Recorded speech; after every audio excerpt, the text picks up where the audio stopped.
That message came, as you suggest, Rosemary, people who are not inclined to be leaving quickly, quietly, or anytime soon. Rosemary Barton, our chief political correspondent, there will be much more from you today, but I thank you very much for the contribution to our hours this morning. There is a new social media post from Ottawa Police that I will share with you now as we look on your screen. This is exactly the big picture, is what Rosemary and I were just talking about. You can see the people congregating, the people who have been there since January the 28th, 22 days ago. And as they gather, as the flags come out, do not look like they are in any rush at all to leave. What you are hearing from police now is word to reporters, like our CBC News team, like so many other journalists who were there and bringing you coverage of this very important moment today. Ottawa Police saying all media who are attending the area, please keep a distance and stay out of police operations for your safety.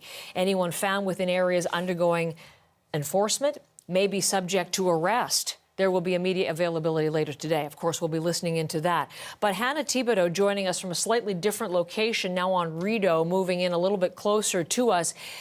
You were very clearly kept out of any other area. You were kept by that line of police officers from moving in an area where they did not want you. And clearly, the word is going out to all reporters like yourself. Yeah, absolutely. Let me show you where I am now. So before, Heather, I was behind the Rideau Center. You can see that they have, this is Rideau Street, this street completely blocked off. It's just unbelievable looking at the city. There's like tumbleweeds, but more like snow weeds blowing across the roads. Now let's come this way again. Alex Benet doing a fabulous job out here trying to stay warm. We have York Region paramedics that are ready to go. There's a rapid response unit right in front. And then in all of these other vehicles here are police waiting. We know that if they get out of their cars, they're gonna go up to the area where the trucks are. And I think Alex can show you that. You can see that's the area in front of the Parliament buildings where the trucks have been parked for 3 weeks now. 3 weeks today. These police will eventually go in by foot. They won't be driving in there because, of course, it's packed with those transport trucks. We're watching for that, and we know that will happen at any time. In all of these vehicles are police staying warm, waiting for the orders to go out down into this area. So let me again give you a description of what this area is. This is Rideau Street. And then if you look over here, you can see the Rideau Center. Before we were in behind the Rideau Center, now we're in front of the Rideau Center. That is the place, the location that has been closed for 3 weeks now because of these protests. We see police getting out of their vehicle up there. And then way down the road, we have where the trucks are parked and have been parked for the past 3 weeks. We do hear some of the protesters coming down this direction as well. Yes. And we see that police are getting out of the vehicles here. We're just going to keep an eye on this, Heather, because we may have to move out of the way, but we are keeping a close eye on this. And yeah, we're keeping a close eye on this as they get out of their vehicles. Okay, maybe not. Maybe not moving on. But again, all that row up there is where the police are waiting to go in. We know that is the area that will take quite a while to clear out. There are quite a few transport trucks in there. And that's where the Parliament buildings are, not far up there on Wellington Street, where we have seen a lot of the different activities happening over the past few weeks. Utter lawlessness, really, when it comes to what's happening down in the downtown core. We do have people on the side here who are protesters who are trying to get on TV as well. Yes, just be careful about that, This Hannah, is just what happens when we come out into... Exactly. Listen, Rosemary made a very good point. Are we okay, or should we just come away for just a moment? Okay. You let me know. Yeah. Rosemary made a good point just a moment ago that where you are right now is a little bit removed, and therefore, you know, it's understandable that police would start there. Let's just be careful here. Okay. These are the people that like to come out and try and get on TV and... Okay. Well, let's not give them any attention I'll here, tell you because this is what they really want to do, because they want to... Yeah. Let's come back to me, and then we'll step down with you for just one moment, and when it's clear, we'll come back to you in just 1 second. I'll bring in some other pictures, and if we can get back to Hannah in a moment, we will. But as we look live at these pictures, one more time, this is Wellington Street, and you can see over the course of the 5 hours we've been together, the numbers have swelled there. Obviously, people waking up, we were on very early this morning, but right there, they have been digging out the snow from around their rigs, putting in what they're calling a snow barricade, and telling, there you can see from on high, telling our reporters that they are digging in, literally digging in. And so we watched that scene, as Rosemary was saying, starting with some of the smaller protests, and gradually one would anticipate moving toward what has been the focal point. David Cochran, join me if you would for one more moment, closing thoughts, and thank you for today. What should we be watching for next, do you think? I think we need to watch for how aggressive the posture and how forceful the posture of the police forces are, and how strong the resistance is from the occupiers. I know we have a woman there yelling at Hannah and her camera crew. All of our people have security, folks, if you're worried about that, so she should be safe and protected there and using her best judgment.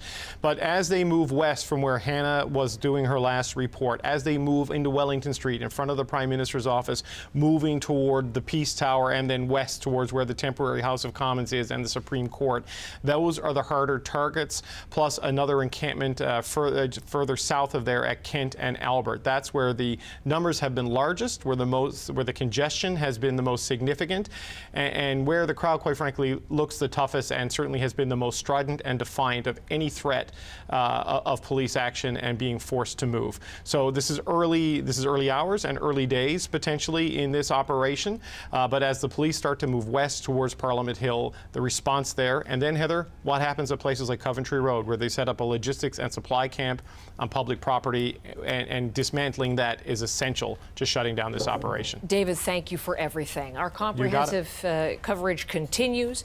I will tell you, as David mentioned, yes, we will watch that. We have not seen any children thus far in the operation, for which Children's Aid is thankful. We have seen a number of arrests, more than a dozen. All have been peaceful to this point, but you can see the heavy police presence. The action no longer imminent. It is happening live before our cameras, and we will have special coverage with the help of our CBC News team right there on the ground to bring you through every stage of this operation in Ottawa. You're watching CBC News Network.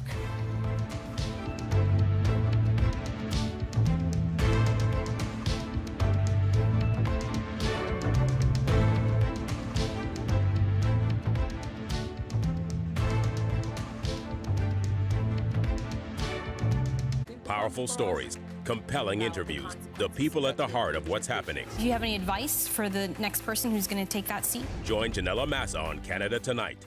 Before trying Nexium 24-hour, Anna could only imagine a comfortable night's sleep without frequent heartburn waking her up. Now that dream is her reality. With one pill every 24 hours, stop acid before it starts for frequent heartburn protection for a more comfortable sleep.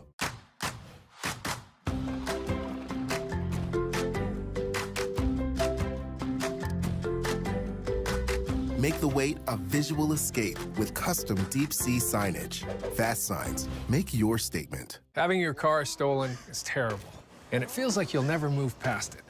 Luckily, Intact Insurance is there to help you get back to what's important. It's Intact Insurance.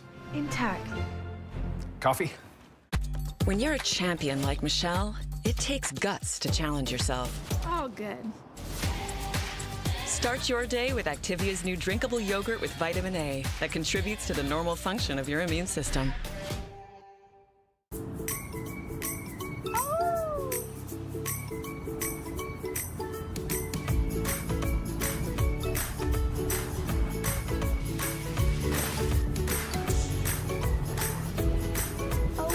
Introducing the new Subaru Forester.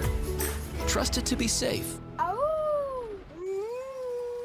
And way more funner. Did you see that?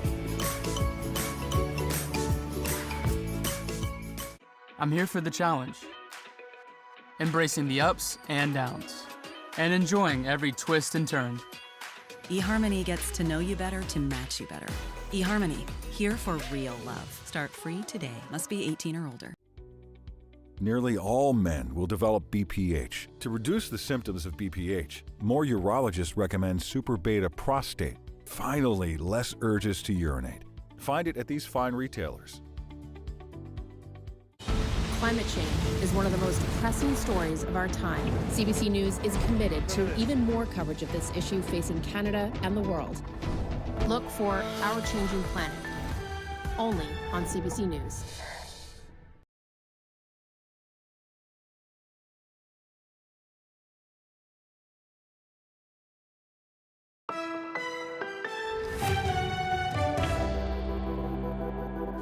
Hello, everyone. I'm Suhanna Marchand. Welcome inside the CBC newsroom.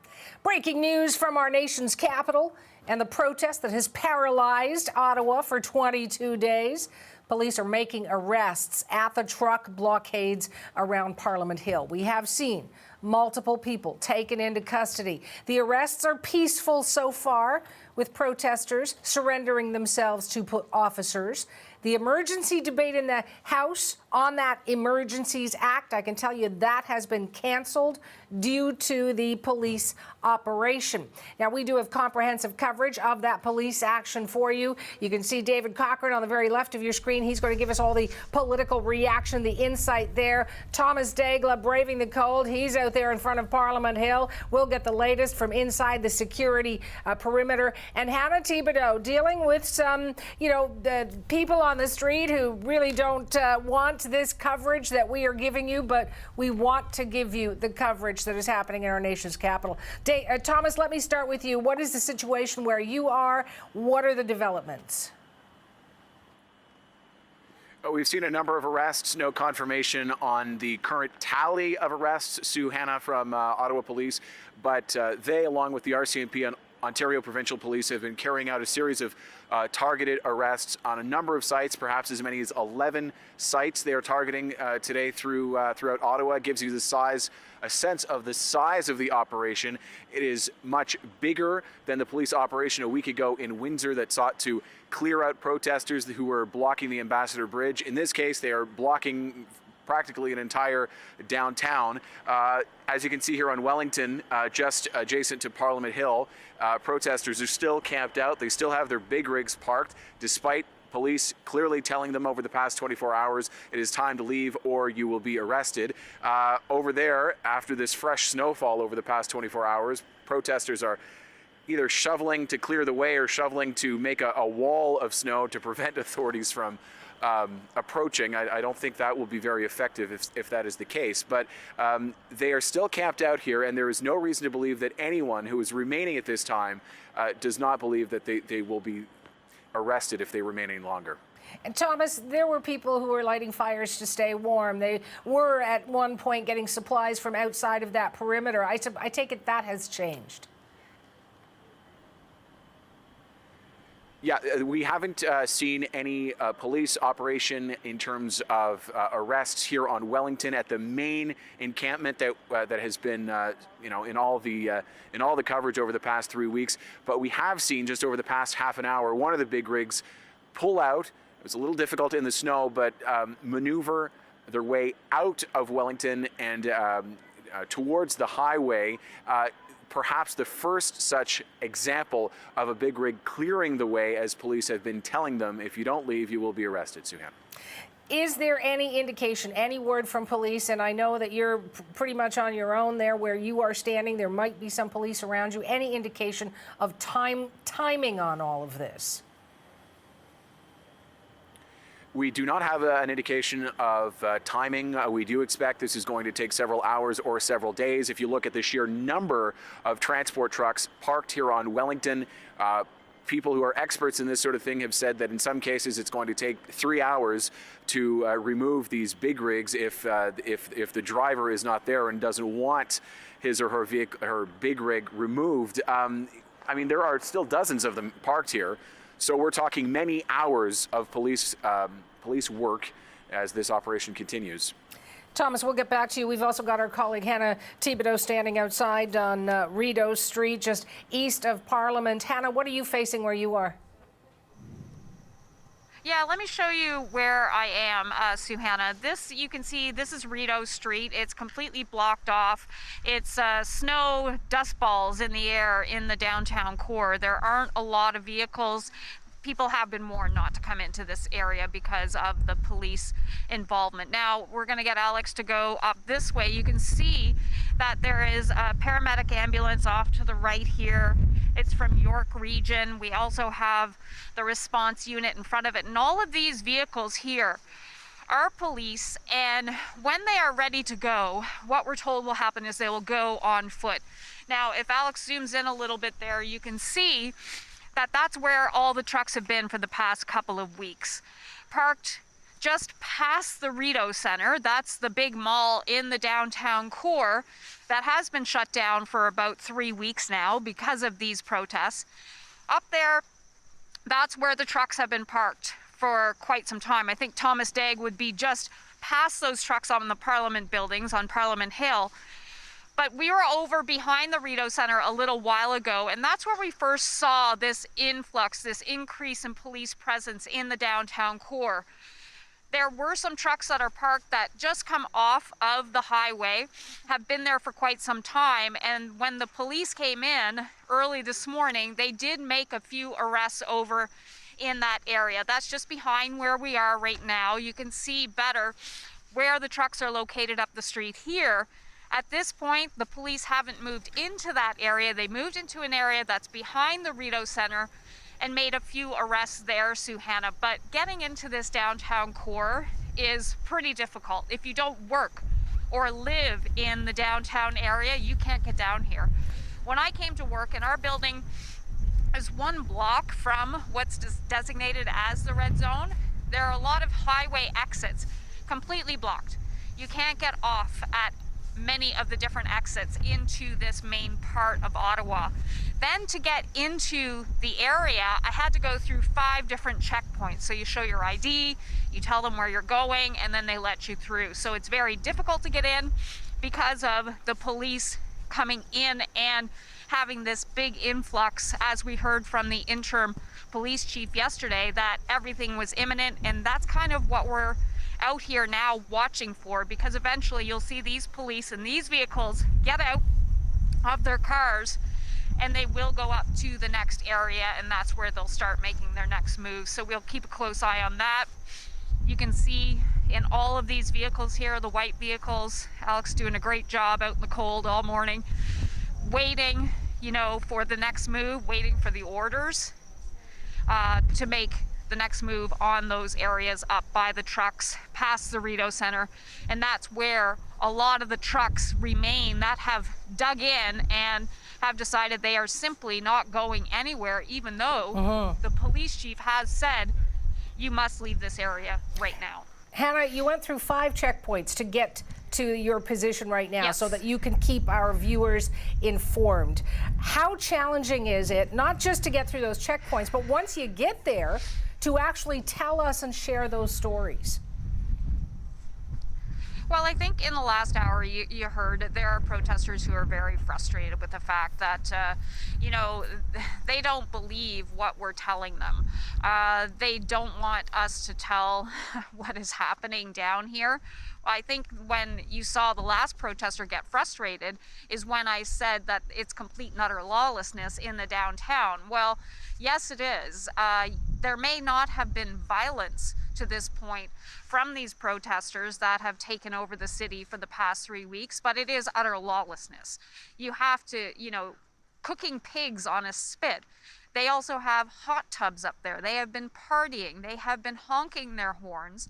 And it's just with the complete disregard of the people who live in that downtown core and the residents. And they have been completely frustrated with what they have seen or not seen, the lack of police up really until the past couple of days. But again, we heard from the interim police chief yesterday saying that now they have the numbers they need to put the enforcement in place. They said up until this point, they had been waiting for 1,800 officers to arrive from different locations. We saw officers from Sudbury. In this area, we see they're from York. We also heard they came as far as from out west as well. So you can see that many police forces from right across the country have been joining the Ottawa Police, the OPP, as well as the RCMP in this, whole integrated force that they are putting together to end this occupation. That's how it's been described by the Prime Minister, also by the Premier, this occupation of the downtown core. Now, we're being asked just to move off the street here, so we're just going to move back a bit, respect the police's jurisdiction and what they're trying to do. So we're keeping an eye on what's happening on this end of the street, just Hannah, watching to see if anything's happening. But just want to let you know, Hannah, that just a few minutes ago, Ottawa Police sent out this tweet. We've got it on the screen for our viewers right now. I'm going to read it to you so that you know exactly what it says. This comes, Hannah, from Ottawa Police. You must leave. You must cease further unlawful activity and immediately remove your vehicle and or property from all unlawful protest sites. Anyone within the unlawful protest site may be arrested. Now, what's lacking from that tweet is a timeline, although it does say you must leave now. I'm wondering if you are sensing anything in numbers and police buzz, if you will, where you are, to give us an idea of what's behind that tweet. Yeah, I think this is, the police trying to tell these protesters repeatedly. We heard it, and it's not just police. We heard it from the mayor. We heard it from the premier. We heard it from the prime minister saying, leave the area immediately. Then, over the past couple of days, Suhana, authorities were going around with pamphlets, essentially, saying you must leave this area. If they weren't able to hand them directly to any of the protesters, they would put them on their vehicles, under their windshield wipers. So everybody has received that message. But also, one of the other things, as you're saying, we're seeing police move, so we're going to try to stay out of the way as much as possible. I'm going to back up here so you can see. But for the police, everything we heard again from the police chief essentially saying, get out of the area.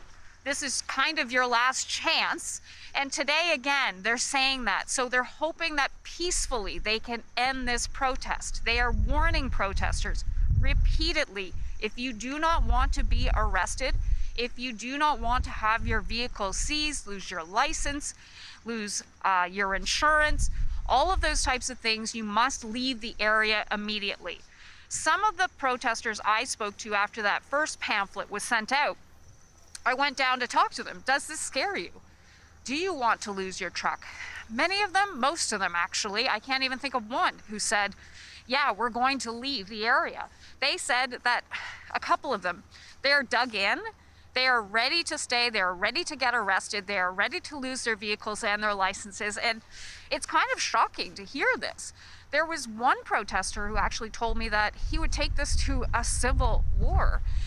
So they are really dug in. These are the ones that don't want to leave this perimeter, this area, and we're going to have to see. So this is the police saying again, please, let's do this peacefully. Let's end this peacefully. Let us not have to forcefully remove you. When it comes to timelines, again, we heard from the interim police chief yesterday, they can't give that type of information, of course, because it's all an element of surprise and to take them by surprise, but offering them, again, on Twitter, as you mentioned, Suhana, another final chance to get out of the area without getting arrested. So we are keeping an eye on what's happening down here. Everything seems pretty calm at this point, but on the other side, that's where Hannah's microphone may have been compromised right there, or battery power. It's cold out there. But I believe what she was going to say was on the other side of where she is, where you can see the Rideau Centre, is where we've got CBC's Thomas Daigle is standing by. There are police there on Wellington Street at Parliament Hill. It's about roughly a 4 square kilometre area that is that red zone portion of what police are trying to clear. By clear, I mean get the trucks out, get the protesters out, make sure sure the children are safe. The question is, when will we see movement by police? How forceful will that movement be? What will the reaction be from the protesters if they are asked to leave? We've heard two sides of the coin there. Some saying they will leave peacefully, others saying they're not prepared to do that. So really, that's what we're watching here on CBC News Network. We're watching our nation's capital trying to deal with this issue of the blockades, and Parliament also canceling its emergency debate on the Emergencies Act. Let's talk about the political aspect of all of this. We've got CBC's David Cochran. He's tracking the story in our nation's capital. What are you focusing on, David? What's happening with your fronts? Well, you know, so Hannah, Parliament is suspended for the day. Parliamentarians, senators, political staffers, and civil servants have been told to stay away from the parliamentary precinct because of the police action against the occupation that is ongoing. I should say, I don't think the question really is when will we see action from police. We're seeing it. We're seeing the opening moves from the police, you know, at the eastern flank of the downtown occupation, down around the Rideau Centre, as they start to pick off some of the softer targets down there. And it looks to me like they're trying to move the occupation back to that area that is in front of the parliamentary precinct there, where Thomas Degley is. I mean, essentially, Hannah and Thomas have the protesters surrounded. She's at the east end, he's at the west end, and the police are moving in from Hannah's side toward where Thomas is. And that's where the going is going to get a lot harder, Sue Hannah. I mean, they're taking down some people out there. No resisting arrests that we've seen, at least on camera. People like cooperating, having the handcuffs put on and taken away. But in a lot of ways, we started to see this action start last night with the arrests of Chris Barber and Tamara Leach, two of the main organizers of the Freedom Convoy, two of the main spokespeople, mobilizers, fundraisers, and people who've controlled a lot of the money that has been raised to finance this occupation. And really, that was a strategic move by the police to come in and take the leadership out because of the basic theory that if the leaders aren't present, it becomes easier to get everybody down the chain of command to move. I would point out that there are several other prominent leadership figures in this Occupy and protest movement that we do not have any sign that they have been arrested. And in fact, we've seen some of them moving around in the various live shots that we've had up throughout the morning. People like Daniel Bulford, who is a former RCMP officer who left the police force after refusing to get vaccinated. He was part of the VIP security detail that sometimes does protection for the Prime Minister and other high-level dignitaries. I've seen him down around the Chateau Laurier area just west of where Hannah Thibodeau was reporting from. BJ Dichter is another one of the main organizers of the Freedom Convoy, often seen side by side with Tamara Leach. There are no reports of him having been taken into custody. And then, of course, there's Pat King, who is a prominent figure in this movement. He has been disavowed and disowned by the other leaders of the Freedom Convoy, but he holds a position of influence, prominence, and the ability to mobilize and organize people as part of this occupation, and he has definitely demonstrated that capacity throughout the last several days. So in terms of taking out the leaders, which the police started to do last night, they got two of what I would consider to be the core four that are working together, and then sort of the freelancer Pat King is still on the loose. But, you know, so Hannah, all of this is 22 days of absolute gridlock and disruption in the downtown core of Ottawa. The Senate was supposed to open today to deal with the Emergencies Act. That has been delayed. Security has told senators to stay away. In the House of Commons, and this is an important point, all the parties agreed to this suspension. We're seeing people talking about this being a Justin Trudeau thing. This is not a move by the Liberals. The Conservatives agreed to this. The NDP agreed to this, as did the Bloc, the Greens. Everybody agreed that with this police activity going on, it's not safe to reopen Parliament. And while, yes, they can meet virtually, and that has been a core part of what happens, staff members need to get into Parliament to set all of that up and make it run and operate for the virtual Parliament to have a go. And if they can't get in because of what is happening there, on top of the snowstorm, you're asking, you know, nonpartisan civil servants and parliamentary staff to come in and do that. That's just too great a risk with what is happening out there because it's volatile, it's fluid. There are trucks and cops absolutely everywhere you look in the downtown. That's been interfering with normal retail business, restaurant business. And today, Sahana, it's led to the shutdown of parliamentary business. And one little last note on that. Today was supposed to be the final day that the carillon sounds in the House of Commons Peace Tower, the bells, the chimes we hear all the time. It's being shut down for 5 years as it undergoes repairs. Today was supposed to be a special day for a final musical ringing of those bells. Because of everything that's happening, it's canceled. So the Parliamentary carillon is going to fall silent one day early. David, I'm just watching on the feed that we're showing our viewers that police are going up and down the street. I just saw one of the roadblocks, you know, the movable wooden posts being removed by police. I couldn't tell what kind of truck was coming in, but you talk about, you know, there is already action from police. I suppose I'm wondering when there will be further action. You mentioned this is day 22, and up until now, there has been a lot of frustration from Ottawans. Absolutely. And so, Hannah, I think the way you need to look at what we're watching right now, this is not like they're going to do this and go away. This is now a continuum. This will be a consistent and enduring police operation until this is cleared. Because if the police start and don't finish, it's going to allow reinforcements and retrenchment potentially. And that is not what the police want, and that is certainly not what the residents of downtown Ottawa want by and large. You've heard everything. You've heard from federal leaders, municipal leaders, and to some degree provincial leaders saying they want to make sure that we do not have another weekend in Ottawa like we've had the last 3 weekends, where fireworks are going off in residential neighborhoods, where hot tubs and bouncy castles and concerts and DJs are all performing, you know, right outside the office of the Prime Minister of Canada, which is now sitting vacant because the Prime Minister and his staff can't get access there. So this is the beginning of the end of this. The police now have the powers they need under the Ontario Emergency Declaration, backstopped by the Federal Emergencies Act declaration. Whether you agree it is necessary or not, that is in force, and they can use it. And if you look at the different patches and badges of the various police forces that have come in, they now have the human resources and, quite frankly, the muscle they need to get this done that they haven't seemingly had for the last several weeks. So it's been a couple of days of building up to this with increasingly stern warnings, written delivery of letters saying, you know, your time is running out, it's time for you to go.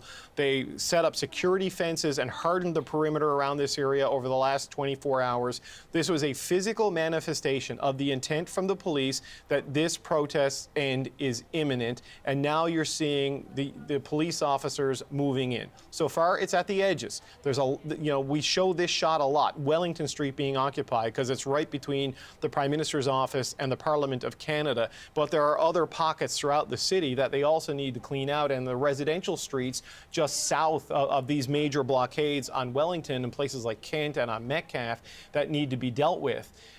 So this is going to be a slow process, but you're going to see them escalate it step by step by step by step. And at each escalation of determination by the police, their hope is that some of the softer, less determined core of the occupiers will leave on their own, and reduce numbers, give them a greater numerical superiority, and then they can move in on the diehards. Yes. The guys who say, you're going to have to smash the window of my truck and haul me out if you're going to make me leave. And they're trying to get it down to that so they have to use as minimal extreme examples of force as possible. You know, one of the things I was wondering about as well, David, maybe you've got some insight on this, is tow trucks. If tow trucks are going to be used in some of those cases where people don't want to hand over their keys, they don't want to drive away themselves, there must be some plan by police to keep those tow truck operators safe. Yeah, and so there's a couple of things you can do there, right? The Emergencies Act and the Ontario order does allow for essentially the conscription of tow trucks to come in and do this, and they can be fined if they refuse to comply. There has been great resistance from the tow truck operators to do this. One, because they're afraid. Two, because they support the Convoy protest. Or three, that it's just not financially worth the risk for them to come in, anger a sector or a small component of a sector that they do a tremendous amount of work with. The long-term financial hit to them is significant. But look, there are municipal tow trucks. We have a bus system in this city. So OC Transpo has tow trucks that can pull away buses that get stuck. And, you know, we have seen some of that mobilizing and marshaling. The bigger challenge on that, Suhana, is going to be these 18-wheelers. If someone sits in that, throws away the keys, and puts on the air brakes, you need a pretty heavy piece of equipment to pull that away. Right. Now, they do have things that can pull buses. Can that pull an 18-wheeler? I am not a transportation engineer. I cannot answer that question. But look, once they clear the people out of there, Suhana, then it just becomes a logistical operation of moving the equipment, because the security perimeter can be established. the threat to safety and the potential for conflict has been removed, because the truck's not going to drive itself and cause problems on its own. It's the truck operator, the truck owner, and the people who are there supporting it that are the challenge for police at this particular point in time. We'll get our chase team on the minutia of tow truck and the operations of it, but it's a valid question, and I'm glad you posed it. David, we'll come back to you. That's CBC's David Cochran. He is in our nation's capital, keeping an eye on not only the developments on the street, but the political developments as well. Another colleague of ours, CBC's Ashley Burke, is out there. She is on Nicholas Street. We mentioned this zone that is on your screens right now, covers in fact about 4 square kilometers there in the downtown core. Ashley, just let me know what you're seeing around you and what you are hearing from police perhaps, or people in the area. Just moments ago, we heard police say, all right, they're here, and 3 tow trucks at least that we saw pulled up here to start removing these vehicles on Nicholas Street. Just take a look. You can see there are Sudbury police here, OPP, the RCMP. There's a white truck back there that's the RCMP's command center. They are all preparing right now to start removing some of these trucks that are lined up along Nicholas Street here. And we've seen them turn on a couple of vehicles to start getting ready. You can see a tow truck just backing up.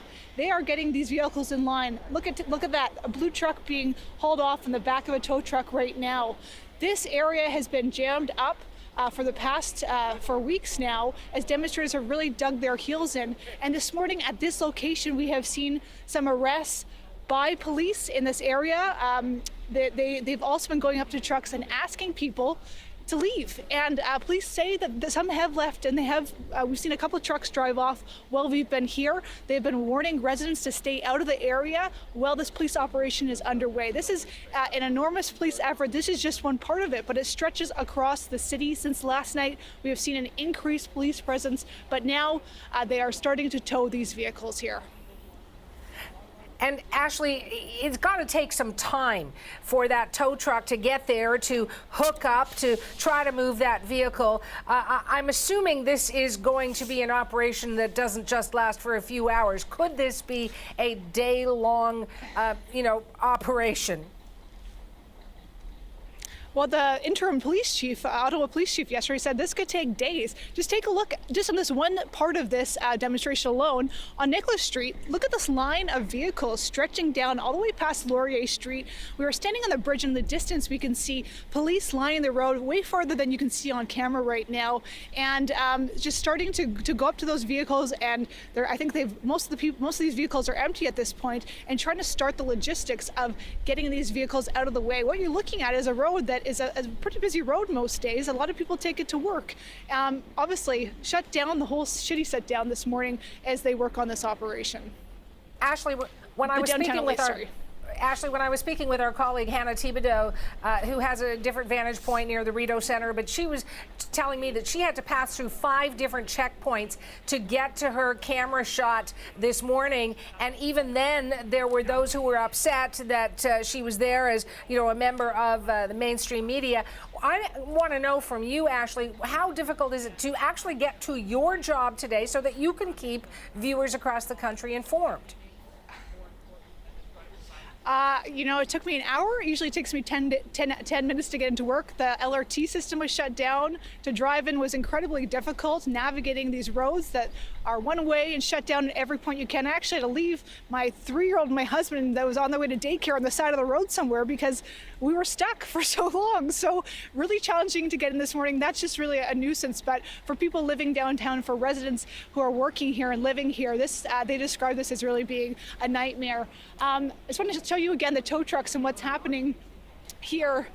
You can see they're just starting to hook them up and sort of clear this area. We've also seen tactical units from Sudbury Police on site this morning. So there's quite a large police presence here. Have you seen any truck operators, drivers taking offense to what is happening? From when we got here, we have not seen truck drivers taking offense. They've already, from what we can tell, made their arrests on this location, and or truckers have cleared out. We have seen one truck leave in the last maybe 10 minutes or so, and police we've spoken to say that those who were arrested there wasn't any conflict that they saw on their end this morning. So, you know, we haven't seen any sort of tense moments from where we're standing, but we're a little bit pushed back. Police are trying to keep the media away from getting quite close to this. So again, even just where we're standing, multiple checkpoints just in this area too. All right, I know you probably need to charge all your batteries, Ashley. We will talk again. That's CBC's Ashley Burke. She is right out there on Nicholas Street in our nation's capital, where, as you saw, tow trucks have begun to arrive and are moving some of those trucks on Nicholas, a very well-used thoroughfare in Ottawa, out of the way there. One of the other things that we've been talking about during this, our coverage is not only the politics and the police presence, but the money. And the federal government says banks have started to freeze the accounts of people who are involved in the protests. They're warning there will be more financial consequences to come. CBC's Natasha Fattah is tracking that angle of the story. Financing, Natasha, how is it being addressed? So, Hannah, we got the clear outline yesterday from Chrystia Freeland, who is not only the Deputy Prime Minister, but remember, she's the Finance Minister. And what is happening is that federal police agencies, the RCMP, and other law bodies are looking at various financial institutions. What is happening with the money? Where is money being laundered? Where is the source of income for a lot of these protest movements? And they're sharing their intelligence with these financial institutions like banks. The banks get this information, and what we're being told by the federal government is that they've already started freezing financial assets. So that means if you're a participant or a donor in the protester, potentially, you don't have access to your bank account. And you might not even have access to your credit card. These are the means through which they're trying to shut down the protests that have overrun the downtown core of the nation's capital for the past, now we're coming on to 4 weekends. So this is how they're moving forward. And they're also going to platforms that people are using to fundraise for the protesters. So places that we're familiar with, like GoFundMe or Give, Send, Go, any account that is linked to the protest movement might be frozen. They're going after this, and they're also asking these agencies that use online crowdfunding to get established with FinTrack. And the purpose for that is FinTrack is an agency run by the federal government to manage finances, to gather financial intelligence. And all of that then goes back to the police. So this is a circle of information that will keep going, try and shut down any flow of finances. Beyond that, the specific truck drivers or participants or leaders of these protests are being told, your insurance is going to get cut off, your businesses might get audited, there's all kinds of ways we are going to come after your money. And they say, not only is this going to hurt you now, but it might in fact hurt your ability to get employment down the line. So while the federal government is getting praise in some quarters for going after the protesters where it will hurt them the most, finances, others are saying this is inappropriate and it's an overreach. The federal government says not only are they ready to use the Emergencies Act, but they also have terrorism financing laws on their side. Worth noting again, Suhana, that there are agencies that are taking what the government is doing quite seriously, and they say they've overstepped. We know the Canadian Civil Liberties Association is going to bring legal action against the federal government on the Emergencies Act, as well as another organization called the Canadian Constitution Foundation. They too are concerned about the federal government, according to them, overstepping the line. And what about these reports, Natasha, that a judge in Ottawa has frozen the bank accounts and the digital wallets of some of the Convoy leaders? What more are you learning? Right. This gets us more specific into the story. So the initial reporting came from the Toronto Star, and what their reporting initially indicates is that an Ontario Superior Justice, a person named Callum MacLeod, has in fact granted an injunction from a group in Ottawa to go after the financial dealings and the digital wallets of the convoy or the protest leaders. And so far, this could be assets of up to $1 million, but the injunction itself allows for the freezing of assets up to $20 million. Remember that at least a couple of the leaders of this injunction or the protests that have been named in the injunction are currently in police custody. So what this essentially allows is for the lawyer, Paul Champ, to go after the finances. We heard from Paul Champ yesterday because he's the lawyer representing the citizens group and the businesses of downtown Ottawa who are now seeking a class action lawsuit worth $306 million in damages. And what he revealed to us yesterday is that he believes that a Bitcoin expert is being used by the Convoy protesters and their leadership to try and funnel and launder money away so that the federal government and the RCMP can't get access to it. Worth noting, according to the Toronto Star also, is that the defendants who've been named did not receive any warning about this injunction or the court hearing. This was a secret court hearing, and nor were they given the opportunity to present a lawyer to present their side of the argument or to contest the claims. So that's a story that's certainly going to develop as well. And again, we're waiting to find out what's going to happen with those two convoy leaders who are going to appear in Ottawa court today and what happens. Are they going to be staying in prison? Are they getting bail? What happens next? All of that yet to be decided. And we'll talk again. That's CBC's Natasha Fatta in Toronto. So we've talked about the money. We are watching on the streets the police presence. Why don't we get back to and delve further into the politics of all of this, the ramifications of this ongoing protest. Our Chase team has reached Stephanie Chouinard in Toronto. She is an associate professor of political science at Queen's University. Stephanie, you and I have talked before. I want to get right to it. What do you make of this day 22? Police are on the streets. Some of the vehicles, we understand, being towed as we speak, and yet the emergency debate on the Emergencies Act canceled. Yeah, so there's a few things in there. First of all, I think the residents of downtown Ottawa are probably very happy to see that there's finally some movement. It seems like the police have moved in very forcefully this morning to finally put an end to the Freedom Convoy. I find it a little bit strange, first of all, that Parliament has decided not to sit today. Of course, I understand why we would want to keep parliamentarians and staff out of this area, considering what's going on. But we've had Parliament sit remotely because of COVID-19 for the past few months, so I don't know why they didn't decide to just move the debates remotely, especially as the timeline is particularly tight for this particular debate. Yeah, the other thing I find when you cancel a debate like that, does it sort of take the steam out of the word emergency? Well, a little bit, considering that a vote needs to be taken in the 7 days that Parliament is sitting following the invocation of the Emergencies Act, right? This is par for the course. This is part of the wording of the Act. And so for Parliament to decide to sit 1 day out, I found a little bit strange, considering that Parliament now does have the tool to sit remotely. What are you going to be watching for on that front? We're hearing that the vote will take place next week. We know the Senate has to go through the Senate as well. What in particular will you be paying attention to now that we know the Conservatives are going to vote against it? We know the Bloc Québécois voting against it. NDP, so far, so good, maybe support it, but not certainty just yet.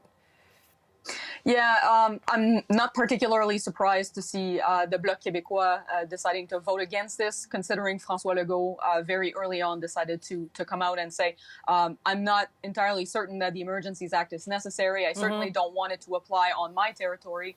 The Conservatives, again, not entirely surprising, considering their usual stance, and also the fact that among the caucus, there are members who, for the past 3 weeks, have decided to continue supporting the convoy. With respect to the NDP, they're obviously getting attacked from both sides right now, so they're in a bit of a tight spot. But at the end of the day, if what goes on in Ottawa today is successful, by the time the vote on the Emergencies Act takes place, maybe the operation will be over. And let's talk about what successful actually means. By successful, do you mean that trucks, protesters are moved without incident out of the downtown core? If there is incident, and I certainly don't want to jinx anything, but I've got to ask you this question. If there is any violence, how does that play in the political optics? So, unfortunately, it seems like the Ottawa Police has asked all journalists to stay out of the perimeter. So if there is violence, there may not be that much reporting about it, and I find that to be concerning. Any kind of operation should have eyes on the ground to be able to report on what's actually happening, and for all Canadians to know what's actually happening on the ground. So that's a concern of mine, first of all. The other thing I would say is, obviously, I understand that all violence from, during this operation should be avoided.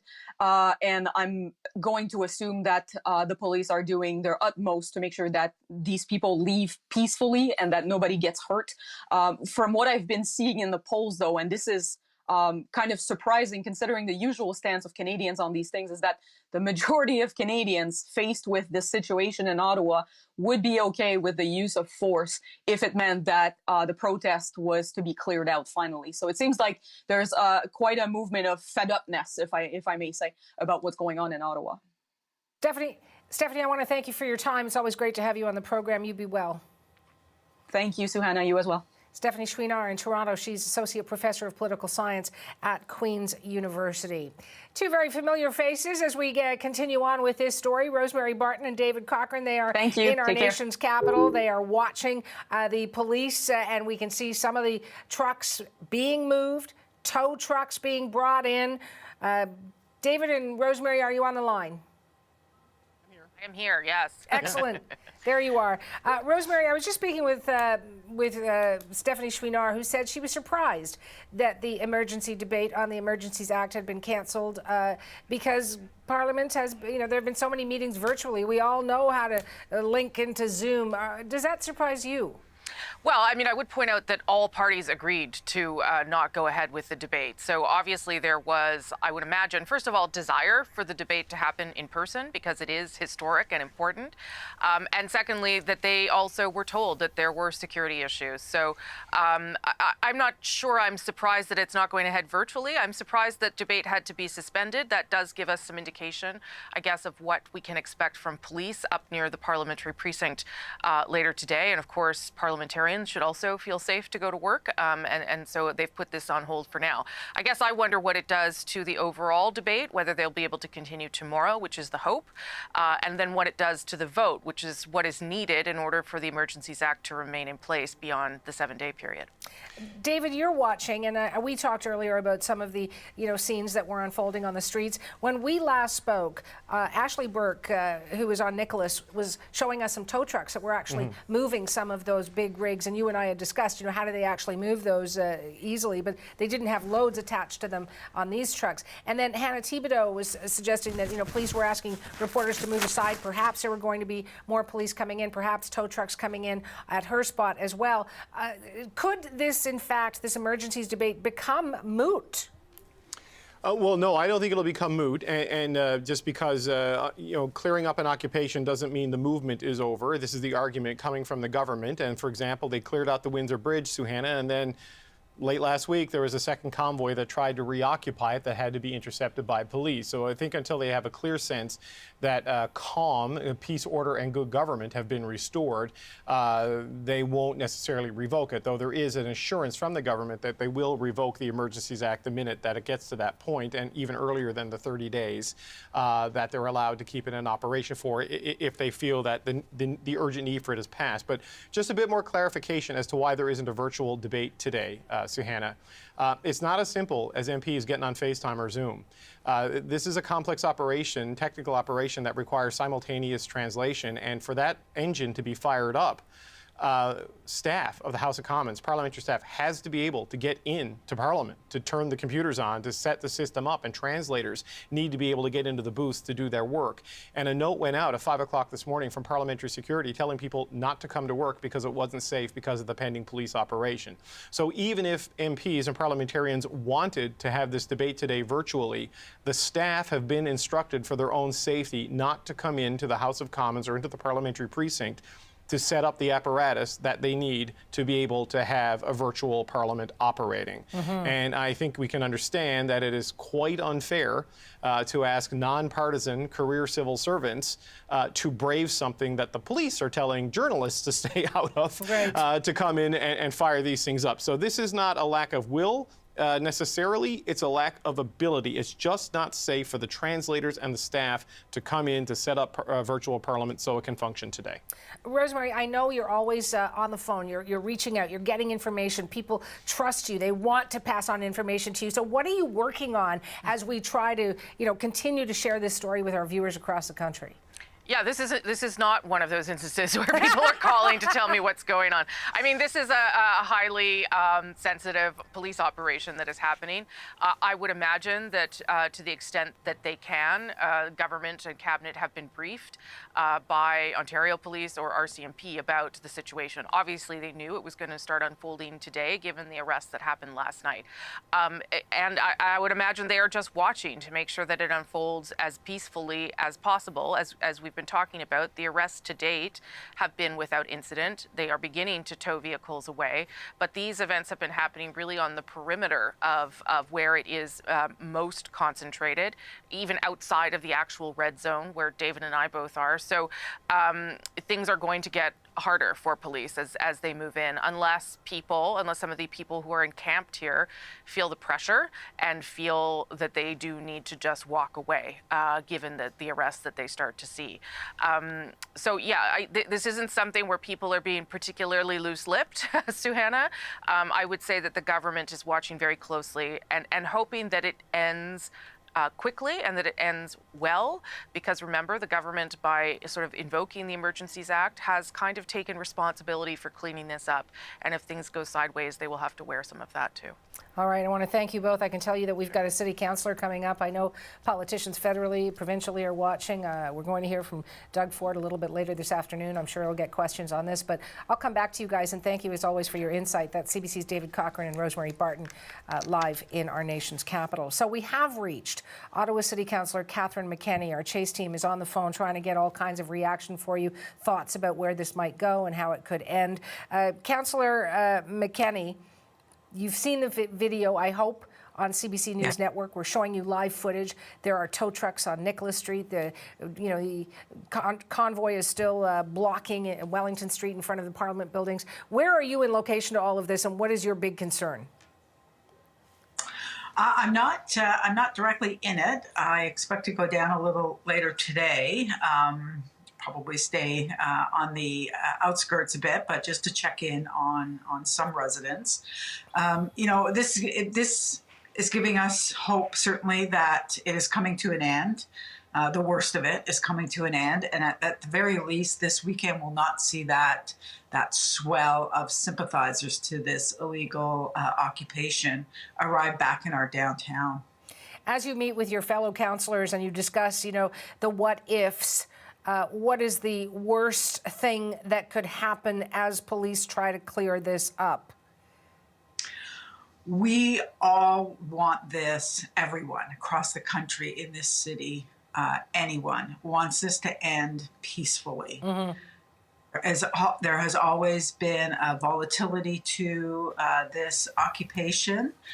And, as police move in today, the primary goal, obviously, is for it to end peacefully. Residents who have been trapped inside of this, abandoned really by all levels of government, by everyone who represents them, deserve to have this end peacefully and deserve peace back and safety back on their streets and in their homes. A lot of turmoil in our nation's capital.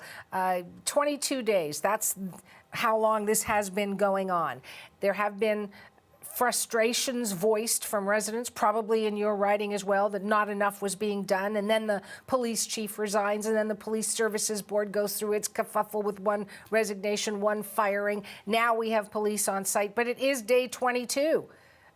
What does that tell us?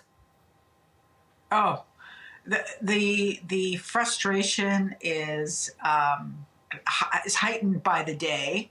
What we saw at City Council and the mayor with a group of councillors essentially, power grabbing at a time when we needed stability in this city, really disgraced us as a council and embarrassed us in front of the world, really.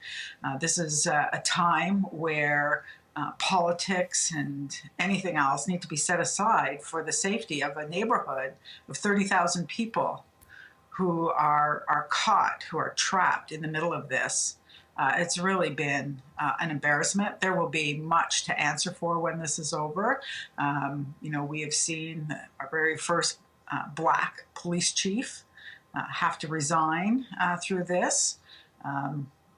Only the second woman ever to lead a police services board, being ousted by the mayor and a group of his supporters. It's really been very difficult to just focus on the safety of residents while all of these, other political moves have been made by mayor and others. As a city councillor, you have a responsibility to keep your residents safe, informed, all those things. How are you managing to do that? I'm wondering if you're getting a lot of people contacting your office, questioning you about what's going on and what information you have. What is the latest information you have? So I, right now, have been briefed by police. I don't have details, but all of the information that I've been provided and that I have provided out, mostly through my social media channels, have been accurate. This has been very targeted, very methodical. We've seen the perimeter, the safety area go up with 100 checkpoints around Centretown. So it means that no sympathizers to this illegal occupation will get into the downtown. That was always the most dangerous time, was Friday, Saturday, and Sunday, when you had this swell of people who would come in, and there would be complete lawlessness in the residential neighborhood. So that kind of information out to people, ensuring that, yeah, exactly, if right now things are going well, we want to make sure they continue that way. But if anything changes, we need to be ready immediately to advise residents. Yeah, I'm a little, I should be leaving this interview, but when you say complete lawlessness, I think about, the riots in California and people looting stores and people setting buildings on fire. To me, that's complete lawlessness. Is that the right word to use for our nation's capital? What has happened in Centretown, especially on the weekends, it happens throughout the week as well, but on the weekends, we've had instances of attempted arson in apartment buildings while doors were being taped up to trap people inside, other apartment buildings having their doors handcuffed shut, people being harassed, stalked. It's the magnitude of individual threats by groups of 2 to 8 men, usually, harassing seniors, harassing anybody with a mask, and no one to turn to. There's just been absolutely no police presence in the residential neighborhoods while all the focus was on the Hill. So while we were lucky, we did not have the rioting and looting that you referred to. We have had an ongoing and constant individual threats that just have kept people in terror. I want to thank you for your time, Councillor. We'll check back in with you, but I appreciate it. Thank you. Ottawa City Councillor Catherine McKenney. Back out to the streets. We've got some footage that was shot by our CBC's Judy Trin, and she is in our nation's capital right now. Not quite sure, didn't hear where exactly you are, Judy, but describe for me what this footage shows.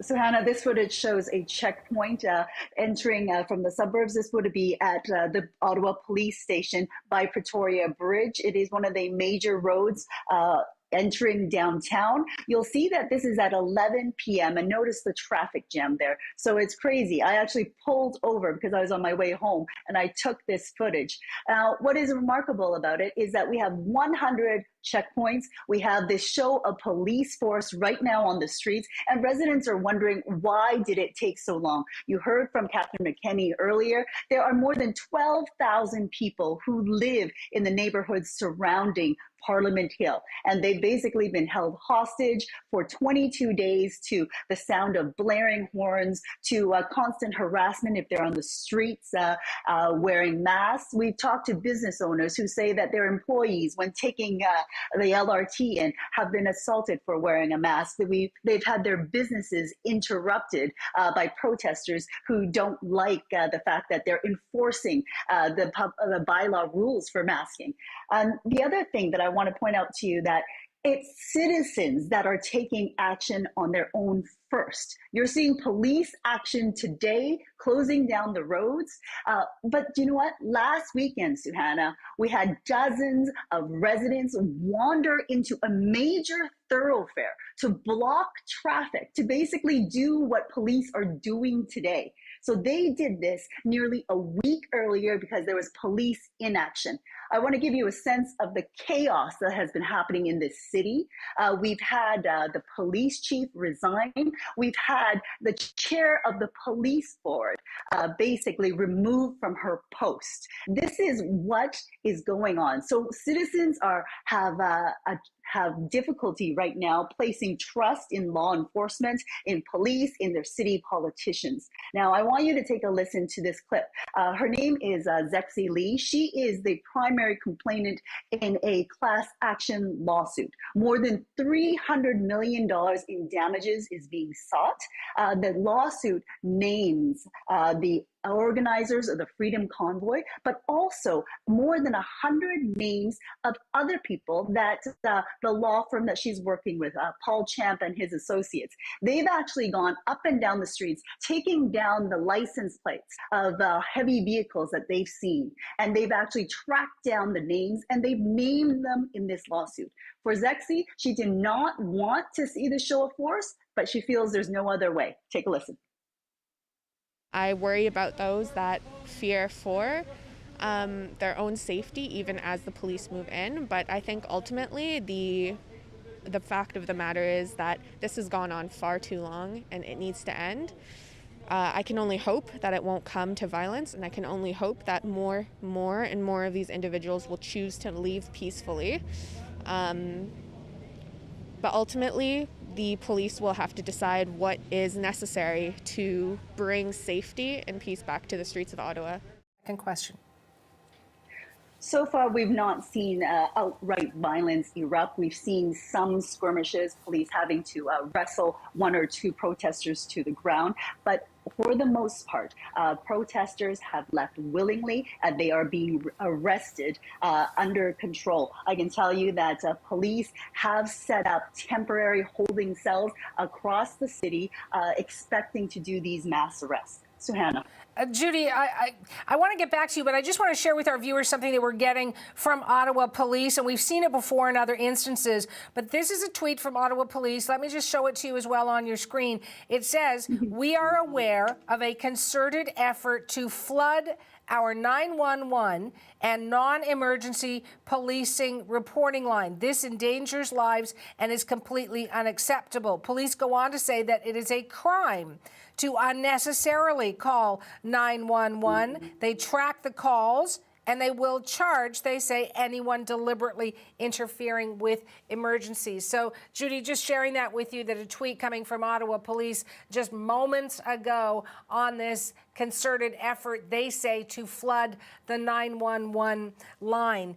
As we watch this unfold, I know you have spent a lot of time looking at various encampments, particularly the one located in a parking lot on Coventry Road. What are the factors that go into sort of revealing what's happening there? All right. Suhana, I just want to backtrack in regards to your comment about police tweets about flooding 911.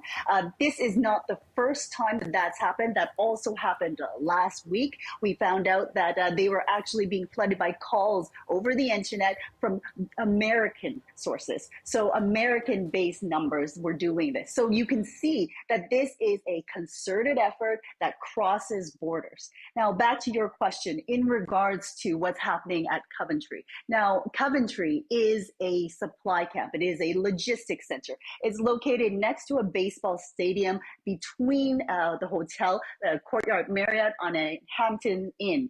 Now, I can tell you that in that parking lot, there are hundreds of vehicles that have parked there over the past few days. Those numbers have diminished. But what is important to know is that this has been the supply center. This is where they keep their supplies of food and fuel, diesel, gasoline, as well as propane. And they, when big transport trucks come in and drop off these supplies, what they do is they put them into the jerry cans. And then they put these jerry cans into single vehicles, smaller trucks and cars, and they drive them downtown. Now, what I saw when I walked through the camp, under invitation by some protesters who wanted to show me just how much camaraderie and cooperation were in that camp. What I saw was a huge kitchen area and cafeteria, basically, with a small army of volunteers cooking. We've heard that they can, on a single day, can cook for as many people as 700. So people will come into this camp in the evenings, they will sit down and they'll eat, and then they'll go back.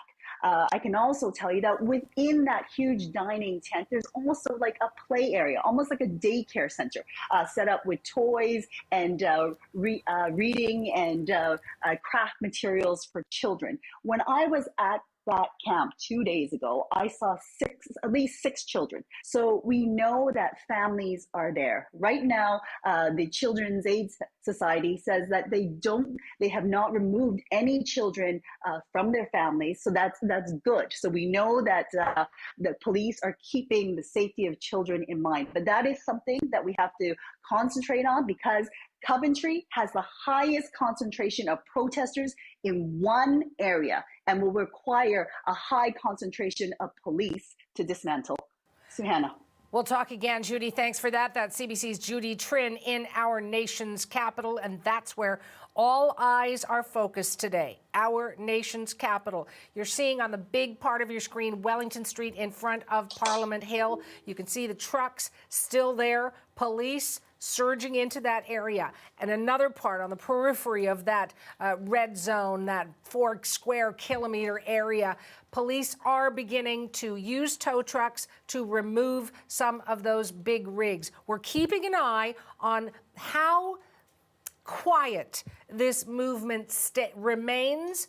Will there be dissension? We're watching. We know the political debate on the Emergencies Act canceled due to this police operation. We're going to take you through all of the latest information, the money, the police presence, the politics. And I want to start right here on CBC News Network. If you are just joining us, welcome inside our CBC newsroom. Our news team is keeping you informed across the country of what is happening in our nation's capital. We've got CBC's Thomas Daigle right there on Parliament Hill, the epicenter, if you will. What are you seeing? What are you hearing right now, Thomas? Suhana, the image that has sort of become the perfect illustration of how protesters have not taken this threat from police, the promise of arrest, seriously, I'll show you that right now, is the return of the bouncy castle. They've just inflated this in the past hour, and now we see a child and perhaps a parent playing on this bouncy castle. This is right on Wellington Street, just in the shadow of Parliament Hill, where dozens of big rigs have been parked for 3 weeks now. And again, police have repeatedly told these protesters to clear out or they will be arrested. And indeed, police have been carrying out several arrests throughout the day today, since last night, in fact. And protesters are not just defying that order, they are still building a stage, playing some loud music for what they promise will be another party weekend here in the nation's capital. And yes, they're reinflating that bouncy castle. Suhana. Thomas, one of the parts of the Emergencies Act that it allows is that it states it is now illegal to bring children within 500 meters of the blockades. So watching this bouncy castle be inflated, I mean, that is, thumbing your nose at the police request to move. Children's Aid Society, I can let you know, says no children have been transferred to its care. What is the feeling there as that bouncy castle gets inflated? I heard one police officer overheard him tell his other officers here on the scene, well, I guess they didn't get the memo. As in, these people are really not getting the message that it's time to clear out. Critics, observers, neighbors here in downtown Ottawa have said for days that protesters have been effectively using children as shields. Protesters have made the case that this is supposed to be a family-friendly environment and that their children are fine here, but indeed, it is now clear from police, from that Emergencies Act as well, you can't have your kids here. You're not supposed to be here at all if you're protesting.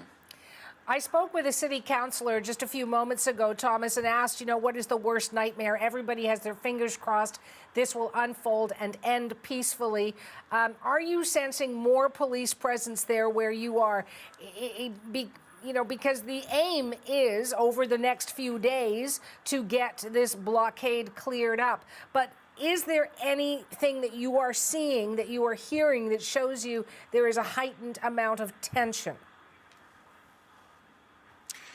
No, I will say that the lineup of big rigs continues way as far as the eye can see here on Wellington, just at the foot of Parliament Hill. Effectively, the only thing that we're seeing here at this main protest site is protesters dug in. Yes, there are checkpoints, upwards of 100 here in downtown Ottawa today.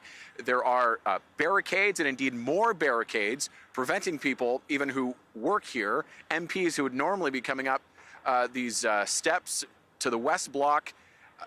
There are more barricades to prevent people from coming in. You need to show more ID to get around. That's the feeling we're seeing here, Suhanna. I was speaking with our colleague Hannah Thibodeau. She was out at the Rideau Centre. She said, Thomas, that she had to go through 5 checkpoints to get to her shot point. Yeah, we had to go through several. We arrived last night from Toronto and had to show ID as soon as we came into the downtown core, and we had to explain to several officers that we're coming here to report on the news, and that's why we were coming. Police are in some cases asking people for proof of employment here in downtown Ottawa or proof that people live here to allow them to get here. I could tell you it is similar to what I witnessed last year in the aftermath of the January 6th Capitol Hill riot in Washington, D.C., where police moved in and imposed checkpoints to ensure they had a control over who was coming in and out. Very similar tactics here. Final question for you. We're going to talk to some of our other colleagues, and I know you want to get out of the cold, but this has to do with the cold. Ottawa hit with, storm warning yesterday. When you left Toronto, we weren't too bad, but I think 20 to 25 centimeters or something for our nation's capital. How is that playing into all of this? Yeah, there's a sheet of ice beneath the snow here, making it very slippery. I would assume that is making this police operation more difficult for officers. And I'm not sure we can see it now, but protesters are actually shoveling and making sort of a wall of snow to keep law enforcement away. You can imagine that likely didn't work that well, but complicating matters is the weather. It's also bitterly cold. I think with the wind, it feels like minus 24. So perhaps this has made the timeline a little longer for police. We will talk again. Thomas, that's CBC's Thomas Daigle. He is right there on Parliament Hill. He can oversee what's happening on Wellington, joining us live from our nation's capital. Now, we do know that the House of Commons cancelled the sitting for today due to security concerns, so that emergency debate on the Emergencies Act cancelled. CBC's David Cochran has been tracking the political story, and he joins me from Ottawa. David, did you ever guess that a bouncy castle would be the image of this story? There are 3 sort of images that shock me. There's the bouncy castle there's the hot tubs that have been brought in, and then there's the ongoing pig roast on Kent Street, which is one of the major streets in the downtown. And so, Hannah, in the middle of everything that is happening now, there is a pig roast going on Kent Street at this moment. They started with a fresh pig. So I want to give you a little bit of context on things. Like the bouncy castles, the protesters say this is family friendly. It's family friendly for their families. It has not been family friendly for the families that live in the downtown, where the kids can't go to the schools in the urban core, where they can't sleep at night if they are apartment dwellers or house dwellers in Centertown, because the horns have been blaring nonstop at all hours. And, even though a couple of parents with 2 children with autism that have been plagued by this horn blowing throughout this entire thing. So the bouncy castle is family friendly if you're part of the occupation movement that's happening on Welling Street. It's not family friendly for the people who have to endure the noise pollution, the sonic assaults of the horns, and the fireworks going off in their neighborhoods for the last 3 weekends. But look, I want to point something out here. For people who aren't in Ottawa, people who don't know Ottawa, the images we're showing with Ashley and Hannah earlier of tow trucks taking trucks and people away on Nicholas Street in Ottawa That's a good bit away from where this main occupation core is. It's on the other side of the canal. It's south of the Rideau Centre. It's toward the University of Ottawa in the neighborhood we call Sandy Hill, across the canal really from Ottawa City Hall, and another neighborhood called the Golden Triangle. So that's really removed from where the hard core of this occupation is based. And that's on the streets on Wellington Street, right in front of the Parliament buildings, and then going down Kent Street, down Bay Street, which are further west along there. That's where we've seen a lot of the real dense truck traffic, and where we've seen all the big images you see on social media of the parties on the weekends and the big crowds, and quite frankly, where the ongoing and consistent harassment of journalists and camera crews has been happening over the last 22 days. So in terms of why you're not seeing tensions rise and things escalating in the area where Thomas is situated, it's because right now police enforcement is happening very much on the margins of this occupation. It's not yet moved in a significant way into that inside the hardened perimeter they've set up. They're securing everything on the outside of that, it seems, before they come in. And the other thing that's at play here, Suhana, is they have this area of the downtown that you're not allowed in with the 100 checkpoints to stop people from getting in.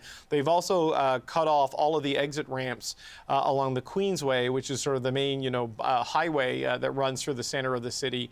This is to stop people from coming in as well. Every Friday, for the past few Fridays, hundreds, if not thousands of people start making their way into the city to reinforce the permanent camp of the occupiers throughout Friday, Saturday, and Sunday. So there's two things happening at the same time. They're trying to get these people out who are part of this illegal occupation, and they're trying to stop their sympathizers, supporters, and reinforcements from getting in. Let me ask you to bring out your crystal ball here and give me your thoughts, David, on how the Prime Minister, I mean, he's obviously not at his office across from the Parliament buildings. He's not in the House of Commons because that debate has been cancelled. Wherever he's watching, wherever perhaps the, interim Conservative leader Candace Bergen is watching, wherever Jagmeet Singh is watching from, with what eyes are they watching this from a political perspective? I would hope that the number one perspective for anyone in a position of political leadership and responsibility in this country is that they're watching this and hoping that it ends peacefully.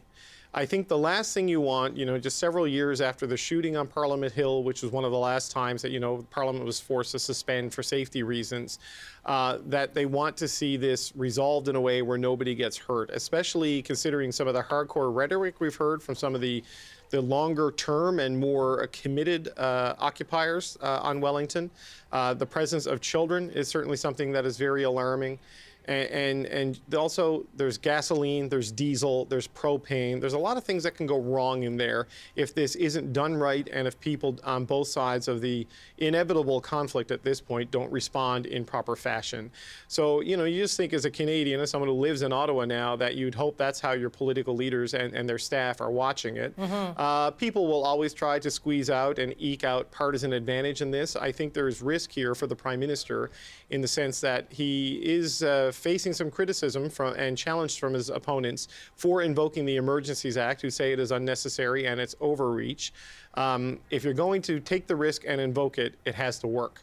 So this needs to be a successful police operation, because if we get to Monday and downtown is still blocked off and people are jumping on that bouncy castle on live streams on Saturday night and fireworks are going off, then Justin Trudeau will be accused of at once overreaching and also not getting the job done, and that puts him in a very difficult situation. But I think the hope right now for people in the downtown core is that this gets done peacefully, quickly, and safely, because after 22 days, Suhana, nerves are frayed, tempers are high, and citizens have been taking actions into their own hands, and they certainly don't want to have another weekend of the people of Ottawa having to confront protesters because they don't feel like police are getting the job done. For our viewers watching across the country who may never have visited our nation's capital or not really have a sense of the geography, when you talked about some of the tow trucks operating on Nicholas Street, and that's where our colleague Hannah Thibodeau was standing by, and then we see the pictures in front of the Parliament buildings, and people are aware, even if they haven't visited Ottawa, of that shot of Parliament Hill. But if the protesters are still there Monday, could it take that long from Nicholas Street to get to the downtown to remove the hundreds of vehicles that are still there? Well, I think you have to look at this as a multi-phase operation, right? Getting the people out is one thing, getting the trucks out is another. If you look at the way the trucks are jammed in there on Wellington, it is, boy, it's a difficult thing to unravel. You know, it's the Gordian knot of heavy transport. And they've got to figure out a way to come in there with the tow trucks and just move things and get them into a position that you can tow things safely out. And look, you can see the stakes right there, Suhanna. Like, that is not what normal policing looks like in downtown Ottawa, right? That's tactical gear, that's body armor, and that is a heavy. That's a heavy weapon. I'm not a gun expert. I don't know exactly what that is. But when you see people dressed like that showing up in downtown Ottawa, that tells you the times are serious. So that is part of the human removal operation that is happening to get these protesters out of there, to reclaim operational control of the streets in front of the Prime Minister's office, the Senate of Canada, and the Parliament of Canada, the House of Commons. And then they've got to figure out a way to move everything. But once you remove the volatility of the protesters, of the occupiers from the equation, then moving the trucks just becomes a logistical operation with the tow trucks and the heavy equipment that, you know, the city has available, that they can conscript under the Emergencies Act, and you know, that the police forces can bring to bear. You can get that done. But, you know, so Hannah, it was interesting when they cleared out the Ambassador Bridge in Windsor, they had to get tow trucks from the U.S. side of the border to come in and move things because of this reluctance and this concern by some tow truck operators to be part of this. And what we're hearing now in Ottawa is that some of the tow trucks that are part of this removal operation on Nicholas Street, they're covering up their signs, they're covering up their decals, people are wearing masks so that they can't be identified, because there have been threats of retaliation and doxing made against tow truck operators by people associated with these protests online. And that is a difficult thing to ask somebody who makes a lot of money towing heavy equipment to do, to put their reputation and livelihood on the line. David, thanks. We'll get back to you. Just want to take our viewers to one of the shots right now in downtown Ottawa, and let's take a moment and listen to what this sounds like as police form that line in our nation's capital.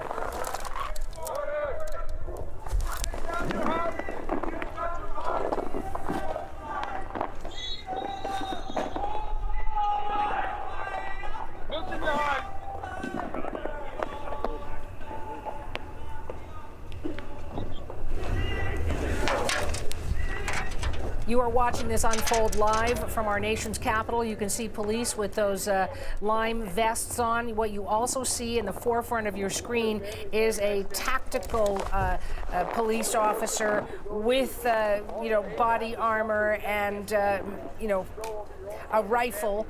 So perhaps different from what you would normally see, definitely different from what you would normally see on the streets of Ottawa should you be visiting our nation's capital. Right there, where the police are forming that line, where you can see that tactical officer, is CBC's Jorge Barrera. Jorge, it's Suhanna in Toronto. Across the country, our viewers are watching this unfold live on their screens. You are right there. Describe what it sounds like, what is happening, what the mood is there. So there's a handful of people who are yelling at the police, challenging them to break ranks. They're talking to the police to break ranks. Think about their children.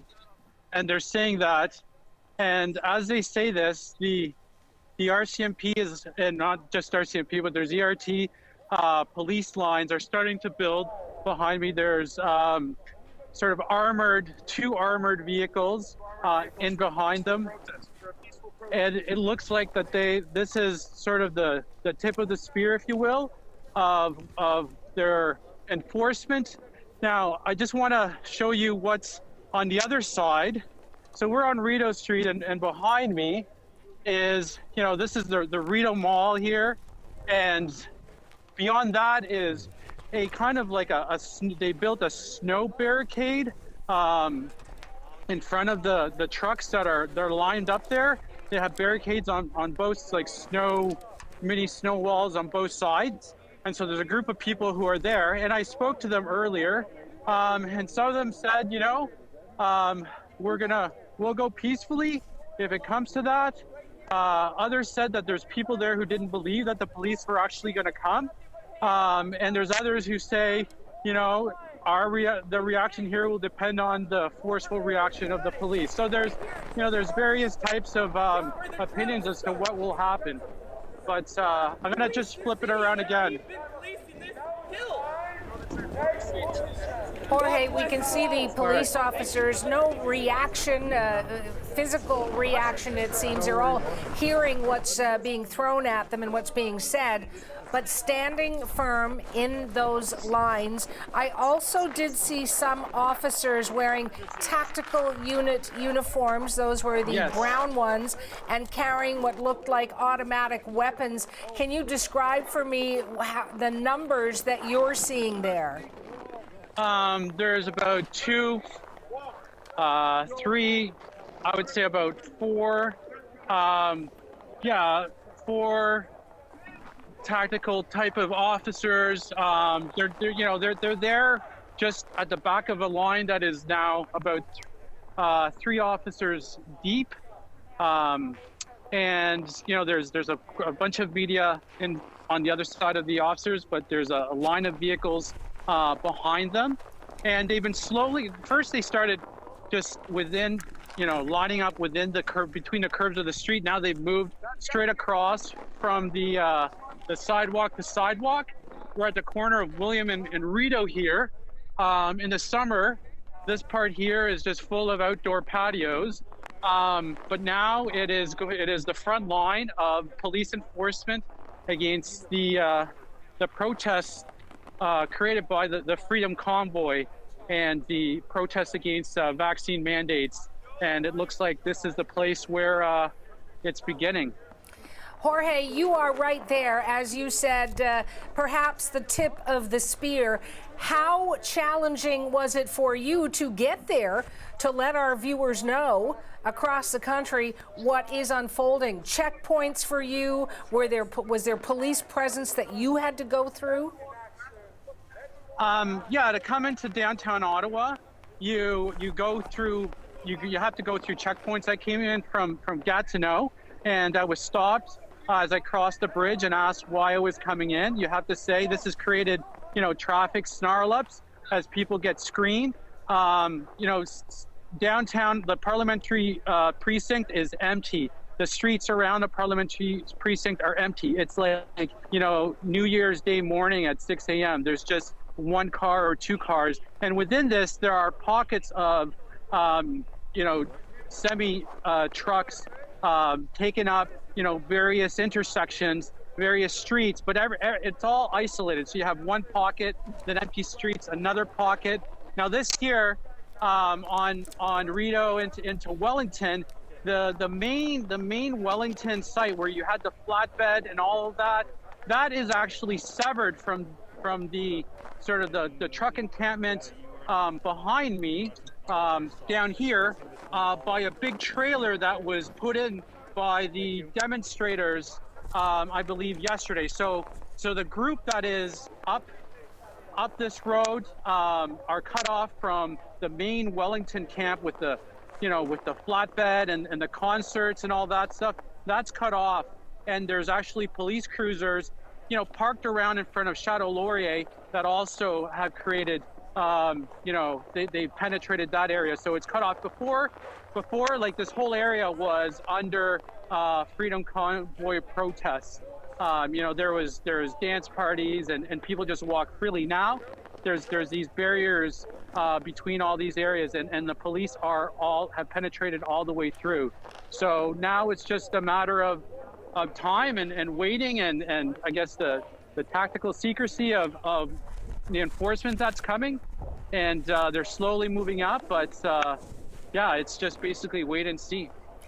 Jorge, where you are, our viewers are seeing officers in those green high visibility vests, some turned facing one part of the street, others turned facing the other part of the street, but there has really been no movement.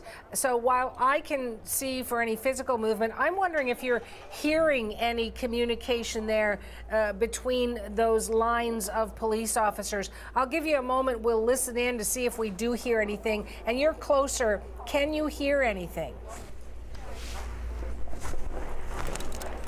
No, not from here. I really can't.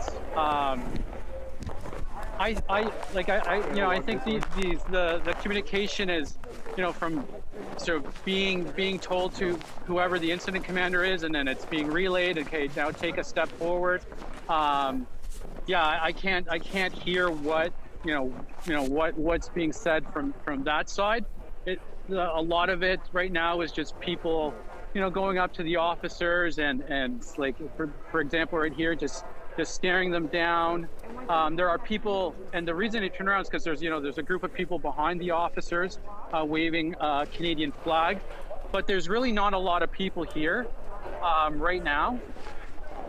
A far cry from the hundreds and into the thousands that had taken over this area, and really just people who are just curious to see what's going on. How far are you, for those who have not visited our nation's capital, describe for me, Jorge, where the police have, lined up with their backs to each other facing two different directions.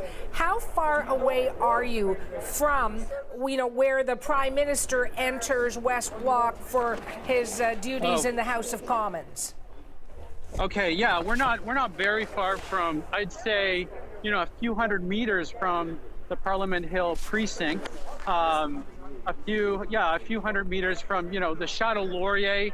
I don't know if you can see it with this camera, but I can see the sort of the front of the Chateau Laurier. Yes. From here, and then in behind the Chateau, you can probably see the tips of the Parliament buildings way in the back. No, we're not very far. We're very close, like a few hundred meters. This is all sort of downtown Ottawa core, and behind there is the markets, and now it's filling up with more police officers are starting to come in, but yeah, this is very close to the Parliament Hill precinct. Chateau Laurier, where the Senate is, the Prime Minister's office across from Parliament Hill. It's all just a quick jog up the road. In the police officers that we're seeing, we know that Ottawa Police has been getting help. Are you seeing arm patches from other police services, Jorge? Yeah, right in front of me we have York Regional. York Regional seems to be most of the front line. That's the clearest patch I can see. Regional police is the main frontline officers here.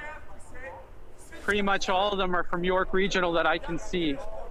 We know that are here on the front line. We know there has been help as well from RCMP, from the Sûreté du Québec. I believe. You got Hamilton Police. Yes. So when you look at all of this, I'm going to assume that there must have been some briefing of all of these police services members to get them on the same page, because you've got to be on the same page, because all it takes is one person out of line, right? Yeah, I've covered blockades like this before, looked at afterwards, through access to information, the notes of the prep for this. But this is a sort of an extraordinary situation where you have, the OPP, the RCMP, and the Ottawa Police as, the main police of jurisdiction. But usually, based on my experience looking through these records, it's like, they have, the commanders, each commander in charge of, a different aspect of this.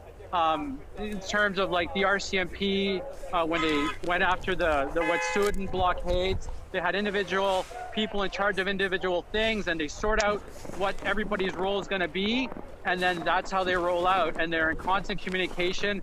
Like one of the audios that we were able to get from the Wet'suwet'en raids was from the helicopter, and that had the chatter from all the different teams. And with the RCMP in that situation, they use gold, silver, and bronze. I don't know what sort of codes they're using for this, but there would be different groups for different things, different codes, but they all would communicate, and they all know their role right now. There's a plan that's laid out, and that plan is unfolding, and every piece in this machine is going to move in unison.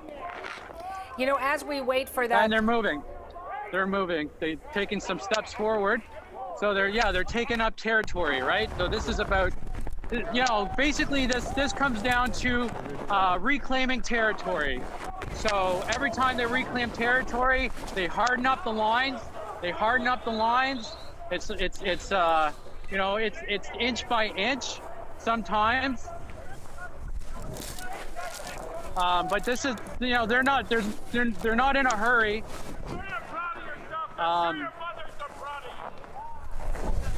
Jorge, what I'm seeing is police officers moving closer, the way you explained it on the geography chart, closer to the Chateau Laurier and the Parliament buildings.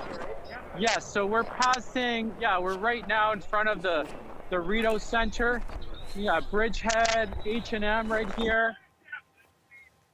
We got marijuana shop and payday advance loan, and we're coming on the McDonald's and the Tim Hortons. You know, this is the heart of Ottawa right here, where we are. The main sort of commercial shops and restaurants and malls, and they're moving up. They're moving up. Where you are, I just want to make sure you are safe where you are. This is on video. People are recording this. You feel good? You feel good intimidating normal fucking Canadians? So police obviously taking some, you know, verbal attitude, if you will. I don't know who these people are who are yelling at police, but what is that vehicle that I'm seeing, Jorge? There's a white pickup truck in behind.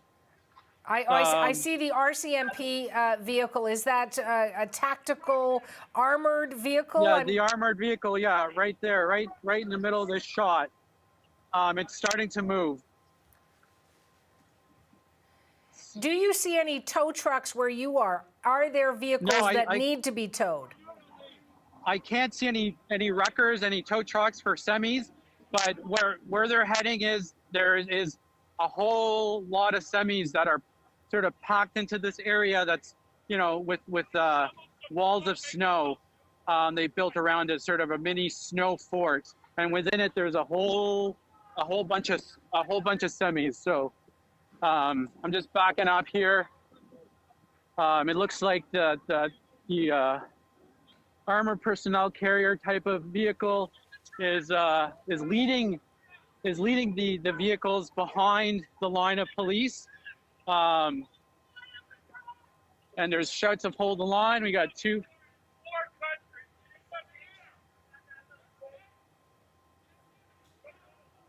So they're clearing the sidewalks. They're taking the Rideau Center. They're taking the area from the Rideau Center.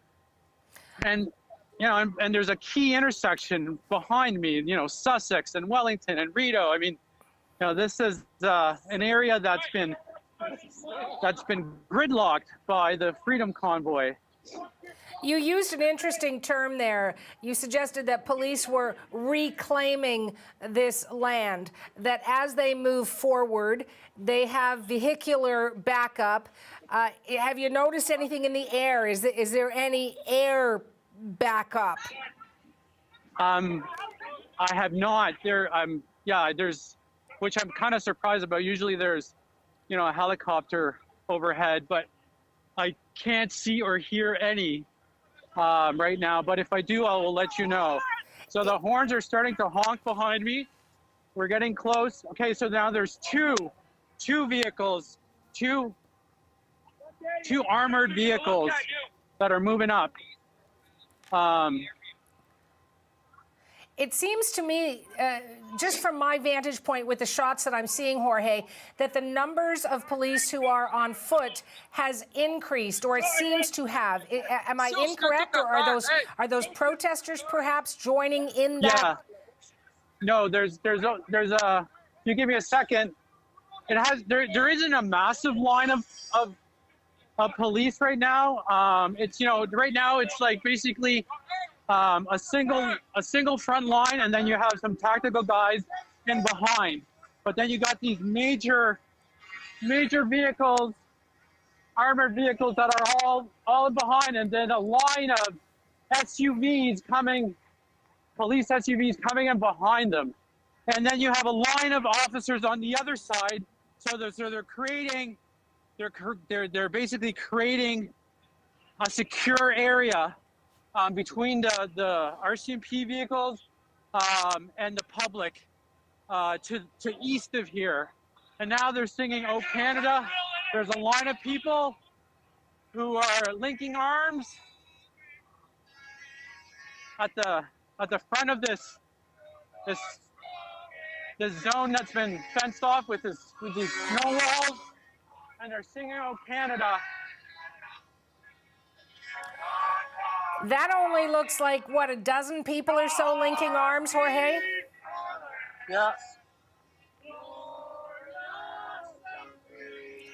Jorge, we continue to see the footage of this. I did ask you that question about air support, and our colleague David Cochran is also listening. He is latched on. David, I hope your audio is up. I do want to ask you what you know of support other than from vehicles and officers on foot. Yeah, so Hannah, what we're seeing is a bit of a tactical repeat of what we saw with the clearing of the Ambassador Bridge, which, as Jorge accurately describes, they're advancing slowly, clearing an area, securing the area, and then moving on to reclaim even more territory. And it looks like with the way this is going, the direction they're moving and where the critical mass of the protest has been is as they keep marching west up Rideau Street, where it turns into Wellington, the police will encounter the critical mass of protesters right near the War Memorial, the Prime Minister's office, right at that part of downtown Ottawa. So the moves here are a tactical repeat of what we saw with the Ambassador Bridge. Officers in the front line not holding weapons, behind them officers with the more riot focus, crowd control gear, guns that can fire tear gas or even beanbag shots to knock people down, and then the heavy tactical units behind it. What we also saw in Windsor, and what we've been seeing here throughout this occupation, is the use of drones for aerial surveillance, and also they tend to put spotters up on buildings with binoculars to keep an eye and look for agitators in the crowd from a high perch. So I would anticipate, I mean, obviously I can't see this from the CBC newsroom right now, but that this level of support and coordinated activity is a part of this. But, you know, if you look at the way the police have moved throughout the morning, and I'm not giving away tactics here because they can see this, the protesters can see this from their main encampment. They came up Nicholas, they've moved toward Rideau, and now they're going to start sweeping west towards that main occupying force on Wellington Street. I would suspect that based on where the trucks begin in critical mass, where the occupiers have been in critical mass, and the direction that the police are going, the two lines should meet in some sort of significant force right around where the Prime Minister's office is, just in the area of the National War Memorial. Jorge is right there on the ground, David.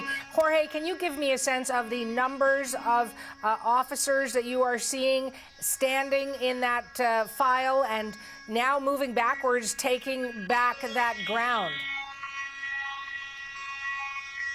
Yeah, I would say like a couple, you know, like under about 30, just from like rough count, but then there's the tactical guys and behind that have come out. Let me see if I can get a shot of them. So there's about, I don't know if you can see them, there's about 6, 7, 8, 9, 10 tactical officers that have come out. So there's 5 right here, 2, 3, 4, yeah. So we got about 10 tactical officers in behind. There's kind of thin line of police, and we're probably gonna see arrest right here on the front line. These people are ready to prepare to be arrested. It looks like that's what they're preparing for. Sorry, people are hugging.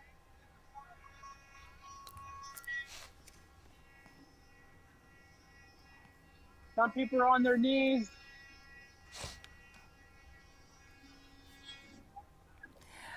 Jorge and David, I want to introduce another voice into our conversation, and that is P.Y. Bourdois, former security analyst with the RCMP. P.Y., former RCMP deputy commissioner, and PY, our viewers can see you on the top left of their screen. I know you are watching our footage as well.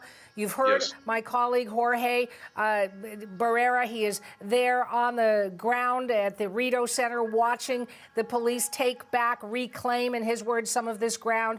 We've got David Cochrane in our bureau in Ottawa, keeping abreast of what is happening all around the streets in Parliament Hill. As you watch what's unfolding, what do you make of the tactics being used? Tactics is obviously safety in number, Suanna. Police are gathered in impressive numbers, and the way I'm looking at this now, it looks like they're covering the area from both ends and just trying to secure the area and start effecting arrests to people who have chose to remain on site. So the way I would look at this is that first and foremost, they will deal with the human bodies. The second stage will probably to remove vehicles that are impeding access to key intersection, and finally deal with other vehicles that could remain on the street. But first and foremost, they have to focus on the people that are still there in a clear violation of warnings and also injunctions. Police did hand out flyers telling people they should get out of that red zone area or they could face arrest and charges. Are each one of those officers now responsible for the people who are in front of them, and will their job be to arrest those who are facing them along that line? These people will engage verbally to tell them they're in violation, potential of arrest, but at this stage they've been warned 3 times. So chances are the officers will manage these individuals and will turn them to other officers that are likely behind them, just to turn them and then process them to the appropriate location for them to be managed legally, with, of course, access to a lawyer and so on and so forth. But obviously, the deployment is very tactical, and the number clearly indicates that they want to have a peaceful resolution, and hopefully, this is where it's heading. But officers are now moving a lot quicker than, if you recall, what you've witnessed in Windsor last weekend, where they were moving inch by inch. Here, it appears to be a lot more dynamic deployment. Reason being that you are not, like Windsor last weekend, a large boulevard that you need to clear. It's an urban environment. So therefore, officers will have to be deployed quickly. And I gather that there are drones that are involved. So the command center is seeing how protesters and occupiers are moving about in the core of the downtown area. It's cordoned off already, and these officers are moving quickly just to effect the appropriate arrest and try to contain as quickly as possible this occupation. PY, my colleague David Cochrane did mention drones in use, perhaps even spotters that might be on rooftops keeping an eye out. We have seen some officers carrying automatic weapons, wearing tactical unit uniforms. My colleague Jorge Barrera on the ground says there are different patches on the sleeves. Some officers from Hamilton, there are some from the Sûreté de Québec, there are some from elsewhere, RCMP, OPP, etc. How difficult is it to get officers that represent different services to come together and think as one in an operation this large? It's very much like a hockey game, if I may say so there, Suanna, because they'll discuss the game plan. They each have their high level of expertise. We're in Canada, after all, so these are professional people. But the people that you see in the kind of beige-green uniform are members of the SWAT team or the tactical team that are heavily armed and are always staying behind the front line, because just in case there might be a weapon that all of a sudden shows up, or there might be some type of heightened violence, and then that's where they normally would get engaged. I finally want to ask you about a word that every time I speak with a security analyst, a police officer, anyone else involved in enforcement, they use the word de-escalation. It seems to be the key theme. How have these officers been prepared, as we've been hearing some of the verbal confrontation they've been facing? How prepared are they to continue to keep that word top of mind? Absolutely, Suana, you're absolutely right. De-escalation is key in any police interaction with the public. This is not normal. These are people that are have decided to challenge the authorities. In their mind, they're on the right side of the arguments, but now they are faced with the reality of potential arrest. So, of course, they'll vent, they'll express their disapproval, but at one point, the officers will be professionals, will deal with them with the appropriate level of authority, just to ensure that they safely execute the arrest if need be. But from what I'm looking at, these are professional. These people are very vocal, but at one point, these vocal individuals will either move or will be moved, and with the legal dire consequences that it entails. We're going to talk about some of those consequences a little bit later, because our Chase Team PY has reached a criminal defense lawyer, and we've got Karen MacArthur standing by for more on that. So that's coming up in terms of what will those who are arrested possibly face. PY, I want to thank you for letting me pick your brain. Former Deputy Commissioner of the RCMP, always great to talk to you. We might reach out again, okay? You take care. Not a problem, Suana. Take care. Jorge Barrera, I mentioned, is right there. We've got a couple of cameras and various shots for you of what is unfolding right here at the Rideau Center. Jorge did give us that sort of geographic climate. As this shot shows, that is heading towards Parliament Building. So they're moving, I believe, west on Rideau Street towards Parliament Hill. Jorge, I'm going to send it back to you and ask you how the environment is changing and developing where you are. Things are as they were.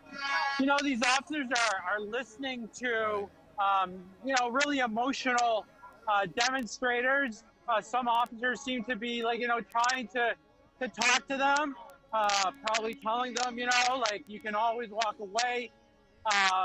There's no. Oui, tout à fait. Vous avez raison. There's emotion. Pour ceux qui se demandent, Julie, en ce moment, nous, comment on fait notre travail, on a avec nous des agents de sécurité. On comprend les mouvements des policiers. Les policiers ciblent des gens qui leur font Jorge, we've been seeing the... That's okay. I know you're trying to get into position and do myriad tasks. What I'm seeing now in one of the shots, and I'm not sure you can see this, looks like mounted police. So we've talked about the armored vehicles, officers on foot, the use of drones. Now we're seeing mounted police. Is that anywhere near your vicinity?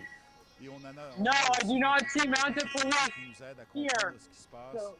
So it looks like, there's multiple areas that are being targeted, maybe all at once. But there's no mounted police that I can see from where I am right now. And David Cochran is watching all of this unfold. And David, I know you've seen this kind of response to various incidents and times across the country, although this is the first time the Emergencies Act has actually been invoked, but there was certainly police presence in Windsor. Jorge talked about Wet'suwet'en, etc. How is what you are seeing in the various sort of shots that you have, do all things lead to Parliament Hill in these shots that we are seeing? Yeah, that's where they're moving. I mean, right now, where those protesters are squaring off against the police, you saw them just snatch someone, move them behind the front line of the police officers, and they very quickly close ranks while the person they're taking into custody is subdued and, you know, either handcuffed or zip-tied so they can be more easily taken away. It's hard for me to tell. I think that building behind may be where the railway building. I'm not 100% sure based on that angle, but which is a temporary home of the Senate, but we're moving up from the Rideau Centre towards Parliament Hill. I mean, this is where this is going. That is where the hardest occupation camp is. That's where the bulk of the trucks are, and that's where the loudest, most defiant protesters have been. And so, Hannah, I got to tell you, it's been interesting when we go out, when our news crews go out and you talk to people, or when you just walk around the street and you hear what people are saying. There's almost been this sense of denial and disbelief that the police would actually do this. I mean, you've heard protester after protester say, oh, politicians say a lot of things and they never follow through. That you've heard them praise the Ottawa police for being cooperative and accommodating, for allowing them, you know, to bring their trucks in and out, bring their amenities in and out, you know, to bring the jerry cans full of gasoline and diesel, you know, inside a controlled area to keep their trucks running and their engines warm. But now they're moving, right? Like, the disbelief and the denial kind of needs to be over, because the threat to take you under arrest and to take your truck, there's now live, real-time evidence that that is happening, because we're seeing trucks getting towed, we're seeing people getting taken away, and while everybody is standing there and firing up their cell phone to live stream this, and you're hearing the arguments and the chants and the pleas for the police officers to switch sides, it just shows you the kind of fantastical thinking that has been there in the occupation zone for the past several days. And you know, when the mounted police start coming in, they're used primarily for crowd control. A giant horse like that can be intimidating. I mean, you can see that the police are serious about moving on this and bringing this to an end. And it is a carbon copy, I would say, of the tactic we saw in Windsor. But as PY was pointing out, Suhana, it's moving at a much more dynamic pace. This is an urban environment. There's a lot of side areas where people can run to and flee to. There are hotels down here they can maybe seek refuge in. There is, of course, the Parliament buildings. There are shops or stores. There's a mall that's been boarded up now for several weeks. But it's a clear, secure advance. Clear, secure advance. That's what we're going to see again and again and again, in phase by phase by phase, as this wall of yellow jacketed police officers start moving towards the main occupying force on Wellington. And you mentioned the speed. For viewers who may not have seen what happened, what unfolded in Windsor, they might think this is slow, because police seem to move, you know, maybe 50 yards or so, or whatever, 50 meters, and then they stop and they sort of form this line. They wait and then they move again. Jorge referred to it as reclaiming territory. One thing I want to ask you about, David, is I want to pick your brain politically. P.Y. Bourdois, who we were speaking with, used the word de-escalation, as I did, that was key for police. I'm wondering, on the political sort of front, is that what the Prime Minister is going to face when they do get back into the House, maybe as early as tomorrow morning, de-escalation politically? Look, there's the antics and the theater of the House of Commons and Parliament, and that is scripted outrage and scripted condescension and scripted everything. The bigger question I think this exposes for political de-escalation in the country is that this sort of protest and this sort of outrage is a feature in Canadian politics right now. It is not a bug. And if you walk amongst this crowd, as we've all been doing here, there's a lot of people that are motivated by two things: Christ and conspiracy. There is a massive religious component to the group that is parked on Wellington Street. Jorge Barrera did an excellent piece about this on our webpage. There are daily what they call Jericho walks, where they march around preaching the good word around the parliamentary precinct. And then there's also a lot of conspiracy. You know, as you see a takedown happening there in the center of the screen, there are signs about the Nuremberg Code. There are signs about the World Economic Forum. There are signs about microchips in vaccines and broad global, you know, primarily anti-Semitic conspiracies. That's all there. It's all baked into it. And it's the same kind of extremism and political movements that we've seen in the United States, starting with the Tea Party and then moving into Trumpism and the Make America Great Again movement. So the bigger challenge to Hannah is where the Canadian body politic and society are right now. You know, a lot of the protesters out there, they're not watching you and me. They'll never watch you and me. And if they do, they won't believe a word we say because we're fake news.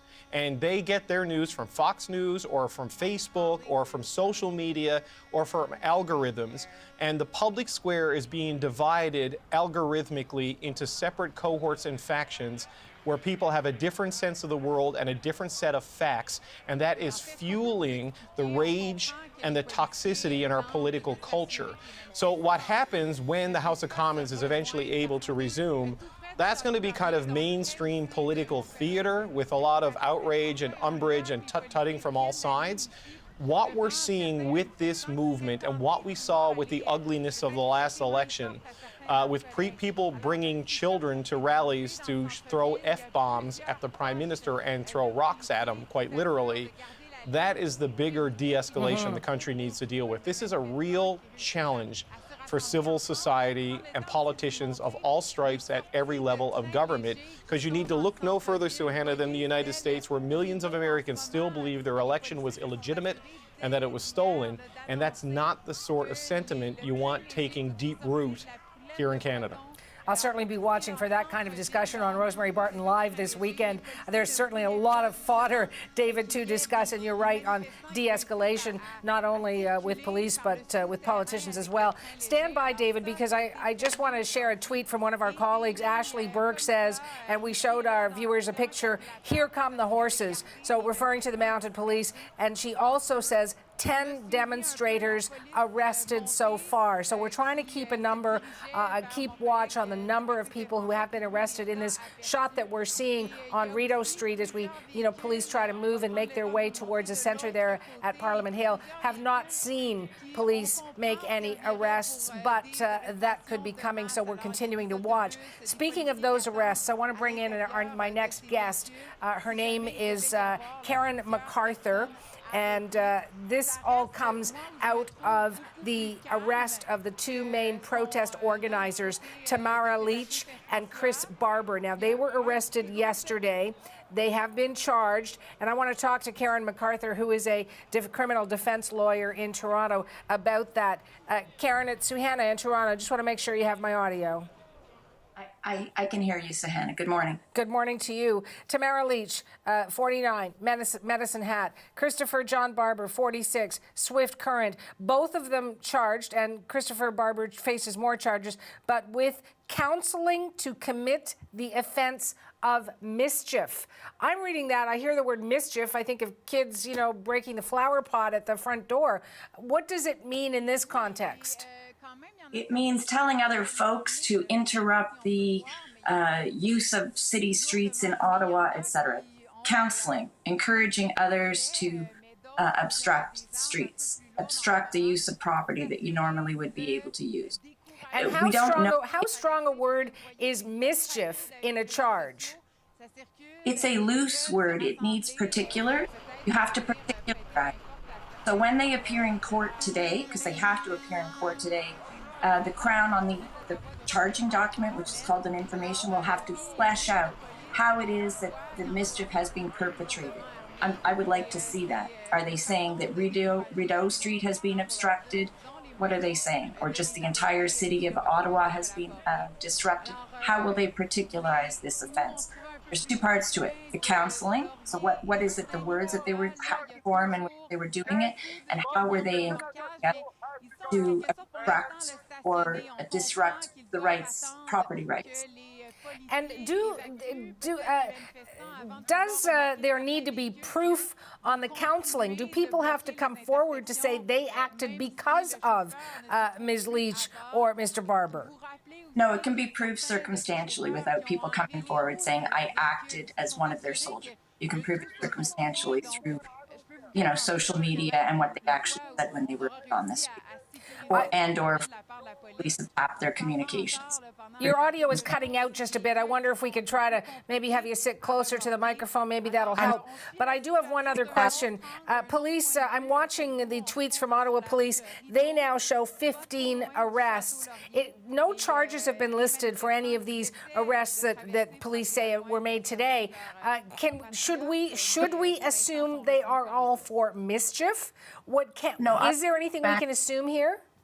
I think they're being arrested for breach of Associate Chief Justice McGuatt's court order that was issued, the interlocutory injunction. So that is a de facto court order that's in place to clear the streets. So presumably they're being arrested for the same thing that Mr. Barber was arrested, the breach of that court order, Section 127 of the Criminal Code. Then they'll all get brought into court. Everybody that's arrested has to appear in court within 1 day. And so we can have more information as to the particulars of their arrest. Whether or not the Ottawa courts will be able to handle this amount of people that are arrested is another issue. Section 127 of the Criminal Code, as soon as you say the word criminal, I seem to think that is serious stuff. Is that something that follows you around if you are charged and it sticks? Absolutely. If you're convicted of it, it's a criminal record and it's a stain for life. The other issue that many of these people are going to face is that Justice McLeod last night issued a Mareva injunction freezing people's assets. So Ms. Litch's assets are frozen. She must, according to the order, provide within 7 days of being served with a copy of the court order where her assets are worldwide, including crypto assets. How she'll be able to do that if she's in custody is a logistical problem. The second issue is that she wasn't represented when the order was issued. And the third question is overreach into people's, the realm of privacy. I did want to note, Suanna, that the reporter on scene said that many of the folks are on their knees and they're hugging. I believe they're doing that so that they will be able to mount an argument that they were peacefully assembling in Ottawa and thereby invoke Section 2C of their charter rights. That not only do they have the freedom to associate, they have the freedom to express, but they also have the right to assemble if they are doing so peacefully. And that's likely why it is that they were hugging and on their knees to demonstrate that they're not actively resisting the police, but rather they're being peaceful. Yes, the optics would be very different if you're standing, a foot away screaming at a police officer versus on your knees and hugging. And I'm going to assume, Karen, that police are wearing body cams. There are certainly a lot of people out there with cell phones, and that footage will become available. You mentioned also that some of the financial aspects of this for the truck drivers who may have been arrested, and they could be in that 15 number that police are sharing right now. They could be arrested. Their licenses could be suspended. You mentioned freezing of their bank accounts. When a license is suspended for someone who drives a truck for a living, we're talking about taking away their living. We're talking about taking away their livelihood. I heard that the trucks are being towed. I don't know if the reach of the orders will be such that their trucks will be impounded and seized as criminal proceeds. That may also be an issue that arises out of all of this. There is a real fine line here between we want peace, order, and good government, which is the bedrock of our Canadian Constitution, our Canadian values, as against the right to democratically express dissent. So we have a balancing act that is occurring here. And I certainly hope that how things play out, we continue to live in a country of peace, order, and good government where we are able to democratically express our dissent if we disagree with the views of the government. We'll certainly be balancing act. We'll certainly be watching how this plays out, not only politically, not only on the streets with the police presence, but certainly in the courts as well. Karen, I've been keeping an eye on the wires. I don't see anything yet on the appearance in court. As you mentioned, they must be there within a day. Of those two organizers, Tamara Leach and Christopher Barber, who were arrested yesterday, but we'll certainly keep our viewers informed. I want to thank you for allowing me to pick your brain. You be well. Thank you, Suhanna. Have a great day. You too. You are watching CBC News Network. I want to welcome you inside the CBC newsroom and outside to the streets of our nation's capital. This is our top story. This is our only story. We are watching police take a stand in Ottawa against the protesters who have blockaded Parliament Hill. This is day 22 of that blockade. Some Ottawa citizens were asking what happened over the last 21 days. Why was there inaction? We are certainly seeing some action. We're not seeing violent action. We're seeing a march not only by protesters forward, but by police backwards, reclaiming some of the ground as they make their way on Rideau Street towards Parliament Hill, the epicenter of that blockade. We've got this story covered for you from many fronts. Right there on the scene is Jorge Barrera in our nation's capital. He can see those tactical units, those armored vehicles, the police in their high visibility jackets. He can hear the protesters. Jorge, describe for me what is happening around you. So in the last few moments, there was one demonstrator who was urging people to walk away from the line, to walk away with their heads held high, and others said, no, we're going to stay, and that demonstrator then walked away. So there's discussions about whether people are ready to be arrested, and as of right now, there is a line of people who are preparing themselves. And you have officers who are talking to them, basically saying, you have a chance to walk away from this. You have a chance to go back. Your point's been made, but you don't have to risk arrest. But it seems like there are some people here who are committed to the end, to be arrested for their cause. There has been no major movement by police at this time beyond this armored personnel carrier vehicle moving on to the sidewalk on the north side. It's right parked in front of a chapters, and there's a group of tactical officers, ERT, I believe, from the RCMP that are in front of it, basically keeping an eye on things. They have the backs of these frontline officers who are primarily from York Regional Police, who have the front line in this. So there's lots of talk right now on the front line with the demonstrators. Last chance, come on, you can walk back, but there are people here who are committed to face arrest at this moment. Jorge, I was speaking with a criminal defense lawyer who described for me the optics of protesters hugging or being on their knees as they form a line in front of police, and she suggested that would be to show that they are demonstrating peacefully. They are not being antagonistic to police as they are arrested, and they are allowed to assemble peacefully. I'm wondering if you have seen anybody taking their knees or hugging in order to make that point to police.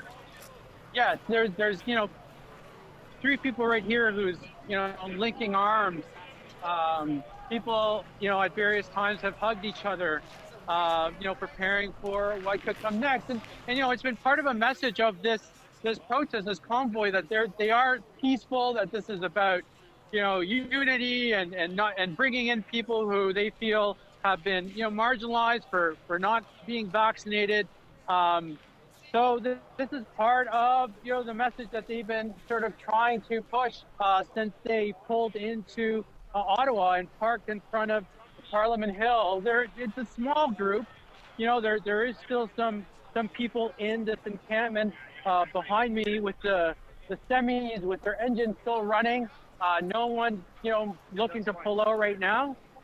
There is a crowd of people to the south of here, in front of the Senate building. There's a crowd there. I don't know what's happening over there, but here it's a very small crowd,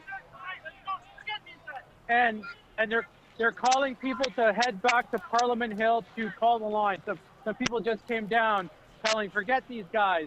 you know, we got to go to Parliament Hill and hold the line. So guys, they're telling us to get out of here because they want.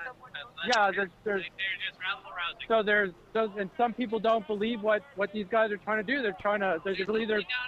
They're being used to drop this line, to break this line. So, you know, there's a bit of confusion, different messages going around, but this is a, you know, it's an emotional moment for some here on the line. But like I said, it's a handful of people that are gathered in front of this line of police that have a lot of armor behind them. Serious business here on Rideau Street. You mentioned a lot of armor behind them. Some of these officers that we can see in the without the vests on appear to be carrying automatic weapons. They're wearing their tactical unit uniforms, so they are there to support other officers. And you talked about some of those who are from various police services across the country, including Hamilton, Ontario, including from Quebec. Jorge, I just want to let you know that I'm looking at the police tweets as well. I'm seeing they report there have been 15 arrests.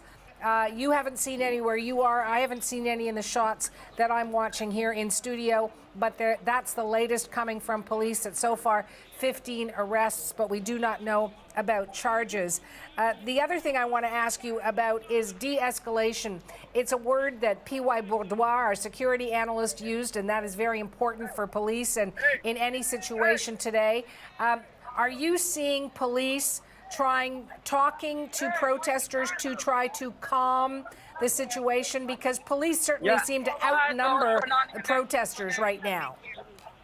Yes, there is one officer in particular, if I can squeeze through, who has been in conversations with people, demonstrators on the front line for most of this time. And this officer is still in conversation, still trying to, you know, convince that, you know, time to end this. They're from York Regional Police, but they've been engaged in a lot of conversations while they've been out here. That's been sort of the main officer who has been talking to people, but there's others, you know, but mostly they just stand, because some of the language and the words that are hurled against it by some people, you know, they're not going to respond to them. But there is an attempt, especially by this officer here, you know, to have an open channel of conversation with the people here who are close to where did you possibly facing arrest. Thank you for coming. And there's hugs. Look at the Ottawa feed as well. It looks like police are tweeting that protesters are putting children between themselves and the police operations, and they are suggesting, of course, that is dangerous, but to use children between police and those protesters that we have been showing our viewers gathering in various locations of the city, but particularly at Parliament Hill. So one of the things the Emergencies Act does declare is that it is illegal to bring children within 500 meters of the blockades. Ashley Burke is one of our colleagues in CBC Ottawa who has been covering this story, and she is standing by. Ashley, when we last spoke, you were on Nicholas Street. There were tow trucks removing some vehicles. Where are you now, and what are you seeing?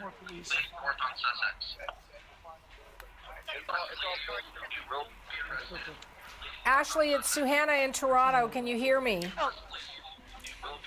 Yeah, I can hear you. So what we've seen is about 10 people so far who've been arrested. We've seen some people pulled out right behind this gate here. One person in particular was putting up a fight. They had to lay him on the ground and sort of drag him along the ground. There's multiple people behind us that are waiting to get loaded up. You can see police in front of us here. There's a standoff. There are several lines of police, and behind them protesters who have been screaming freedom and pushing back at them moving forward. We've seen some of the demonstrators running and heading the other direction, more towards Parliament Hill. They seem to be sort of pushing that direction. I can tell you we've talked to protesters this morning who've had their trucks towed, who say that those who were arrested that they knew have already been released from jail, they said, or from detainment, they said. where they were held this morning. We've seen police who have Ziploc bags full of people who are arrested's personal belongings, including their car keys, and that's how they've been coming downtown, turning on the vehicles to start towing them this morning. But what you're looking at right now is really the standoff between police and demonstrators. I just want to show you also the horses behind us. These are RCMP on these horses. They've been brought in as reinforcement, and we've seen several rows of them come in throughout the last, I guess, half an hour or so as a reinforcement tactic here, Suhana. Ashley, we are trying to listen in every now and then as well to see if we hear any audio. But, you know, those mounted police behind you, the others, it seems like, you know, to viewers it might seem that they move very slowly. However, David Cochran, our colleague, described it as quite a rapid pace compared to, for example, Windsor, Ontario. It has been. You know, we had a bird's eye view that we've been watching for the last hour, and we have seen them make a formation, several different police forces, and come in one at a time. And as David mentioned, it does appear slow, but to see police coming up that street at that rate, as well as bringing in RCMP members on horses, this is quite fast, I guess, if you want to say that, the pace that this is happening. But right now, things seem to be kind of at a standstill at this specific location. As I mentioned, 10 people so far, at least, that we have seen come out handcuffed. And we know that there are more police just around the corner waiting to be brought in as additional reinforcements. When you say more police... You can hear people yelling freedom. We heard them. When you say more police, Ashley, are you also seeing police from Quebec? You're seeing police from Hamilton, which is where Jorge was. He was seeing various shoulder patches. Exactly, various shoulder patches. We know OPP, RCMP are here, Ottawa Police. Earlier this morning, we saw police from Durham, other local police forces. So it's all hands on deck here. Ottawa's interim police chief has said that they needed these, or Ottawa's former police chief had said they needed extra reinforcements, that they have enough to put this to an end. So we're expecting to see scenes like this throughout the day. I mean, this is just one section. They still have to move demonstrators who are all the way down Wellington Street. Right now it's getting louder, people yelling freedom. We're starting to hear honking in the background, and earlier we heard people singing "Oh Canada" as police moved in. Okay, police are on the move now. They are moving forward and headed towards the demonstrators, a line of them. Look at this. You can see them yelling in the background as police move towards them and make a bit of ground here. They're now stopping. A lot of honking going on. And someone's on the ground in front of us. So they're arresting someone right in front of us. Mike's filming it right now. He's on the ground.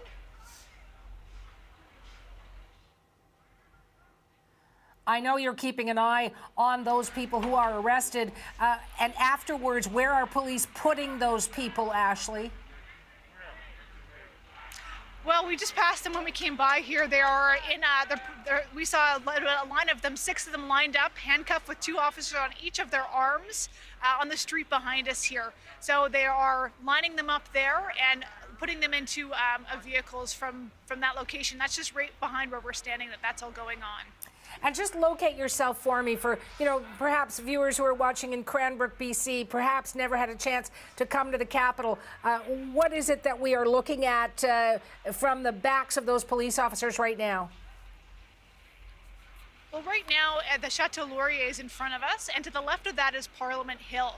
And we're right by a major mall. So this is normally a busy intersection downtown, and it is flooded with demonstrators and police at a standoff here. So this is usually a very busy pedestrian area. We know police today have been telling residents to clear out of the area as they start making arrests like this one. This individual, this demonstrator, obviously was on the ground. He is covered in snow as they start to pull him out here.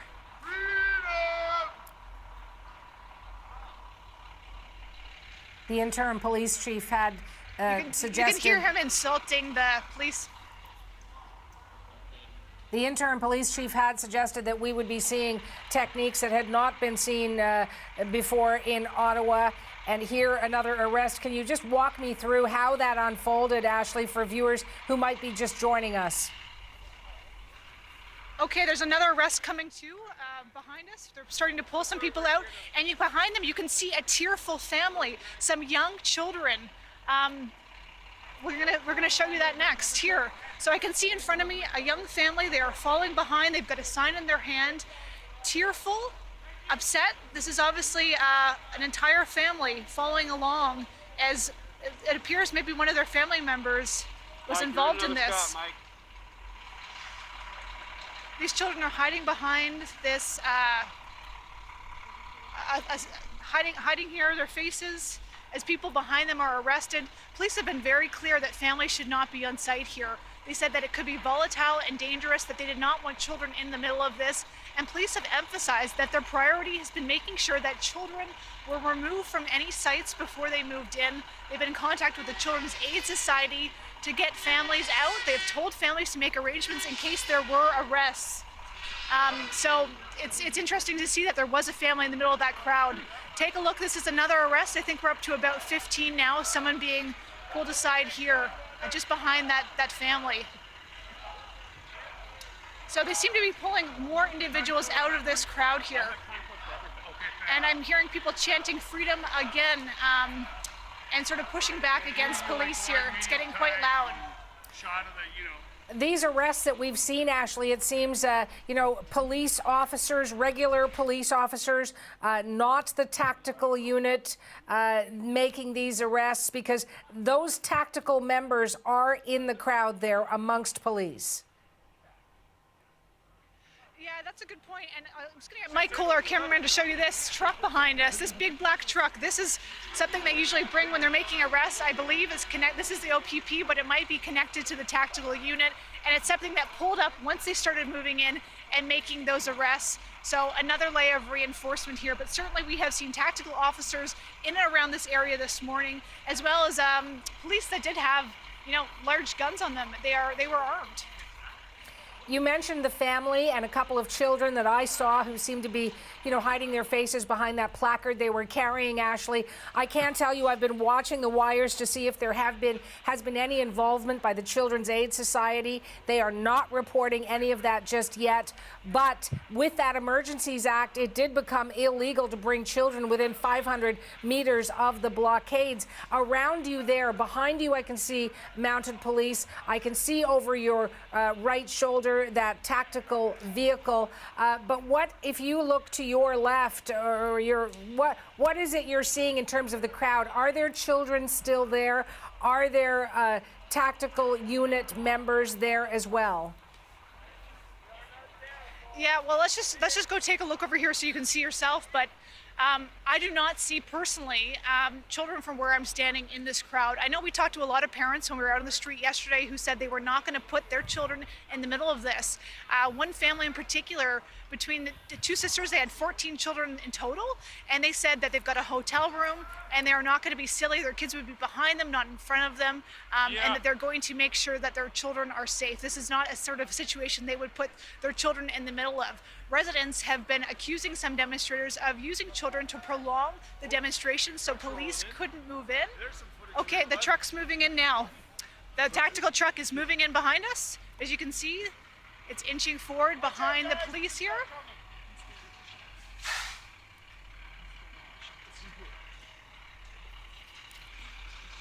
Okay, the truck has appeared to stop but has moved up, so I think it appears they are sort of inching their way forward here and pushing protesters back as they make more arrests of obviously some of the key individuals in here that are pushing back. Ashley, we do know that as you get closer to the epicenter there at Parliament Hill, there are hundreds of vehicles in that blockade still across the downtown core. You're watching this scene unfold here. We've seen arrests made with your cameras. We've seen the children, the family following one of those arrests. I'm just going to check in with another one of our colleagues and get a different perspective from Jorge Barrera. Jorge, I've been speaking with Ashley, and there were arrests made there. There were some, it seemed, that were put, on the ground because they were covered up in snow as they were walking away in hand handcuffs with police on either side of them. What's the situation where you are as you look towards Parliament Hill from your designated point on Rideau? I've seen at least 4 arrests. I've seen 4 people taken with, their hands behind their back and zip ties, including, I believe, the driver of the semi right here. And if you see this Jeep, this Ford, not a Jeep, it's a Ford right here behind these ERT officers, they had to smash the window of this vehicle to get the individual out. The ERT officers have also gone in to search the semi and search the vehicle. Beyond that, it's just been slowly pushing up. The officers have now sort of breached the little snow wall that had been built. They've taken the corner of Sussex and Rideau, which had been one of the main sort of gathering areas for the Freedom Convoy. Now it is in the control of police and you have RCMP, ERT members here, grouped between the semi and this Ford SUV, and then behind you have the armored tactical vehicle as well. So I've seen at least 4 people arrested, handcuffed with zip ties. The line just keeps on moving up. And there's a group of people here that are still gathered. At one point, 2 men came in and saying, "Everybody, let's leave. We got to go to Parliament Hill. Let's hold the line there." And people were saying, "No, don't listen to them. We can't leave this position here." So there's everybody has their cell phone out, streaming for their own. And there's some movement here. The ERTs and there's a lot of emotion right now. It has certainly been an emotional story on both sides over the past 21 days. This is day 22 of these blockades, and we are seeing police taking this action all across the downtown core. Jorge, I do want to ask you, in those arrests that you saw, was there any conflict? Was there any difficulty in police making those arrests? No, people allowed themselves to be arrested peacefully. Like there has been no pushback, no conflict with people. The only sort of dramatic moment was when they smashed the window of an SUV. That's been about it. It's just the line just keeps on moving up, slowly, taking more territory now at the corner of Rideau and Sussex. And of course, there's emotion here. They're directing it at media. They're directing at police. And here we have people kneeling in front of the police right here. This is a line of people kneeling, arms length. Jorge, but I spoke so far, there's been at least 4 arrests. I spoke with a defense lawyer who told me about the optics of kneeling, showing peaceful demonstration as they are arrested, and that footage will probably be used in court as well to make that point of their peaceful assembly. One of the things we saw with our colleague Ashley Burke was after one gentleman had been arrested, there was a family walking behind that person, some of them in tears. There were a couple of kids holding a placard. Have you seen that there? I'm wondering if there are families, if there are children where the arrests have been made where you are.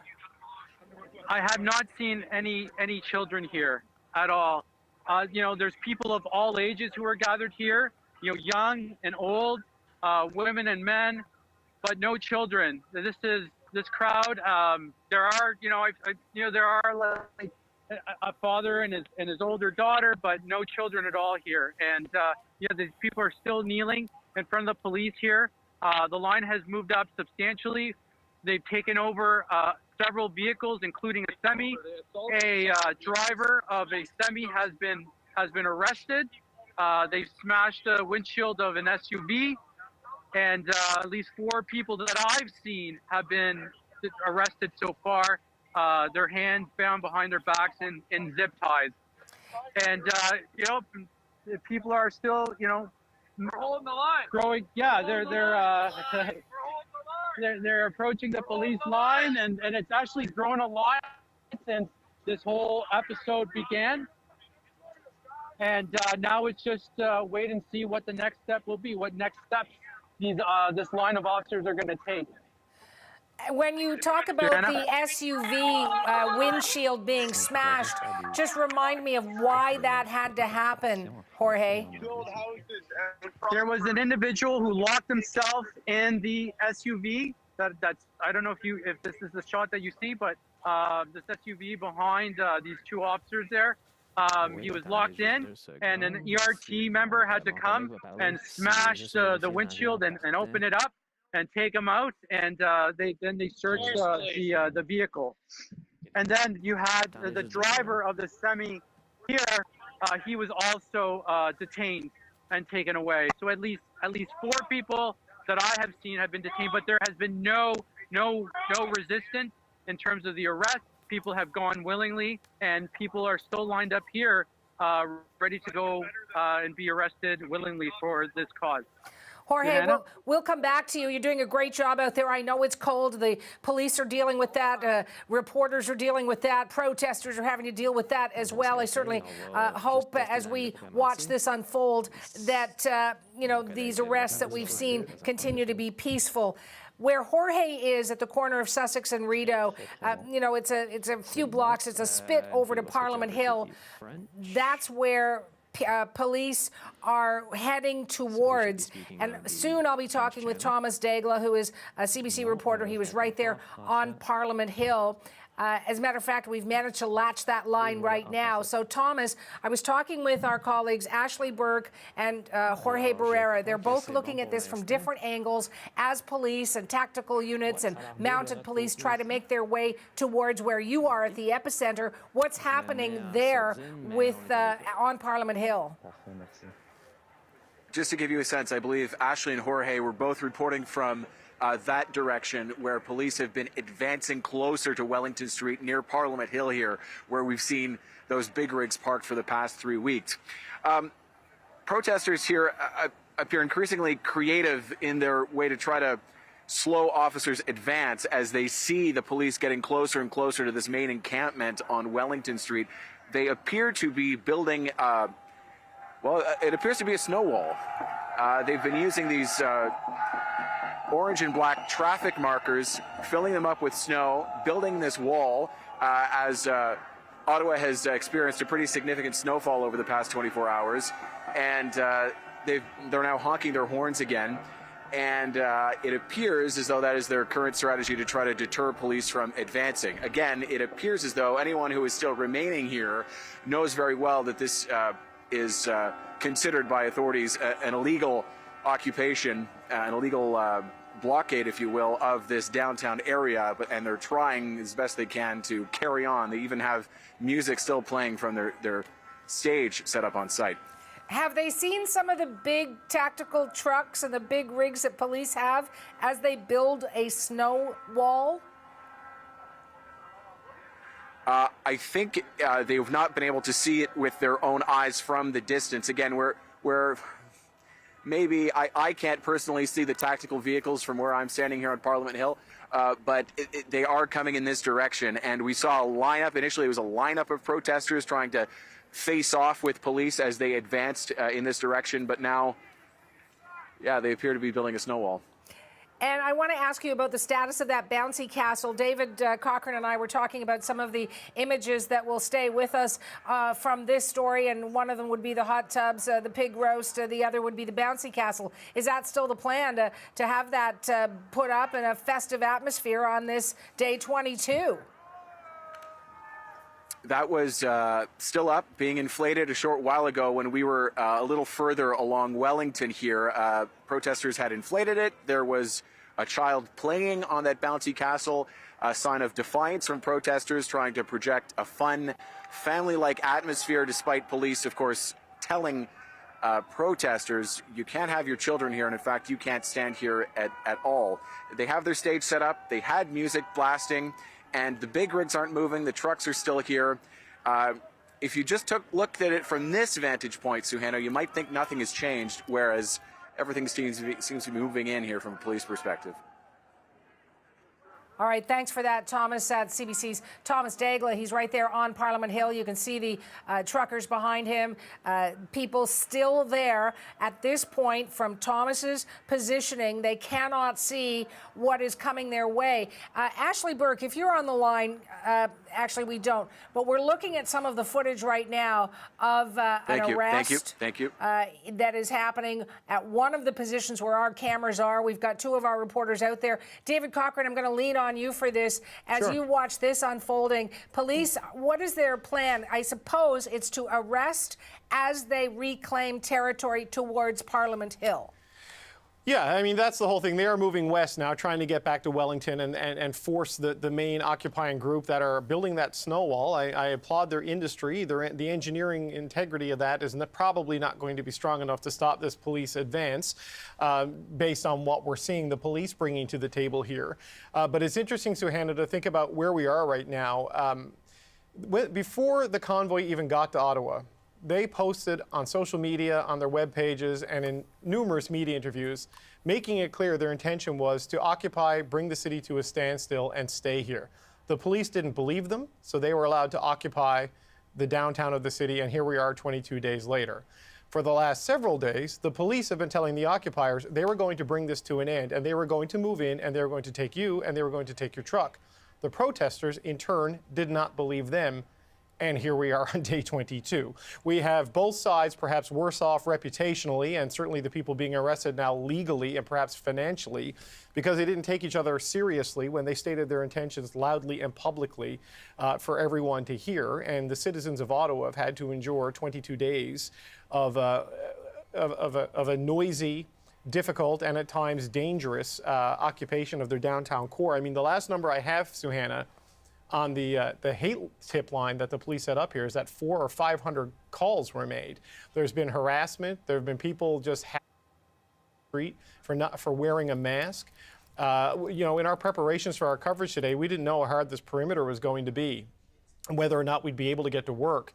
So we made plans for me to stay in a hotel here in the downtown, and when I went over there to check in, the lobby was just completely overrun with people refusing to wear masks. There was a single hotel employee trying to deal with it all, but there were dozens and dozens of mostly men not wearing masks, some of them smoking in the lobby, just taking over this public space and completely defying public health rules and bylaws. And that's been life in the downtown core. You know, restaurants have protesters coming in demanding to use their bathroom, refusing to wear a mask, yelling at people who ask them to comply with these things. So there has been a tension, and I would agree with Councillor McKenney's word of the use, lawlessness, to describe this, because, you know, even when we leave to go out, if you've got a camera, you're likely to get hassled. If you're going out without a camera, you take off your mask and you disguise your face so you don't get hassled. Because if you listen to the stories of the people who live in the blocks around where all of this is unfolding right now, this is 21 days too late. And it's a dynamic now where the police are inch by inch, block by block, aggressively moving west towards the place where we celebrate Canada Day as a country, where the stage is set up and where music is played on Canada's birthday.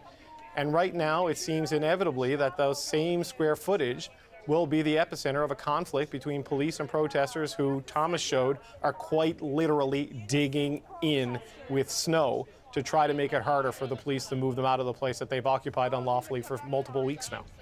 David, will you join me in a conversation with a former Ottawa Police Chief, Charles Bordelot, because we've got him on the line. So, Charles, it's Suhana in Toronto, and I've got my colleague David Cochran in Ottawa. He's watching all of this unfold as well as you are. Let me ask you, Charles, what do you make of the tactics you're seeing taken by police to reclaim some of the territory towards Parliament Hill right now? I see a very organized and professional group of police officers and support vehicles trying to gain control of the downtown core again. What they're doing is they're being very deliberate in moving slowly into the area, and they're effecting the arrest of those individuals who are refusing to leave Some of the arrests are being done very voluntarily. However, some arrests are being a little more resistful, so officers have to use a little more force in order to effect those arrests. I've also seen children in the area where officers have had to remove them to bring them to safety, which is very disheartening to see that these are the types of tactics that these individuals would be using and putting their children in harm's way when they're trying to move their cause forward.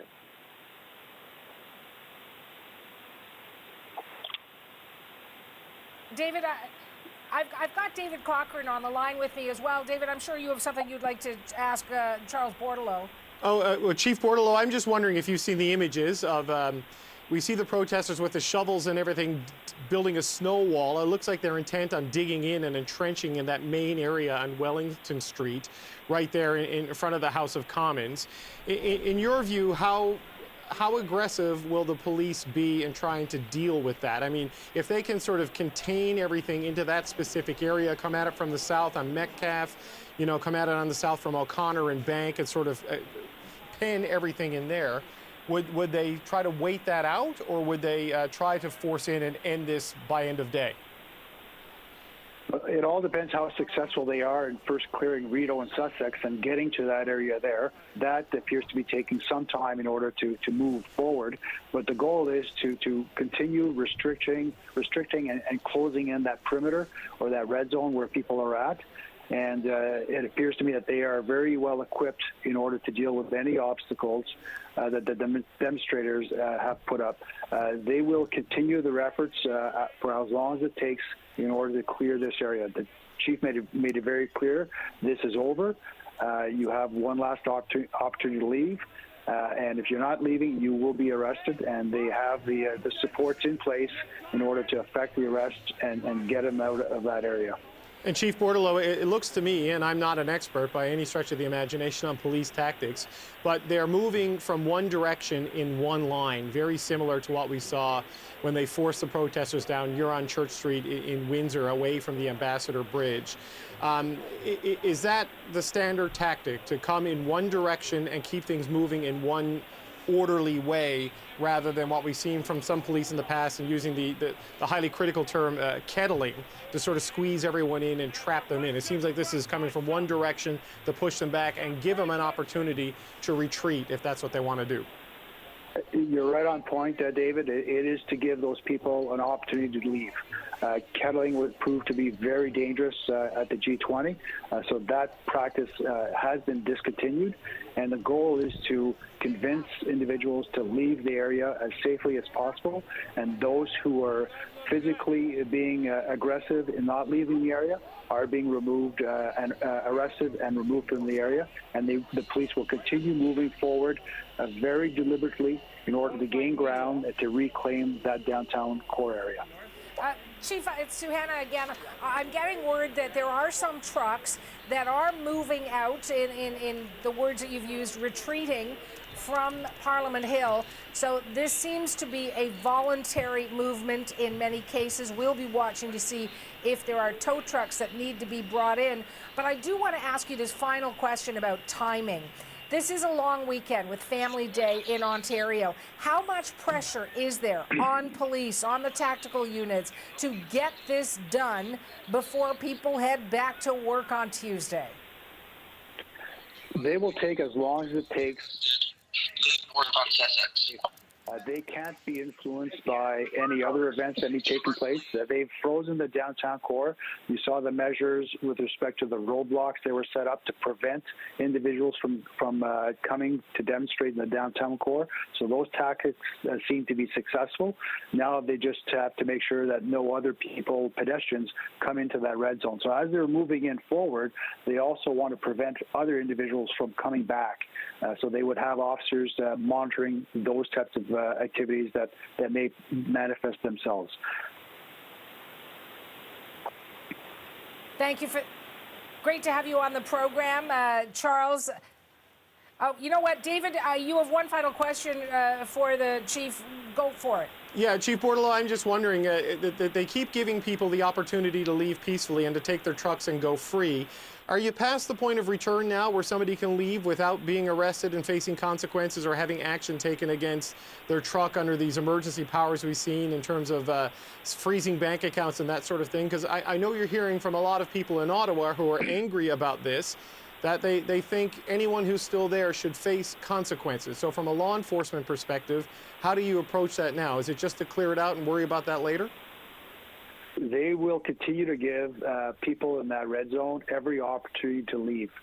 They may not be able to leave with their vehicle from a safety reasons perspective, but they want to, if somebody comes and says, I want to get out, they will allow them to do that. So they want to make sure that they are effecting only the arrests that they need to, and give people that opportunity to retreat. I want to thank you for your time, David. Great, as always, to have you part of the conversation. And Charles Bordelot, you be well. That is former Ottawa Police Chief joining us live right here on CBC News Network. I want to get back to the ground right now. CBC's Ashley Burke is checking in. And Ashley, just let me know whether you've moved up from the position you were in, whether you are closer to Parliament Hill, and what's happening there. Yeah, Suhan, I just want to show you how much ground the police have made. When we started here, look at this gate. This is where the police were lined up. They were pushed back here.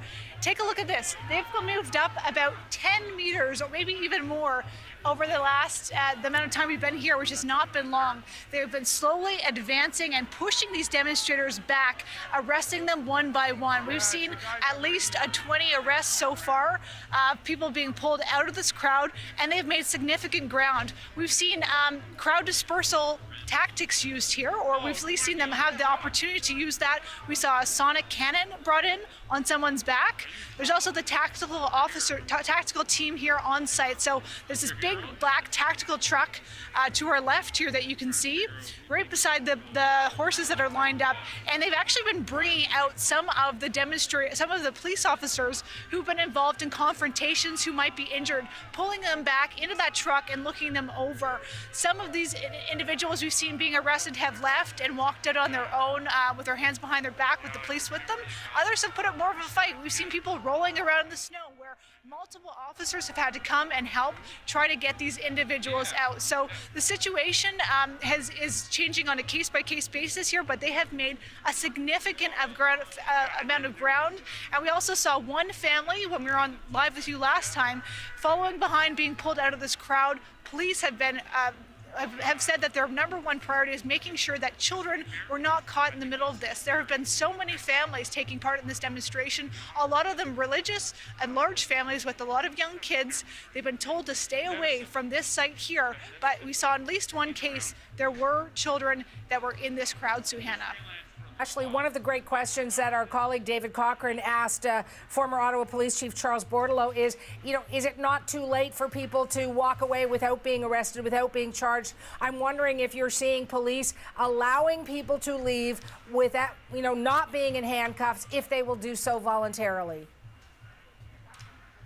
Suhanna, it appears we are long past that point. That is not happening here. Everyone who is coming out of this crowd is coming out in handcuffs, except for that one family we saw, which was walking out on their own. Obviously, police trying to get them to safety.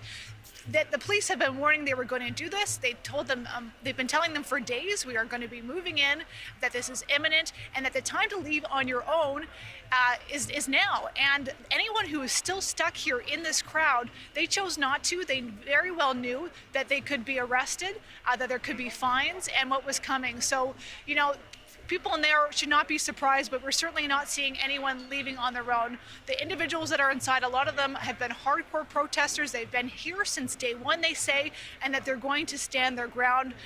And they have told us they don't care if they are arrested. From their viewpoint, they argued that it's unconstitutional to be arrested over protesting, and they don't think that they're going to face tough or hefty fines, but that's certainly not what we are hearing from police, who say, look, there's going to be serious consequences for this. This is an unlawful protest that has gone on for far too long from the police perspective. Thanks for that, Ashley. We'll check back in with you. I am, as I watch the wires, hearing that there is information that another one of the organizers, a key name, Pat King, has been arrested. We did hear that last night there were 2 other organizers, Tamara Leach, arrested and charged with counseling to commit the offense of mischief. Also, Christopher Barber charged with that same offense, and 2 others. But now another organizer the police were looking for, Pat King, is the information that we are getting, has been arrested. I want to take you to another one of my colleagues, Jorge Barrera. He's on the same side of the canal that Ashley is, but getting a different vantage point as police try to make their way west towards Parliament Hill. Jorge, what are you seeing, and how much ground have police, gained since we last spoke? So the front line of this police line is now staffed by members of the Sudbury Police, replacing the York Region Police in this section. There's still some York Regional Police here on the front line, but the line has expanded, and now we have Sudbury Police taking up their spots.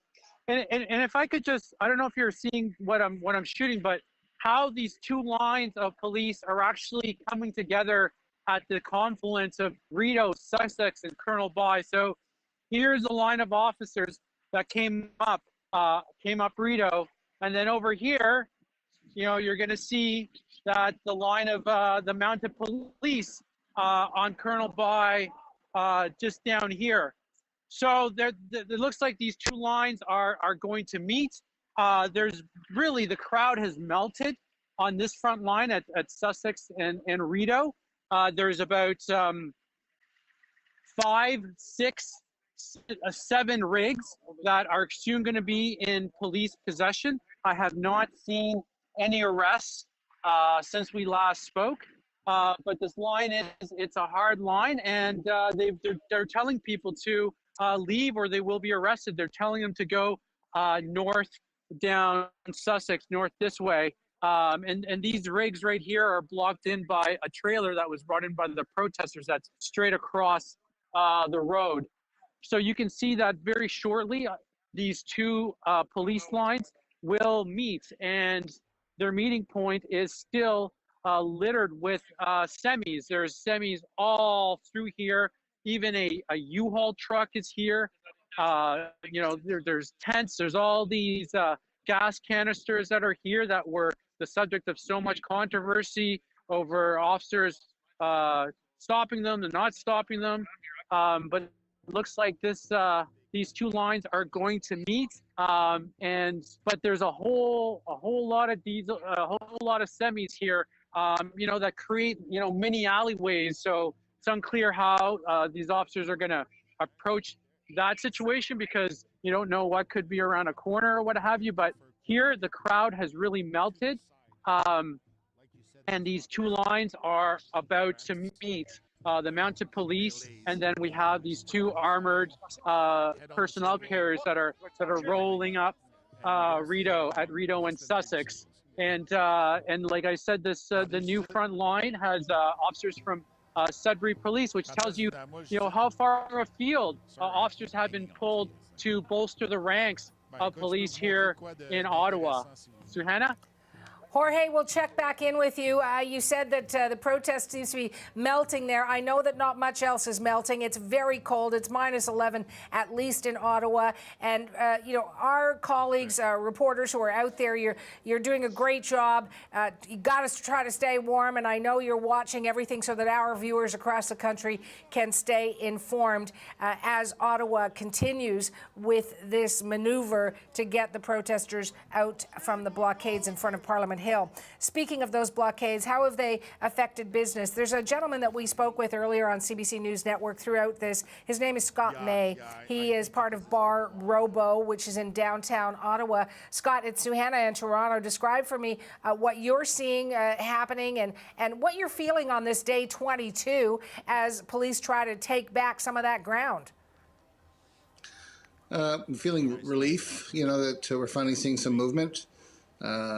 Try not to feel too giddy, and it's sad that it's had to come to this. It's too bad it's taken 22 days also.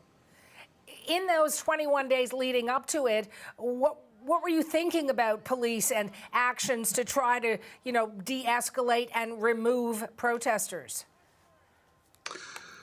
Well, clearly its situation is different than other locations like Coots, for example, where we're talking about a single lane highway in the middle of nowhere. This is much more of an urban challenge for police. There's literally the entire downtown core and the presence of lots of people, vehicle, children, animals, bouncy castles. So, it's been a challenge clearly for police. It looks like they finally got the resources to do this. It was clear from the beginning that the protesters / occupiers were locked in. They were not going anywhere. Mm-hmm. I think that they thought they had the moral high ground early on, and they thought they were right, and that belief was impenetrable. And I think that for people in Ottawa, they lost that moral high ground, and they started harassing residents and flooding businesses with harassment and bullying on social media and locking apartment doors with handcuffs and setting fires in lobbies, and now the protesters are flooding the 911 line in Ottawa with fake calls just to tie them up. We did share with our viewers a tweet from police earlier, police suggesting that please don't do that because their 911 emergency line was being flooded. But I do want to ask you about your business. The Prime Minister has made the argument that this has hit businesses, it has hit the economy of Canada. At Bar Robo, how has this 22 days of action affected you? We've had zero income coming in. We've been closed.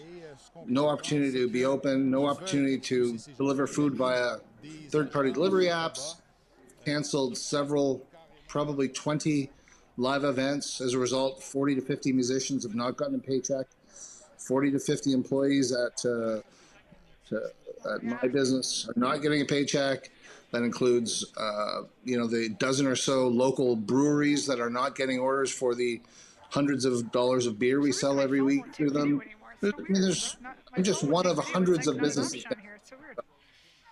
And final question for you. This Emergencies Act has yet to continue debate in the House. That perhaps might start as early as tomorrow morning. It does have to go through the Senate as well, but that's all set if it does get to that point. What is your message to the parties of all stripes right now as they prepare to begin that debate once again?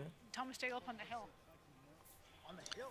I don't know. I'm a humble coffee shop and bar owner in Ottawa. I don't know what message I could have for them, but I'm glad to see we're finally getting some activity and some action, frankly. And, it was clear to me from the beginning that these people weren't moving. So, if this is any indication of the entrenchment of their position, then I certainly don't hesitate to endorse anything to try to get rid of them, whether that's the Emergency Act, any kind of powers that the police can muster. They're not leaving. People are not leaving. You can see it now. They're, we're steps closer to a Jonestown type situation right now, frankly. I want to thank you for your time, Scott, and I certainly wish you safety as we continue to watch this unfold in our nation's capital. You take care. We're hoping to be open next week, Savannah. I look forward to seeing you.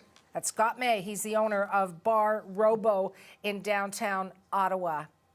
And we are watching this unfold on the streets of Ottawa as police and services members from Hamilton, from Sudbury units, RCMP, OPP, Sûreté du Québec, tactical units, all working together to try to reclaim this ground, to get protesters out from the downtown core, to have trucks and other vehicles removed, either voluntarily or having them towed. We have seen multiple arrests right here on CBC News Network at 2 locations locations. One where Ashley Burke was. There were several arrests. We saw people actually in the snow, police having them down on the ground, picking them up. They're covered in snow, being taken away in zip ties or handcuffs, whatever may have been used. And then at the site of our other reporter on the streets, Jorge Barrera, where we saw the tactical units amassing with the other police in the highly visible vests. There were some arrests made there, and there were people on their knees who were hugging to show, I suppose, that they're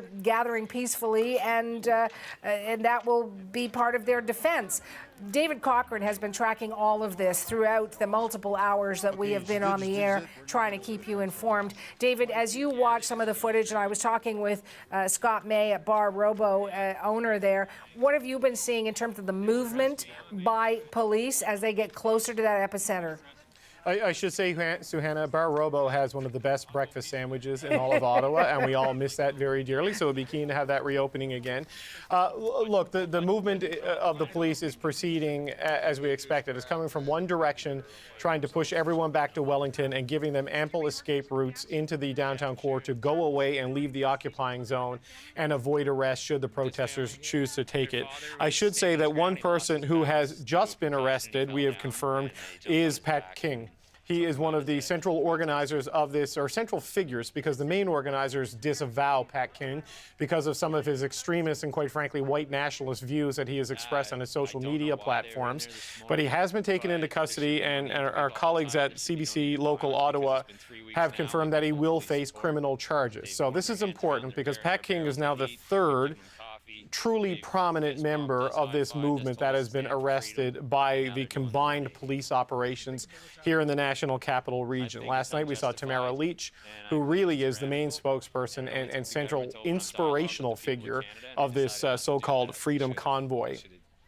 She was taken into custody last night, as was Chris Barber, who is one of the main organizers. There are still two known figures associated with this that I consider to be prominent in this movement who have not been taken into custody as far as we know yet, and that's BJ Dichter and Daniel Bulford. And we know there's a press conference happening in Ottawa by the protest organizers where Mr. Bulford, who is an ex-RCMP officer who left the police force after refusing to comply with the vaccine mandate, who used to do close protection detail for people like Prime Minister Justin Trudeau, he is urging police officers not to comply with their instructions to move ahead and arrest people. He's saying, you can just say no and we will get your back.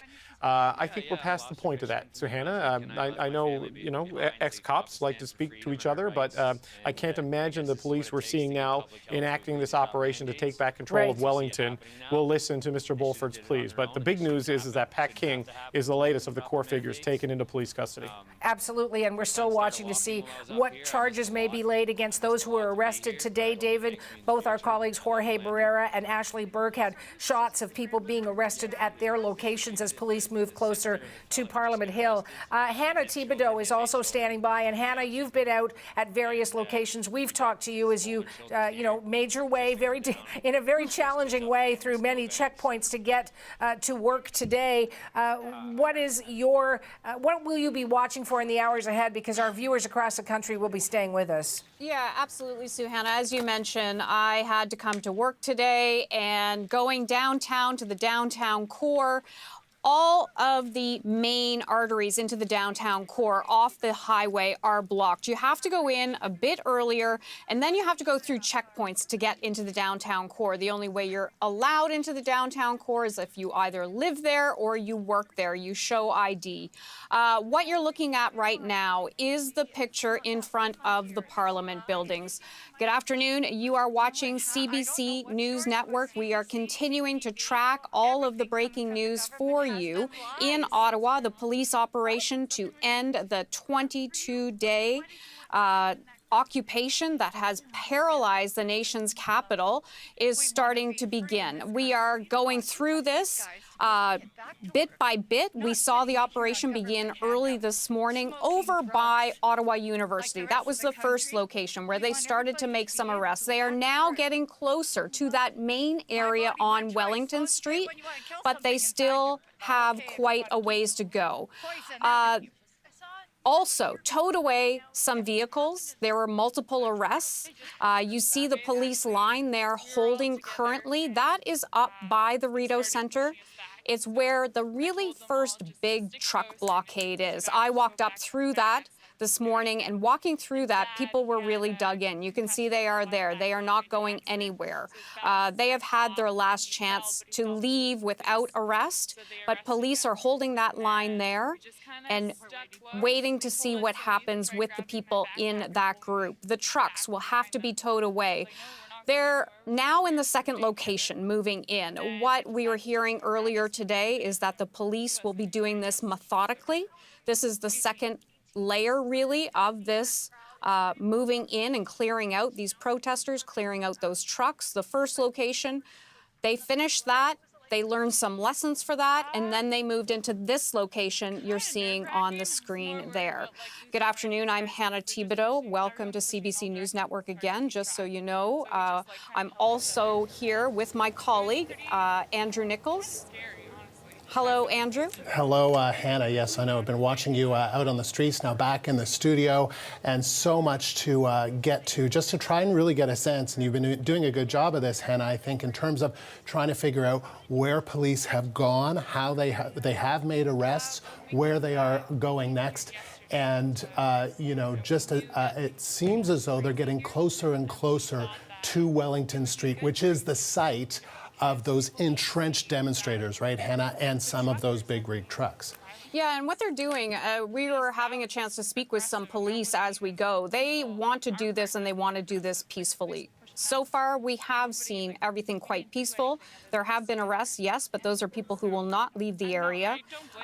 This part will take some time. This area, as I'm talking about it, Andrew, you probably know this as well, but it's that Sussex Drive and Rideau Street, where it turns into Wellington Street. We're starting to hit the area by the Chateau Laurier, the Senate that they're using right now. That's a little bit further from that location.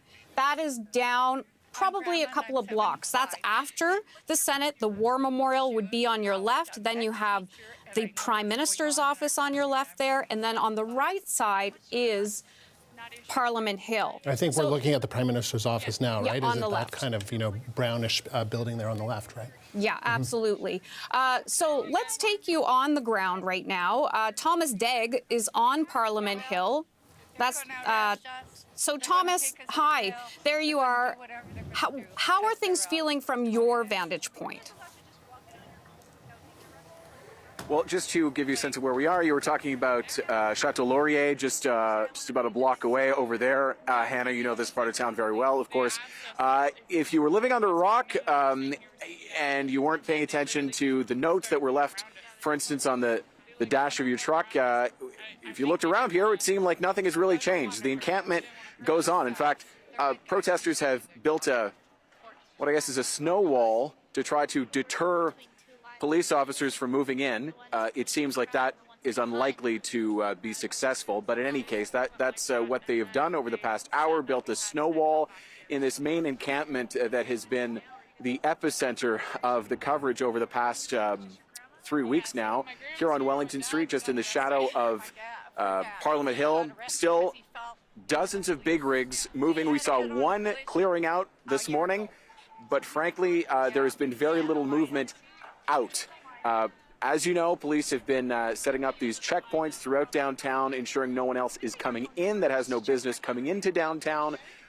But these people, these protesters, are not moving, and they've made clear they have no intention to, despite the arrests all around them. And Thomas, is there any information as to when police might be up at that main blockade? This is the one we've seen, the bouncy castles, the saunas, the hot tubs, the pigs roasting, up towards that area. Because right now, I would say, if you look at your shot, they're behind, if you can, just behind the Chateau Laurier. That's where we see police currently. Yeah, they're right over there. Yeah, it's hard from our vantage point to gauge the exact distance of police, but just listening to our reporting from Ashley and Jorge and from you, Hannah, it sounds like their officers are a couple 200 to 400 meters away, perhaps. It's not clear to me, Hannah, whether police intend to continue pushing today, whether they intend to clear all of Wellington today in terms of protesters, clearing the big rigs and the trucks, of course, all the vehicles and the setup, the stage here and everything else. That would take hours, I would say probably even days. But it's not clear to me whether this will come in more stages. I can tell you from being in Windsor a week ago that there was one main operation initially to clear out all the infrastructure, the vehicles, the trucks, the barbecue setup, and then another separate police operation the following day to clear out the protesters. It seems like today here in Ottawa they're doing things in reverse compared to Windsor, clearing out the protesters, and at the same time clearing out some of the trucks. We saw some tow trucks a few blocks away from here, but again, none of that movement here on Wellington just yet. Oh, Thomas, let me just, I had a chance when I was out there to talk to some police on the ground. What they are saying is now that this has begun, they will not stop until it is all clear. Then once this is clear, then they will ensure that there are no more pop-ups of this. They will make sure it's secured down. And what I'm hearing is that a lot of these officers who have come in from different locations, we've seen them from Durham, we've seen them from York, we've seen Toronto police officers, all of those different locations, many of them will still be here into next week to secure the area to ensure that no more pop-up protests happen. So this will continue on. This is going to continue on until all of this is gone. So I think we're going to, oh, sorry, go ahead, Thomas, go ahead. I was just going to make the comparison to Windsor, having just seen it up close a week ago, Hannah. It's not a perfect comparison given that this encampment, the protest area here in downtown Ottawa is so much bigger and more complicated for police to address. But it took several days for police, and still I believe throughout this week, to have barricades up, to keep a close eye, and everyone coming and going on city streets to ensure that there were no more of those, as you call them, pop-up protests. Absolutely. Thomas, thank you for your wonderful reporting. Stay warm. We're going to come back to you in just a little bit. CBC's Thomas Dagg live for us in Ottawa. And we're now going to go to Jorge Barrera, who's on the ground live in Ottawa, and he joins us with the latest. And Jorge, I understand there's been a little bit of activity where you are. Just describe and tell us where you are and what you've been seeing and hearing. Yeah, the latest thing I heard is that there seems to be an individual. He wouldn't identify himself to me, just said he was a Canadian, but he seems to have some authority with the demonstrators and or with the truckers in particular. He said that the truckers have left. They left their semis unlocked. He told this to the officers, and he's urging people to just leave. And he also says that a group of them are going to stay around just to protect the trucks. But he says the truckers who were in these semis back here have all left. They've left their doors unlocked for the officers to go and start working on removing them. And they just want to stay back to protect the trucks. And in terms of the police movement so far, we have Toronto police over here standing shoulder to shoulder with York Regional and Sudbury Police. So we got three police, city police, municipal police forces here, and they're basically tightening the noose here. They're squeezing people into this corner of Rideau and Sussex. Now I don't know if I can take you there, but behind me there are Sûreté de Quebec officers. Maybe I can walk up here and show you, who are dressed in basically a riot gear, sort of ready to launch tear gas type of agents. So I'm going to see if I can take you to them. They're on Mackenzie. So there's a line of SQ, Sûreté de Quebec, riot police on Mackenzie, which runs parallel to Sussex. And you're right by the Chateau Laurier, right? Line. You're right by the Chateau Laurier. This is right by Chateau Laurier, between Chateau Laurier, and this condo, prime piece of real estate in Ottawa. And here's the Sûreté de Quebec officers right here. They have their riot helmets, and we have, if you can see behind me, the sort of the crowd dispersal tear gas type of non-lethal, weapons that if something happened, you'd fire that off. But these Sûreté Quebec officers shows you how many different types of police agencies there are here. We got Sûreté Quebec here, equipped differently than the officers from Ontario, but he has Sûreté Quebec, Sudbury, York Regional, Toronto Police, and you have RCMP tactical teams, ERT, emergency response teams, also back there with their armored personnel. And then you have the mounted police on horseback, just kitty corner to here, just beyond those, behind those porta potties. There's officers on horses there. So the cordon is a tightening. On this particular encampment, there's a bunch of semis here, and apparently the truckers have left, and they've left their semis unlocked for the officers to move in and clear them out. So is that the expectation, Jorge? And I just wanted to situate everyone. Yep. You're doing a great job.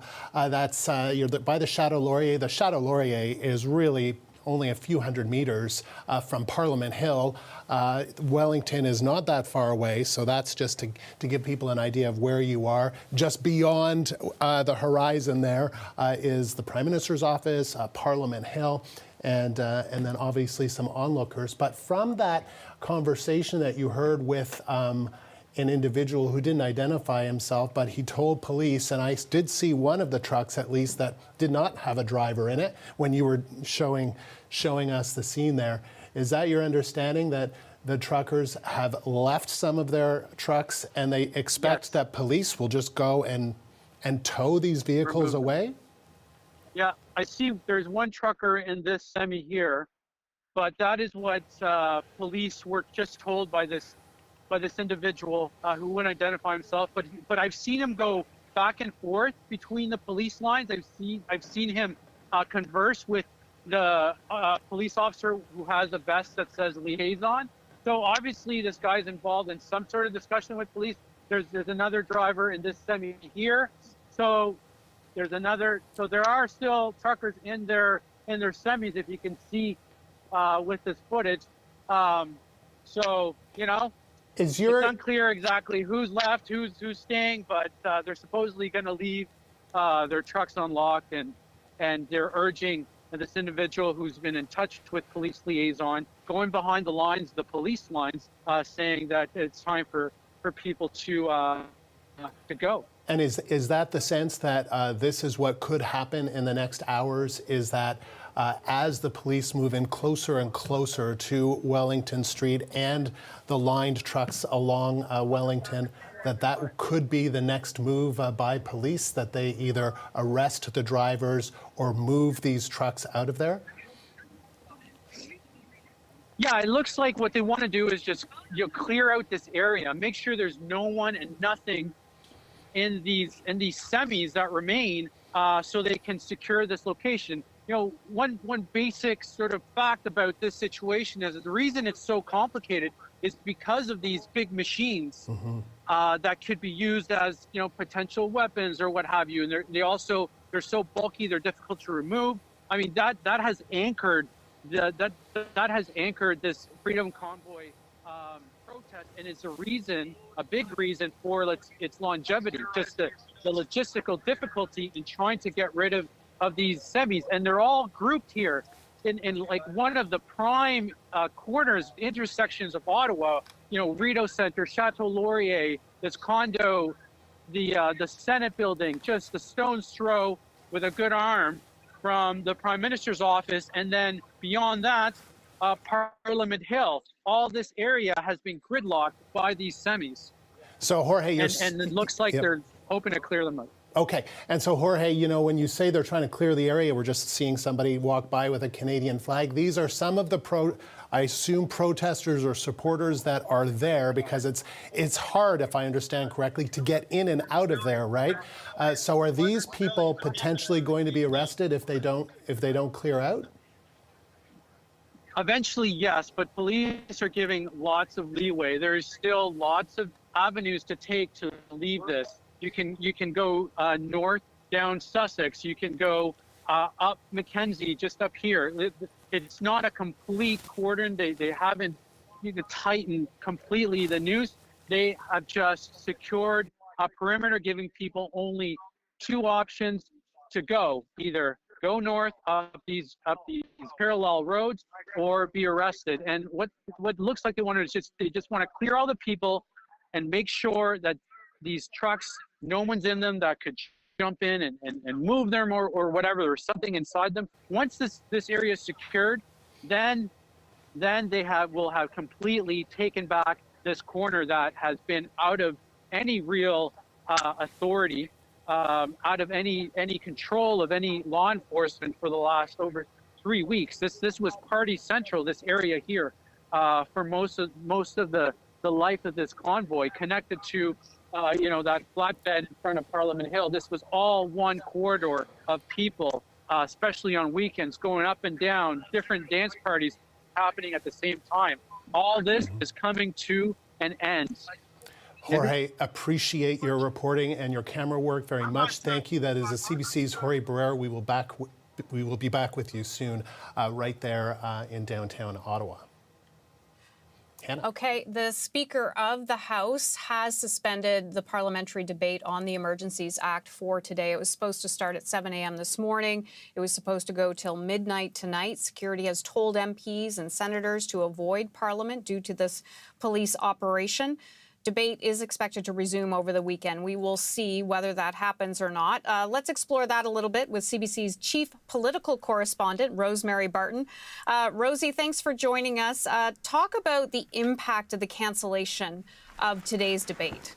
Yeah, I mean, this is an important part of the process of invoking the Emergencies Act, as Cabinet did earlier this week. It has to be debated and examined inside the House of Commons and then the Senate.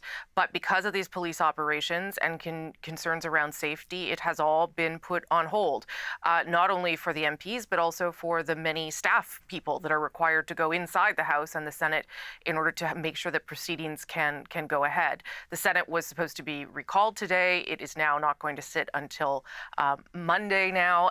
All of this essentially means that this debate, which has to happen within 7 sitting days, has been pushed back, which means the vote itself has also been pushed back. And why is this important? It's important because some of the measures that we are seeing and some of the measures that we are not seeing, some of the financial measures that are taking place, freezing bank accounts and corporate accounts, are what allowed police to move in forcefully today. And the government believed that this was the only solution and the right solution for the time we are in. But it is also up to the government to explain and to prove to opposition parties and Canadians why that is the case. And as you well know, Hannah, there is already criticism, pushback, and the beginning of court action by some civil liberties associations who believe that this wasn't necessary. It really does depend on who you talk to, but certainly the government's case inside Parliament has been that there were real extremist elements within this protest. They point to what happened in Coutts, Alberta, as evidence of potential violence, and that's how they sort of make the case for why they had to do this. And that's why that is important, to hear that debate and to allow opposition parties to question the government in a detailed way about why this is happening and why it was, in the government's view, the right solution. One of the things, people are asking me on Twitter, because I was reporting on this morning as well. They were saying, well, why don't they just hold it virtually like everything else? You still need staff in the House of Commons to make the virtual sittings happen. So they couldn't risk staff going into the Parliament buildings either. And I wanted to make that clear for our viewers out there that they simply couldn't just switch it over to this. You're talking about the government making its case. We heard from Prime Minister Justin Trudeau on this. He was the first to stand up and make the case. How effectively have they done so in justifying the use for the Act? You know, I think they are telling us what they can right now. Obviously, there are issues of intelligence and operational concerns that mean that the government can't necessarily reveal everything they know. Obviously, though, too, there are other things at play here that may not really be wholly a part of the Emergencies Act. And by that I mean the, I think, agreed upon failure of Ottawa Police Services to act as it should have in the early weeks of this. There was concern within the federal government that the Ontario provincial government wasn't going to act forcefully enough. And that sort of left the federal government to say, well, who's going to deal with this? Who's going to take charge? And so they did. That may not actually be a satisfactory answer for many people who are, I think, worried that this could lead to future uses of the Emergencies Act, a slippery slope kind of effect. I should point out, though, Hannah, that there are checks and balances built into this. This does have to be reviewed after its use. As you know well, it expires after 30 days, and the government has said it doesn't want to use it any longer than needed. There are some federal ministers giving a briefing right now. We'll bring you some of that tape. But for instance, the Deputy Prime Minister and Finance Minister Chrystia Freeland is saying yet again that she takes no pleasure, the government takes no pleasure in invoking these measures. But they are getting action. And whether that's because there are more resources on the ground or whether it's because we just needed something to sort of unblock the impasse, I'm not sure. But this is the first day in many, many days where something is actually happening. Yeah, again, Rosie, I was talking to some police on the ground while I was out there, just, asking about that. Why did it take so long to move in? And one of the things that I was hearing from them is that they've never seen an incident where, an instance where you have these big vehicles blocking the main arteries of a downtown core. And that's one of the big problems that police were having. But also we heard from the former chief of police, Peter Slowly, that they needed 1,800 extra police officers here in Ottawa. For the Conservatives, they feel and have said that this was overreach, right? Yeah, I mean, let's be clear. The Conservatives have a complicated position around all of this, right? I mean, they have members of their caucus who have gone out to meet with the protesters, who have posed for pictures with the protesters, and who have told the protesters that they should stay, which is fine, except this is also, at this stage, an illegal protest, an unlawful behavior, given how entrenched and how long it's gone on. So the Conservatives have to manage that, but they also want to hold the government to account for not taking action for so long. And at the same time, this week, Hannah, try to paint themselves or suggest that they are the party of law and order, which is how they have traditionally described themselves. Difficult, I think, to say that you are the party of law and order and still be, at least a part of your party cheering on this kind of protest. So they are in a difficult political position, but they are trying as best they can to wedge the Prime Minister on this and to really force him to take responsibility for what didn't happen for so many days and then for what is happening now. And they have had some success in doing that, I would say.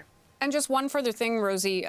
So we're supposed to have the vote on this Emergencies Act on Monday. It's now going to be delayed. We heard from the government House Leader sometime early next week. We'll see what day it pans out to be. Right now, the dance partner with the Liberals is the NDP. And we heard actually kind of a back and forth between NDP leader Jagmeet Singh and interim leader Candice Bergen. He says he had to support this because essentially what this group wanted to do was overthrow a democratically elected government. Yeah, I mean, I think there you see how the two sides are falling. And that is certainly the government's position as well, that this was a threat to good government, to peace, to law and order in this country, and that it could not be accepted. And the NDP obviously feels the same way. It has said it is putting the government on a short leash when it comes to supporting the Emergencies Act, not a long one, so it could withdraw its support if it felt that the government had overreached. The Conservatives, on the other hand, believe that the government should have done many things before this. When you press the Conservatives to understand what those other things were, you don't always get a particularly clear answer. I think there is lots of risk for both the government in taking this action and some risk, too, for the Conservatives in the way they have managed some of their ties to people on the ground and then how they're positioning themselves around the Emergencies Act, too. Okay, Rosemary Barton, Chief Political Correspondent. I know you'll be with us throughout the day. Thank you so much. Thanks, Hannah. I appreciate it. And the CBC's David Cochrane. It's for us in Ottawa, and David, of course, the political aspect of this story, extremely important, but it's the police action that really, is captivating our attention right now. Maybe before we look ahead, where are we right now, especially for those viewers who don't live in Ottawa, who are seeing all these images of police lines, they're seeing some interactions, they have seen some arrests with protesters. What are we seeing on the ground now, generally speaking? Okay, let's try to pull it up to 30,000 feet, or at least like a Google map level, to show you how this police action is going. I think we have a map we can put full screen if that's possible, to give you an idea of how this is unfolded today. So look there at the Rideau Centre. Just to the east of the Rideau Centre is a street called Nicholas Street. Now that's outside the controlled zone, because you see that body of water, that's the canal. That's the Rideau Canal just to the west of the Rideau Centre. That is the border for the hardened perimeter that police have established. Well, Nicholas Street is there to the east of the Rideau Centre, and the police started moving up that this morning, making arrests and towing cars. That then allowed them to establish a presence on Rideau Street, just at the Rideau Centre, and they are moving west from there bit by bit. Those are the pictures that we're showing you. So I don't quite know if they're over to the other side of the canal just yet, Andrew, but as they start moving there from the Rideau Centre to the National War Memorial and then on the way down to Parliament Hill, that's where they're going to start encountering increasing levels of entrenchment and resistance from the people they're trying to move out. For the most part, it's been skirmishes with small groups of largely passive and non-resisting protesters who have been arrested throughout this morning. There have been a few, hold the line moments where they're staring the cops down, live streaming it, or even kneeling down and peacefully doing things like singing the national anthem. But through it all, people are getting grabbed. There's been one truck having a window smashed out so a man could be arrested, and the towing and the arrests have commenced after the move up Nicholas to set the beachhead at Rideau Street and then start moving west.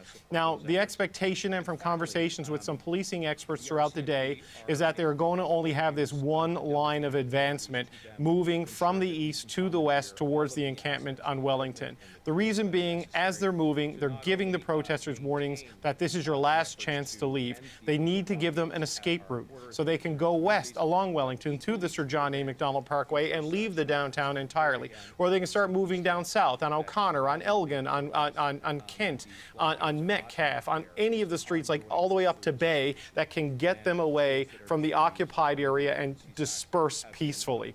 Unless they do that, the police are just going to keep moving, Andrew. It's a lot like the images we saw with the clearing of the Ambassador Bridge blockade in Windsor. The police form a line, they move forward, they grab the people who won't go, they have the heavy tactical police officers behind them, and then the armored vehicles coming behind that in case it gets to that point. You can add in mounted units as a new element of crowd control and quite frankly, intimidation that the police have brought in here. And you throw in the fact that they're arresting the leadership one by one, the central figures of this organization over the last 24 hours. Chris Barber, the first to be arrested around supper time yesterday in downtown Ottawa. Last night, Tamara Leach, perhaps the inspirational figurehead of this freedom convoy, was arrested last night in downtown Ottawa. And just in the last little while, Pat King, not part of the core group organizing this, but a person of great influence and prominence inside this movement. He has also now been arrested. They are all facing criminal charges. So it was that early move up Nicholas to Rideau Street, the capturing of the command leadership of this movement, if you will, to try to demoralize and shake some of the soft protesters and convince them into leaving. And now that steady march westward up Wellington to the dug-in, entrenched trucks, tents, and protesters right on the front lawn of Parliament Hill. And so, David, as I'm watching this, it brings me back to the G20 many years ago. This is not that. It does not feel like that. It does not look like that. There just seems to be this gradual kind of advancement of lines, and I know that there's been changes in police operations since that time. And so far, other than some of the skirmishes and some of the resists, and there, as you mentioned, there have been, I think it's about 10 arrests, and then those 3 or 4 top organizers that have been arrested. But does this now become, as we get closer to Wellington Street and closer to those rigs, the kind of epicenter of this encampment, really? And here's a live shot. That's the Prime Minister's office. So this is right across from Parliament Hill to your right, Prime Minister's office to your left. Is this where it becomes potentially the most dangerous, the most complicated? Look, that's where the critical mass of trucks are, in part because that's where they set up shop on the opening day of this protest, and also in part because the mayor of Ottawa, Jim Watson, cut a deal brokered by Doug Ford's former chief of staff, Dean French, with the Convoy organizers, Tamara Leach, to relocate a lot of trucks up there. So that's created a really difficult Jenga tower of heavy equipment that they're going to have to move, but that, you know, creates mobility issues, safety issues, and operational challenges for the police in moving in there and extracting this safely, because any one of those trucks could be revved up pretty quickly, and that makes the situation a whole lot more dynamic and dangerous. But yeah, it looks like this is where the hardcore has been from the beginning. I mean, they have porta potties set up there, they have cook tents, they have open fires. You know, there's another area just west of there, Andrew, on Kent Street, where there have been seemingly daily pig roasts over the last couple of days. I mean, you don't roast a pig on a piece of land unless you think you own it. And that's what's been going on here in the downtown core for the last little while. So these are people that have put down roots. They have fake mailboxes set up with manufactured civic addresses as if to claim ownership of it and saying they'll receive their mail there. I mean, it's that kind of a mindset that they're walking into. And you saw the pictures that Thomas showed earlier of them frantically shoveling snow and trying to build a barricade and putting around the wheels of trucks to make it harder for them to be moved. It's that hardcore that all the policing experts we've been speaking with over the last 3 weeks warn us about, that's going to be the most difficult group to move, especially if they climb into their trucks and refuse to get out.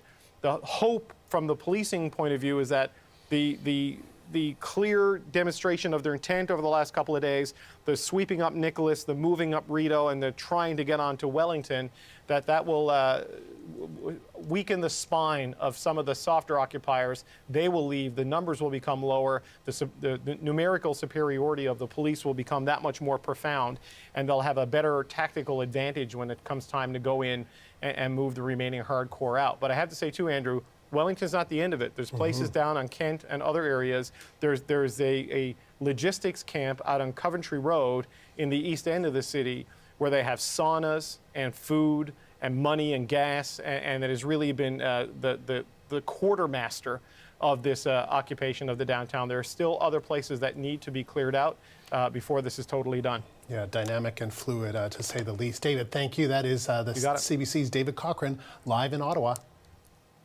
You are watching CBC News Network. We are continuing on with our coverage, the breaking news from Ottawa, the police operation to end the protest that has paralyzed this city for 22 days. I'm Hannah Thibodeau in Ottawa, and we have Andrew Nichols in Toronto. But let's go to our reporters on the ground. Thomas Degg is on Parliament Hill, just across from the National War Memorial. Thomas, what are you seeing and hearing right now?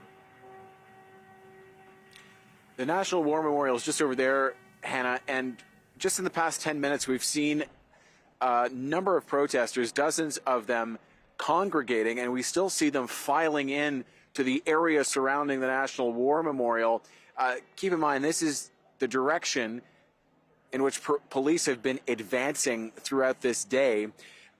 Protesters must know that their encampment that David was talking about a second ago here on Wellington, just near Parliament Hill, that police are going to be moving in here, presumably shortly. This is the place where protesters have been dug in for 3 weeks with their big rigs and their trucks. You can see some are still here, blocking the way, ensuring no one can enter this zone that is virtually controlled by protesters. They've built a snow wall or snow fort, if you will, trying to prevent anyone else from entering. They're still working on that, shoveling snow onto that wall from this fresh snowfall of 25 or so centimeters that has been dumped on Ottawa over the past 24 hours. That's what we're seeing at this hour. Again, protesters camping out here, staying parked. We have seen a few, and I would say just a few, less than a half a dozen big rigs leaving the area today. There perhaps have been more, but we've only witnessed just a few. of truckers leaving of their own volition from this area. Yeah, it's interesting, though, that they are leaving. It took quite a few warnings, and today seems to be the final one for them, that if they don't leave, they will be arrested. Their cars could be seized and their licenses suspended. Now, we're looking at shots right now, and I would say that's probably a couple blocks away from where you are currently behind you. We see many different police units there. They are pretty calm. They're just kind of holding the line at this time. When I was talking to police before they moved up to that point, they say what they do is they move a certain section, they regroup, they learn the lessons, and then that's when they move into the next section. So they're kind of taking it section by section. What's the feel from you and the police down there?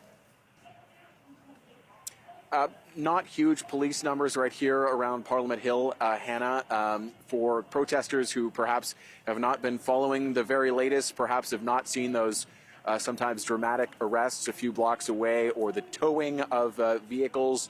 They might not be aware that police are surrounding them in greater numbers. Ontario Provincial Police, RCMP, and indeed Quebec Provincial Police and other forces from across this province and beyond. There are some Parliamentary Protective Service officers here on Parliament Hill keeping a watchful eye on what's going on here in this encampment. But beyond that, sort of an uneasy feeling, sort of a calm before the storm, if you might use that expression here. Yeah, absolutely. If we can keep this picture up we have right now, Thomas, right behind Thomas, that picture on the right where you're seeing the signs, the truck, and people looking down, they would be facing, that shot there, they would be facing the Rideau Centre. And in front of them is the police line. That is where currently the police are. Right in front of those people, you can see they're looking down, they're waiting for them to move forward. The police are waiting to go into that crowd. You can see all the signs they've put up in the snow. I walked through that. I would call it an encampment on my way back. They were blaring music. They've really set up in there, and there are quite a few trucks. You see the photographers waiting as well. You can tell that as they're walking into this encampment, this is very entrenched. They have been there for 22 days. And Thomas, if you can see behind you, I think that's what we're looking at right now, is that crowd kind of waiting to see what will happen, what the next move of the police are, and police are likely trying to decide that too. But now we are also hearing more of those horns downtown as well. Have you been seeing more people, as we've been chatting here, gather at the National War Memorial as well? Yeah, I'm not in the minds of the protesters, but I can tell you they are gathering in greater numbers, perhaps expecting a face-off with officers, or at the very least getting a position where they can witness and get a better look at the advance from officers if indeed they do move in here over the next coming minutes or hours. We're, a couple 100 meters away, I believe, as far as I can tell, from the police line, as officers may be regrouping here. But National War Memorial, again, just to situate where we are here, the National War Memorial across the street with a growing number of a growing number of protesters gathering there. And we are going to be here to see what happens next. Okay, Thomas Degg, thank you kindly for all your time. Appreciate it. And thank you, Hannah. And I'm sorry, Andrew. No, all good. It's just, I think we want to just take a moment, Hannah, as we go through all of this this day together. We get caught in the moment, but we need to just look at the remarkable scene that we have been seeing play out in the nation's capital. This is in downtown Ottawa. You're near where the Senate of Canada has been temporarily located during renovations, and you are seeing protesters on the street. I believe that's near the National Arts Centre. So this is all steps away. You can see a Soviet flag carrier there, and you can see people out and about in the streets of Ottawa.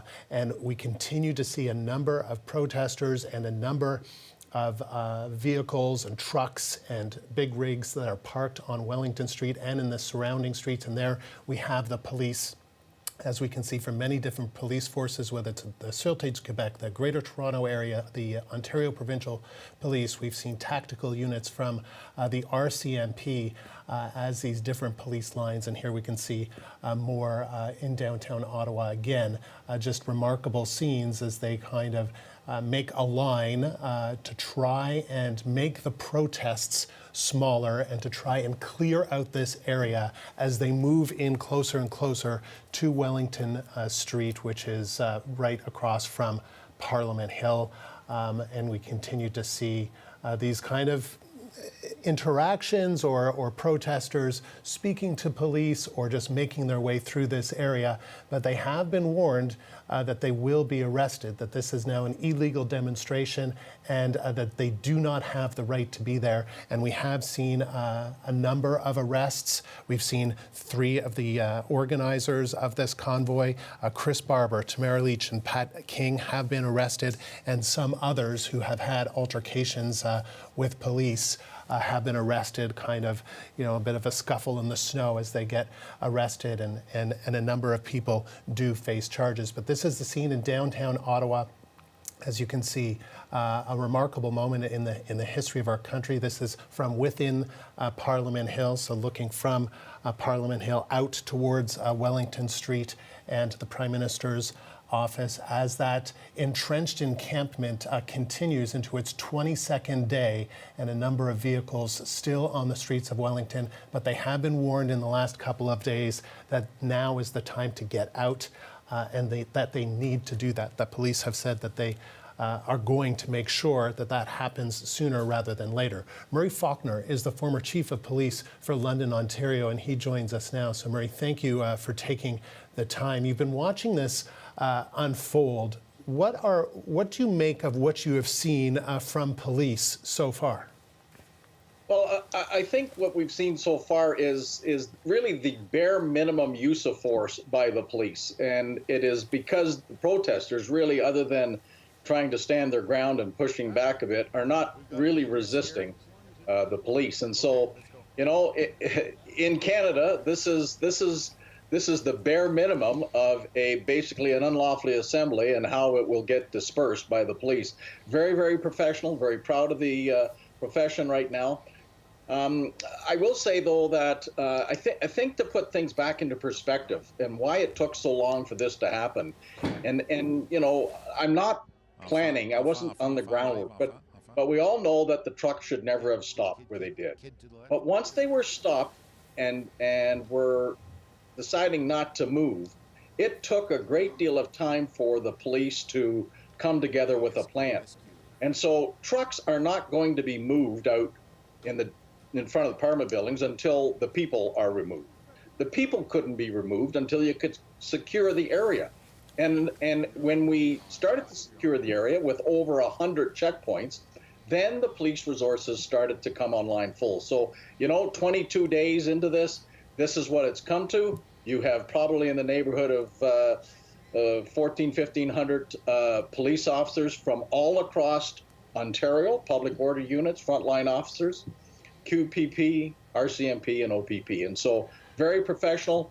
And I don't think the police could ask for it to go any better right now. More and more trucks, I think, are starting up. They're getting the message, and so they will continue this all night long.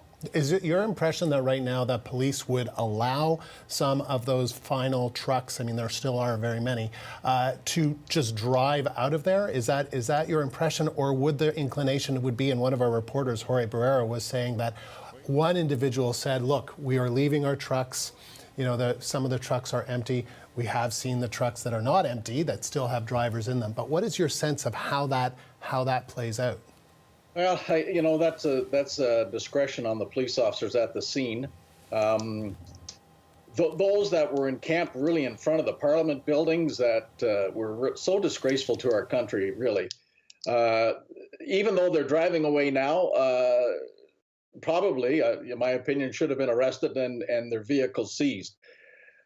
The point being is we don't know what's inside many of these vehicles. We've seen what happened out west. We hope that doesn't happen here.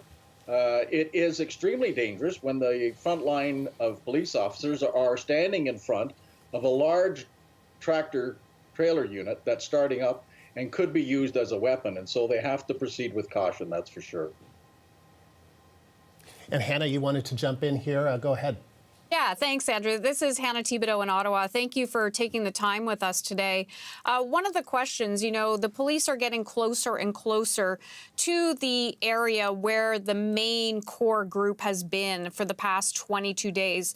Is that a more concerning situation than maybe the outer perimeter? I'm not sure about more concerning. I thought yesterday that they would start on the perimeter and work their way closer to in front of the Parliament buildings. And even though that's where a lot of the public have seen the media coverage, I always thought that would be the last area to be touched. And I think that's what we're seeing now. Slowly, the police are converging and pushing the crowd closer and closer together, giving them an opportunity to leave. I have no idea why you would want to stand in a crowd knowing that you're going to get arrested. It's unfathomable. And people sitting in the truck knowing that they have an opportunity to leave, could have left days ago, but their rigs could be seized. They could get a criminal record. If they get a criminal record, good luck crossing the border as a trucker. And so there are so many things that these people have not thought through logically. And Murray, sorry, Hannah, go ahead. Oh, sorry. From your experience, sorry about that, Andrew. From your experience, and we really haven't seen anything like this before in the past. I think we'd all agree with that. But how long could an operation like this take? And not only that, afterwards, it's still not done because they have to make sure that there are no more pop-up protests. Well, exactly. Living in southwestern Ontario, I know that there is still a police presence around the Windsor border because they are cognizant of the fact that it could get blocked again. So, you know, the residents, I feel so sorry for them in downtown Ottawa, but understand that the horn blowing probably will have ceased by tonight. And so the trucks may not be removed for the next couple of days, but they will get removed just like the protesters will be removed. And some protest leaders have been arrested. Do you think that helps getting a handle on things, or does that make it even more difficult for officers and for the protesters? And do you worry kind of about, you know, a lone wolf kind of attitude towards all of this? Well, you know, I think the police have done a great deal of planning. See, you've seen not only the fire services in behind the police lines, but you've seen paramedics not just from the Ottawa area, but from southwestern Ontario as well. So a great deal of thought and planning has gone into it. They've had to build temporary jails. Those things don't happen just overnight. But really what we're seeing, and the analogy I will use is that what is happening is you're seeing military tactics used by police officers. And when I say military tactics, in military maneuvers, they do go after the heads of organizations. We've seen that with terrorist groups. I'm not saying this is a terrorist group, but if you can cut off the flow of information from those that are organizing it, you have a better chance of demoralizing it and taking control of the situation, which the police have done. Murray, thank you. And I know that you're going to be back with us at various points throughout the afternoon. Appreciate your insight. Murray Faulkner is the former chief of police for London, Ontario. Hannah. Okay, I want to bring in another guest, Lindsay Board. She is a criminal lawyer. Thank you so much for your time today. Let's talk about the fact that some of these protest leaders are facing charges, counseling to commit the offense of mischief. First of all, explain how serious that is. Absolutely, and thanks for having me. So there's two features to that type of charge. There's the counseling aspect, and then there's the mischief aspect. Counseling just means advising, recommending, or trying to persuade another person to commit a particular offense. And in this case, you're referring to a mischief offense. Now, mischief is a sort of commonly misunderstood offense in the criminal law. So a mischief offense simply just means causing damage to property Or it can be a situation where a person is interfering with the use or enjoyment of property. So in this type of situation, for example, perhaps blocking the door to a business or blocking access to a road, things like that. And so the severity of a mischief offense or counseling mischief, it really just depends on the extent of any damage. So often we see what's called mischief under $5,000. So if that's sort of the least type of severe mischief offense. And so that's punishable by a maximum of 2 years in jail. So that's sort of on the lower end of severity, but certainly things can increase in severity from there if the property damage exceeds $5,000 or if a person is injured or there's some sort of serious threat to a person's life. So Chris Barber, we know, has also been charged with counsel, meaning to counsel a criminal offense. What does it mean to counsel? Yeah, so counseling just means recommending or sort of trying to persuade another person to commit a criminal offense. And so if we're looking at counseling mischief, the counseling is trying to persuade someone to engage in property damage or trying to persuade someone to interfere with the use or enjoyment of property. So we know at this point in time, there are 3 of the main organizers that have been charged, Tamara Leach, Chris Barber, and also the final one is, I'm just trying to remember that final name here. Okay, I'll get that in just a... Pat King. Pat King, Pat King. Yeah, Pat King was the third one. What is going to happen to them now? So all of these people who are facing criminal charges will move through the criminal system much like anybody else who's been charged with a criminal offense. So the first thing that happens is the police make a determination about whether these people will be held for a bail hearing. And if they are, then they'll be held for that hearing and a decision will be made about whether they are essentially released on bail or kept in jail pending the resolution of their case. So a case can be resolved in a number of ways, either going to a trial, through a guilty plea, or charges being withdrawn. So that's sort of the first step. There's a determination about whether these people will be released. And from there, they'll report to court in the usual course. So there will be an initial court date scheduled and their case will start moving through the criminal system. So if they were released on bail and they went back into these protests, what would happen? So in that type of situation, usually you will see conditions placed on individuals who are released on bail that reflect the type of allegation made against them. So for example, a person might be directed or ordered by the court if released on bail that they're not to associate with certain people, for example, because those are the people who were involved in committing the offense. So if a person returned to a protest and they were associating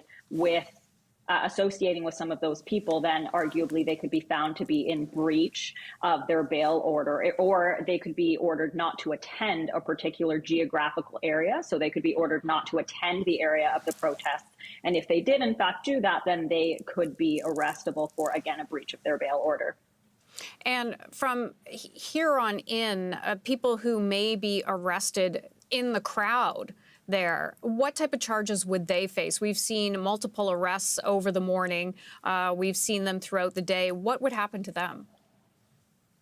So their charges would be dealt with in a very similar way. So it really depends on the nature of the criminal conduct that we're dealing with here. I've seen so far people are being arrested for a variety of things, including mischief, disobeying court orders, obstructing the police if a person is sort of trying to prevent a police officer from executing their duty. The counseling offenses as well are very much alive and well in these situations. So if a person is trying to persuade another person to obstruct the police, then that itself could be an arrestable offense. Okay, I want to thank you for your time today. You helped us understand what's happening down there. Thank you so much. Thank you very much for having me.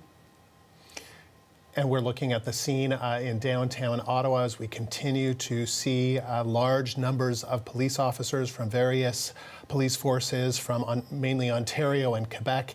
And here are the protesters. As you can see, some of these trucks entrenched in this encampment. That's just across from the Rideau Canal near the Rideau Centre and just very close to Parliament Hill, probably just a couple of 100 meters from Parliament Hill, as we've seen these snowbanks being built up, as the CBC's Thomas Dagley has seen, and then we can see some police officers with the binoculars, looking out at the situation, some barricades that have been set up, and lots of signs stating the reason why people there have said that they are there. But still, a fair number of people that are on the streets just outside of Parliament Hill. This is near the Chateau Laurier.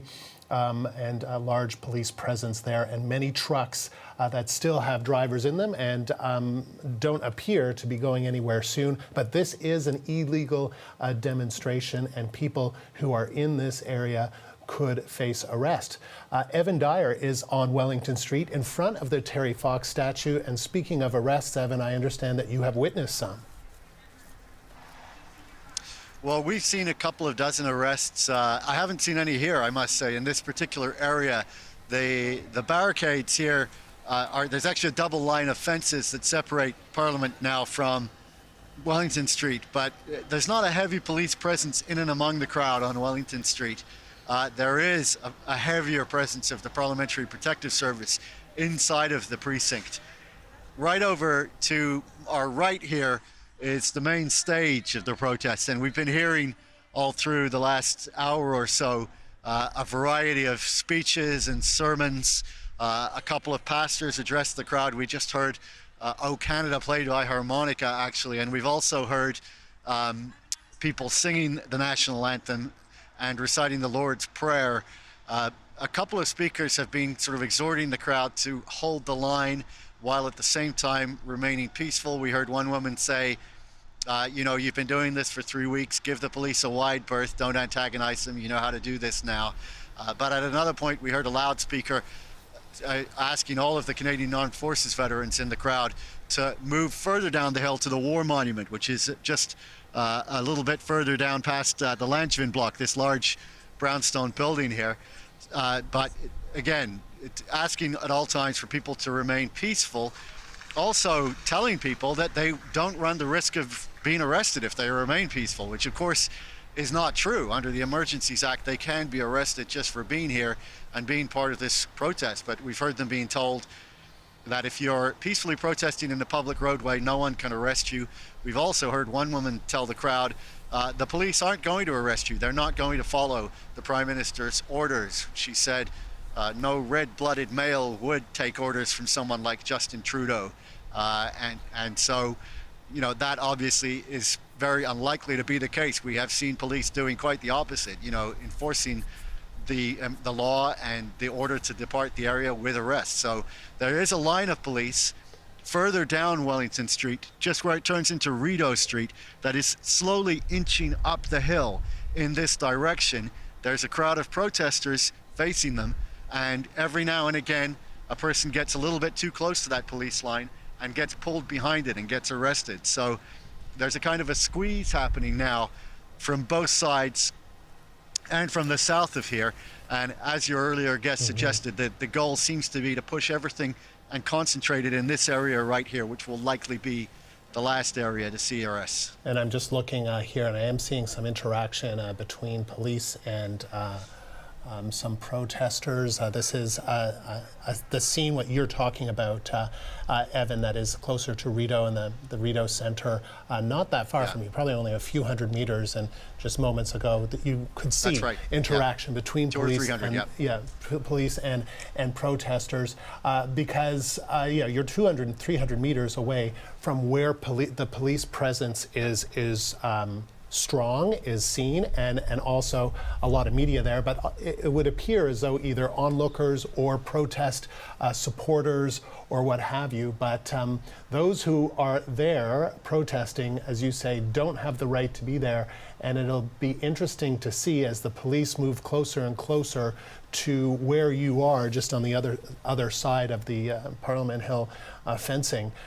What happens to that area? What's your sense? I mean, this is right the epicenter, the hardcore elements of this protest, of this convoy, right in front of Parliament Hill where you are.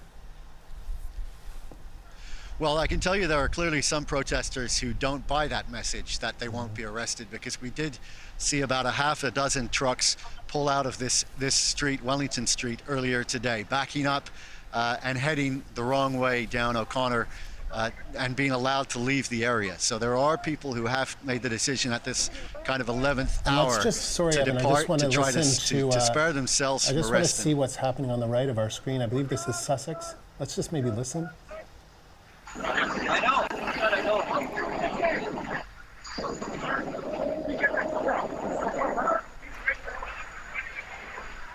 We were just seeing, we can see Evan. This is ours, thank you. Off the room, thank you. Okay. So appreciate it. There we go.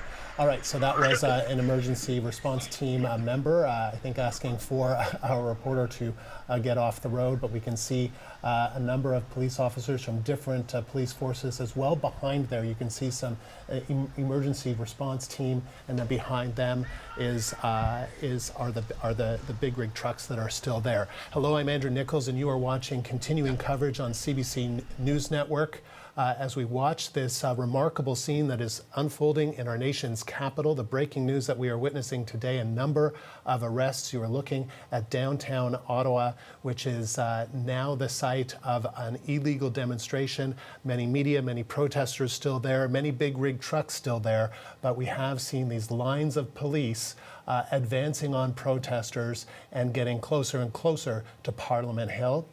And Evan, as we watch this, and I believe this is Sussex Avenue, people in Ottawa can help me with that, but I'm pretty sure from what I'm seeing here that that's what that is. But it really is. It's near the Rideau Centre. It's near the Chateau Laurier. It's a few hundred meters from where the CBC's Evan Dyer is in Ottawa. So Evan, just maybe paint us a picture of what you're seeing where you are and what we have been seeing just in 200 or 300 square meters around you. We see a number of pedestrians still here milling about. Actually, we heard one of the speakers tell them to keep moving around, to keep walking around, that they have the right, as she put it, to be moving in a public roadway.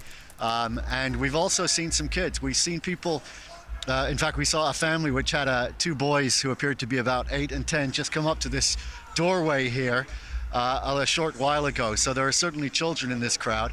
We've also seen people coming into these 2 doorways and kneeling and praying. Quite a few people have been praying here as well. This whole event has quite a religious tone to it sometimes, and a lot of the speeches make religious references, and at least a couple of pastors actually have given sermons while we've been here. As the police line gets closer, it's going to get into an area that's more congested. There are really far fewer trucks down by the War Memorial down there. It's really here on Wellington Street where the streets get narrower, the trucks are all parked close together. The stage and other tents have been set up. There's a medical tent here, there's a food tent here. This is the area where there's the greatest amount of congestion and the greatest concentration of people. But as I mentioned, there are actually a few fewer trucks than there were yesterday. There are some people who decided that they didn't want to get arrested and who were allowed to leave. And we also have heard speakers saying, they're heroes too, don't blame them. That one of the pastors was saying they had their reasons and we thank them for being here as long as they were and for staying all that they could. But there's clearly others who are determined to stay till the end and who are sitting in their cabs. There was a call to some truckers from Pat King, one of the, not exactly the leaders of this convoy, but somebody who had sort of a self-appointed leadership role and who had some members of the convoy appearing to take some instructions from him, who was arrested today when he was trying to encourage people to leave this zone and head about an hour west of Ottawa to Arnprior and restage there. But we haven't seen any sign that that's happening, and we have heard actually just recently from Arnprior City Council they're strongly discouraging anyone to come there and try to do that, but no sign that that is happening. There are still trucks also on residential streets quite far from here, Kent Street, but we saw a definite thinning out of the numbers there overnight as well. So some people have left, but the bulk of them are still here. And Evan, one of my reporters has just told me that they are, in fact, what we're looking at the right of the screen is Sussex and Wellington. So Wellington is right behind Evan, and we are seeing some police movement there. Yeah. And I am being told that some trucks are moving. Who is moving them, how that is happening, Not exactly sure, but it's about 200 meters. Evan is 200 meters, 300 meters to the west of the scene that you're looking at. Wellington is perpendicular to Sussex, and we can see this. Let's listen.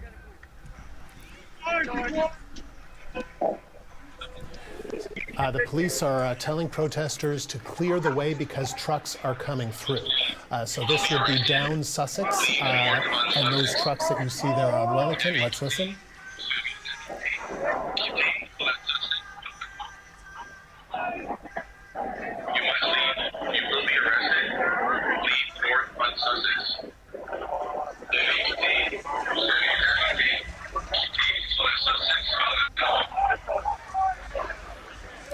So that was police making the announcement, and control room, if you heard better than I did, but they are basically telling people to clear the street, right? So that clear the street or be arrested. And then we can see that there are still protesters in the street, and there have been, and this is the thing, you can see a child in a stroller, and this has been the concern of police during these operations. This is no place for children. It's no place for anybody because this is an emergency. The Emergency Act has been invoked, and this is considered to be an illegal occupation of downtown. It is an illegal demonstration. That is the scene live on Parliament Hill. Evan, just some final thoughts from you. Well, not final thoughts. We'll be talking to you throughout the day, but as we look at the scene, I know you can't see the scene that I'm describing, but that's what we're seeing, some kind of movement, some kind of action on police, warning protesters once again that if you don't leave this area, you will be arrested, and then we are hearing that at least some vehicles are being moved. Well, my colleague Hallie Cottenham was down at that in that exact area about 90 minutes ago, and the scene as she described it was that the police were really just inching forward. So one of the mottos of this protest has been hold the line, and a line of protesters did form up in front of a police line. Behind the police line there were also tactical officers and about 8 officers on horses. And what was happening basically was that every few minutes the police line would move forward a step or two. Often then most of the protesters would back up, but sometimes a couple of them would remain, get up in the faces of the police, and if they got too close they would be pulled behind that line and taken into custody. And that seems to be one of the parts of town where the most arrests are happening. Hallie also mentioned witnessing an injury there. She wasn't sure how one of the protesters was injured, but it happened close to her and she saw it. So there has been more interaction between the police and protesters down there than there is up here. Right here on Wellington, the protest zone itself, there's a kind of an air of expectancy. Some of the speakers are talking about this protest, making remarks that make it clear they understand this is probably the last day. But we're not seeing police inside the crowd here. Protesters are still able to move around, to talk to one another, to go from truck to truck and so on. Just down the road here, speaking of kids, there's a camper, and the tenants of that camper actually made the effort to put up a little white picket fence around it, and inside there is a stroller, a red stroller, and we have seen over the past couple of weeks a very young child in that stroller. I mean a baby, really. Yeah. We saw the stroller again today, didn't see the child. However, not clear what happened there. Well, I just police have been asking people to make arrangements. Don't bring your kids. And I've seen the Children's Aid Society also. Yeah, and we just saw it. We just saw it on Sussex.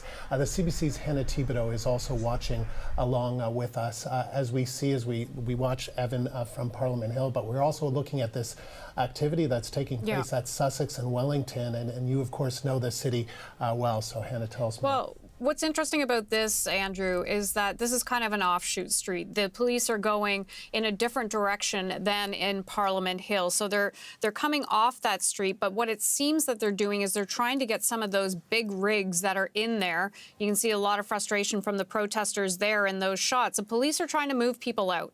They want to move them out because they want, and let's just watch, you can see them inching forward. And what they're doing there is making sure that the protesters move out of the way so that they can get any rigs out, because first they must get the protesters out, then they must get those vehicles out, and then after that they take another section of the city. So what they're trying to show protesters is they're not tolerating this anymore. Let me just read a tweet that came out from Ottawa Police just a few minutes ago. It's a message directly to demonstrators. Demonstrators, you must leave. You must cease further unlawful activity and immediately remove your vehicle and or property from all unlawful protest sites. Anyone within the unlawful protest site may be arrested. Let's just listen in here for a few minutes. You guys, this is peaceful. The only stress you're putting right now is us. You stop marching, we'll stop screaming, and we can shake hands. Don't do that. You move back. You move back, brother. I'm here for your kids. I'm here for you. Hey guys, no violence, no nothing. Just take on, guys. Please. Fuck. They tell us to move back. So you can hear the police officers asking the protesters to move back. A lot of the protesters want to resist moving back, but clearly they are. From that distance, when we were watching with Andrew and Evan a few minutes ago, they've already moved quite a distance down. It's actually a block. I can tell that's a block because they've moved down from Rideau and they're now heading into the Byward Market area. So that is where that police line is currently. Now, we also have David Common, who is one street over from this. He is just meters east of Parliament Hill, but just one street over from what's happening here as well. So, David, tell me what's happening around you at the same time. Yeah, absolutely. I can explain this. This is something that I have not yet seen. So, Sûreté de Québec, these are the Quebec Provincial Police who have been brought into this area. You see that they're in their riot gear.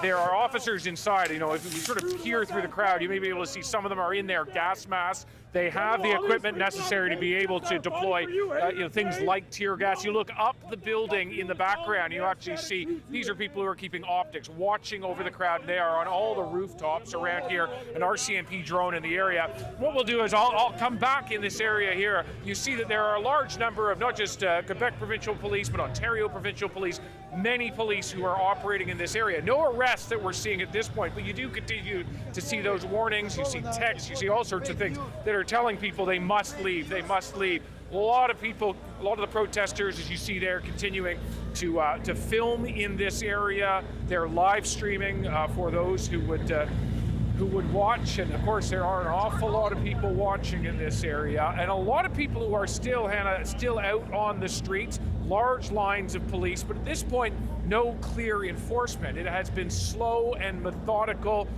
It seems to be a strategy of trying to take out the command structure, which is a fairly frequent police tactic, trying to go particularly to those who would communicate, would tell people what to do. You heard one of my colleagues just moving past a truck that's running here, truck that's been here for weeks. You get to see the barricades with snow, with everything else that have been set up, all the signs that have been here for 3 weeks.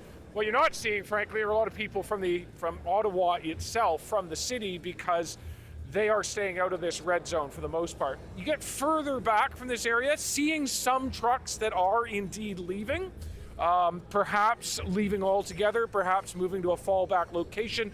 You heard that was talk about trying to regroup at Arnprior, a city just outside of Ottawa that has a truck stop that was, in fact, one of the very first places where the trucker convoy came in.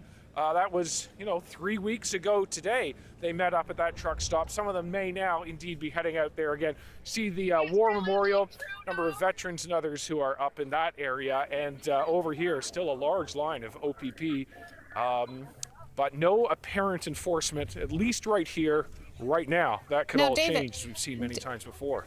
David, I just want to explain to viewers what they see. So on the left side of your screen, that is about a street away from you. They're heading into the Byward Market. It seems they're trying to clear one of the streets to potentially get some of those vehicles out that would be directly behind you. You were just down in one of those main encampments. Have you heard from any of the people on the ground there? What are they saying about police there?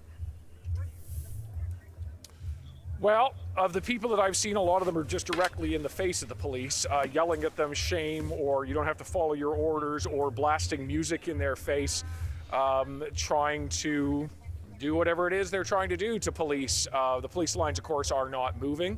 And we'll just have to kind of see what happens. When you talk about the Byward Market, in behind those buildings, you know, that RCMP drone that's up there, able to really provide a good area of surveillance so that they really have a good sense of where the crowd is, trying to prevent people from being able to reinforce when they conduct enforcement in one particular area. They don't want people moving into that area. So that's part of the reason you have, you know, the Sûreté de Québec, the Quebec Provincial Police, who are very experienced at crowd control. In Quebec, you have them there sort of creating a barrier, really sending the message, I suppose, we're not to be messed with. We'll see what happens. Yeah, exactly. What these police are trying to do is push the protesters back, see if they go back, then keep pushing that line further down. Oh, we lost David there. He seems to be going around, but then what they're hoping to do is maybe clear those trucks out, because they did that at the first location, which was by Ottawa University. This here is in front of the Parliament buildings. David Common, I'm going to let you go, so I guess you have to go find a new location. We will come back to you in a little bit. Thank you for all your great reporting. Appreciate that. This shot we're showing you right here, those are trucks that have been down in front of the Parliament buildings for 22 days now. That is eventually where we will see the police presence, but we don't know how long it will take for them to get to that exact point. And something that we're going to continue to watch. And Hannah, stick with me as we go now to the CBC's Jorge Barrera, who has been watching a dynamic situation on Sussex near the Byward Market, as you have been saying, Hannah. We want to stay on this shot. Jorge, what have you been seeing? Well, now we have a line of a mix of police from the RCMP, Toronto and York Regional Police, basically at the corner of George and Sussex. And they started moving the crowd, saying that clear out, because we're going to have these about 3-4 semis move out, but those semis haven't moved yet. Now we see the mounted police moving in. I don't know if you can still hear me, but the mounted police has moved in behind them. And just moments earlier, they towed away a trailer that was actually blocking Sussex. And before they towed it away, ERT had actually gone in and extracted someone from inside there and arrested them. And as they emerged, the person shouted freedom as they were handcuffed and taken away. But it looks like police have established a pretty wide perimeter here in the downtown core, getting deeper into the market. Andrew? Jorge, how would you describe the interaction between some of the protesters and those police officers? Well, it's been the usual, telling these officers that they're the ones who are in the wrong, that they're here just with love, that they're here for their children, that they're the ones who are on the right side of history. The emotions, they come and go. There was a lot more a boisterous reaction to the police a little earlier when they started to move down, but now people are a little calmer. There's just a handful of people here now. The police have basically created a cordon around the area where these semis had set up at Sussex and Rideau. That area has been cleared. They've cleared the area to down east down Rideau. That has all been secured, and this cordon is expanding. It's unclear what's going to happen with the semis in the back. There was some confusion as to whether these truckers would be allowed to drive away. There was talk that they couldn't find some drivers because they were caught in on the other side of the protest. And then there was talk about just leaving the trucks empty and unlocked. But the semis haven't moved. There were 2 wreckers here earlier. One wrecker moved away the trailer. I haven't seen what happened to the second wrecker. So that's still kind of up in the air in terms of what's going to happen with the semis, how they're going to be cleared. But one thing is clear is that police are establishing a pretty wide cordon that is now deep into the market to hold this territory, to make sure there's no attempt to retake it, because you have these semis in the middle of this. And in terms of crowd size, it's not a very large crowd. You know, shouting comes and goes, but it looks like the police have pretty much neutralized this part of the Freedom Convoy protest for now. Andrew? And Hannah, I know you're watching this along with me, and you know this area well. And you know, how would you describe this area? And Jorge, we appreciate your camera work. This shot is really, as you say, Hannah, really quite something. And there has been significant movement, right, Jorge? And Hannah, feel free to jump in. Probably a good block or a couple of blocks in the last 20 minutes or so. Yeah, it has been. In fact, I would say a good couple of blocks. I had thought originally that they were going to continue down Wellington Street to eventually land in front of the Parliament buildings, but this is an offshoot street. This is a street that heads into the Byward Market. Again, I just want to listen in for a second there. Yeah. Everyone says they're just doing their job. Where have we heard that before? Where have we heard that before? We're just doing our jobs. You hear some protesters getting frustrated with the police officers who are keeping the line strong there. Frustrated with the fact that they are simply doing their job, trying to secure the perimeter around the downtown core. As Jorge was saying there, Jorge, great camera work there for us. Thank you for this. They're trying to secure it to get some of those trucks that are in that main intersection right by the Rideau Center, close to the Senate building, the old train station, and actually close to where David Common was not long ago. So it seems that they're trying to get these last few protesters to clear out of there before they can bring those trucks out and clear that intersection.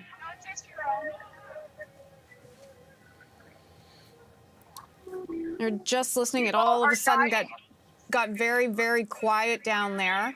And that's one of the things I noticed, Andrew, when I was walking down to the protest.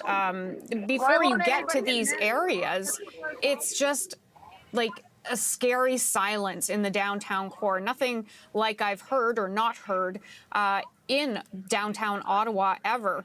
Again, so this is close to they're heading into the Byward Market, trying to clear out that intersection. The top corner shot, that is in front of the Parliament buildings. On the left-hand side is the Prime Minister's office. On the right-hand side, Parliament Hill. Now, that bottom corner shot, I'm still trying to figure out what location that is. I think that is actually on heading up to Wellington. Yeah, let's take a look at that. Yes, so there you see the downtown. Okay, so this is coming up Wellington Street. That bridge that's going across, that is the Rideau Center. And what you're seeing there is quite fascinating. You're seeing a lot of protesters who are simply waiting for police. I can't understand why they would be standing there after they've been told repeatedly to leave the area. And in fact, we just heard from Ottawa Police telling, again, just minutes ago, get out of the downtown core. You risk being arrested. These people simply aren't listening. It's like they're watching to see what will happen. Again, you're watching CBC News Network. We continue to track the breaking news out of Ottawa, the police operation to end the protest that has been paralyzing the nation's capital for 22 days. This operation began early this morning with police starting on the outer perimeter, now moving into the place where a lot of the trucks have been for the past 3 weeks. 3 weeks ago Friday, this all began. I want to bring in Murray Faulkner. He's the former chief of police for London, Ontario, has been watching all of this for us, rejoins us now. Thank you again for staying around and watching this. I want to ask you about what's happening. I don't know if you can see it, but those police who are pushing they went off a side street and are starting to push the protesters that way as well. What is the tactic here? Is it to clear that intersection, as we've been hearing, and get those trucks out before they move to the next section? I think exactly. I'm not familiar with the lay of the land there, but I would think that if they're moving down a side street, they want to clear that area before they move into where the large trucks are in front of the Parliament buildings.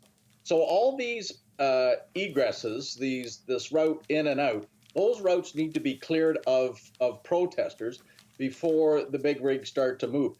You know, I saw about 20 minutes ago at least 4 or 5 large rigs leaving in front of the Parliament building, and this is exactly what police really wanted it to happen, is to have these vehicles moved as quickly and easily as possible without towing. If it resorts to towing, that will happen, but that will take a long, long period of time if they have to do that. Now, I'm not sure if you're able to see the shot we have up now. This is a shot, I don't know if they're digging out the truck. It seems to be that they're digging out the truck. And maybe the message is finally clear. You get out of there or you will face arrest. My good, where did they get all these snow shovels from? Yeah. So, yeah. City workers are very happy that this is happening, I'm sure. No, they're digging this black truck out of a snowbank, and so it can be extricated and hopefully moved on. I'm hoping that more and more of these truckers will understand that the day has come, the fun is over, the party's done, and it's arrest time if you don't move out. Most of these truckers cross the border back and forth, and if you end up with a criminal record, it's going to be very difficult to enter the United States. And so I think maybe reality is coming home to these truckers, and they realize it's time to move out. Now, as far as the people standing around, that's another issue. That is a head shaker. That's what I was going to ask you, Murray, is that we're looking at the scene on your right where we have seen this police line on Sussex towards the Byward Market. We've seen it move a couple of blocks, and we have heard police warn the demonstrators that they have to leave or they will be arrested. But so far, we haven't seen arrests. What do you make of that? Is this just trying to sort of push the protesters further and further away and not arresting unless it's necessary, or what do you make of exactly what's happening? Well, I think you can link both pictures together. The police standing there waiting to move on the bystanders, connected to the top picture of them trying to remove trucks. So let's get as many trucks voluntarily removed from the scene as possible and then move in on the people.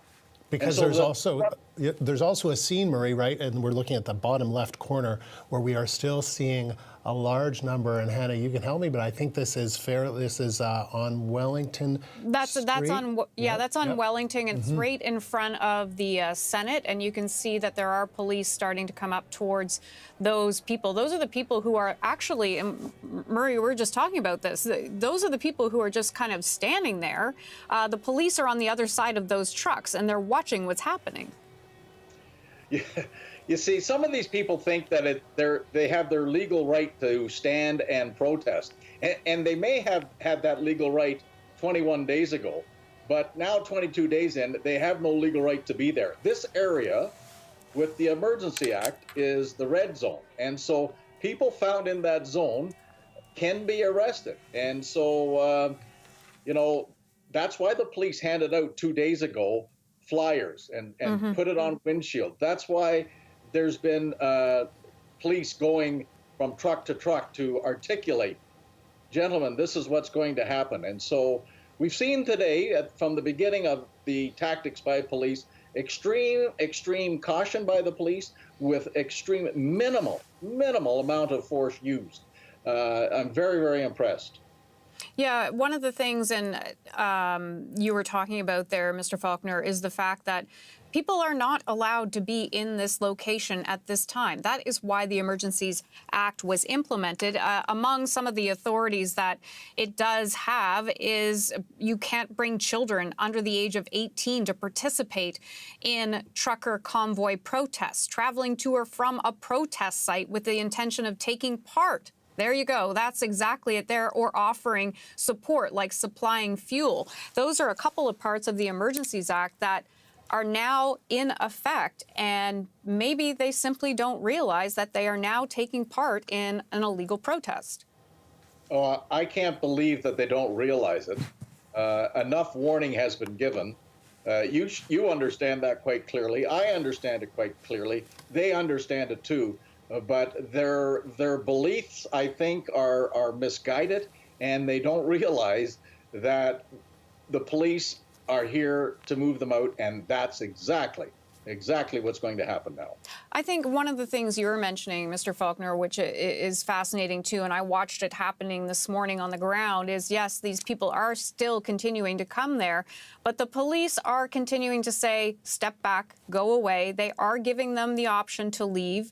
It's not their intention and hope that they have to arrest these people. It seems like, okay, it's a last-ditch option. Well, this is the kindler, gentler policing that you're seeing from a democratic society. I don't know if you remember, there was a protest 2 weeks ago in downtown Paris. No trucks, just people on the street. And the police service over there just used tear gas. So this kind of action would be handled differently in the States, but in Canada, this is how a professional police service operates, with the least amount of force. And hopefully we won't have to see any of that. Let me just ask you, before I let you go, I know you're going to stick around and come back throughout the day, and we really appreciate that. Let me ask you about the fact, I was talking to officers on the ground, and they were telling me that with the trucks there, that is something that they really haven't had much experience with or any experience with when it comes to protests like this. Usually they're used to handling people who are out protesting, not with big trucks there. Well, and as I said before, the trouble with the big trucks especially is you don't know the individual inside it and what their intent is. Is it to run the lines? We saw out west a large vehicle used to try and ram an RCMP cruiser. So the police are taking their time.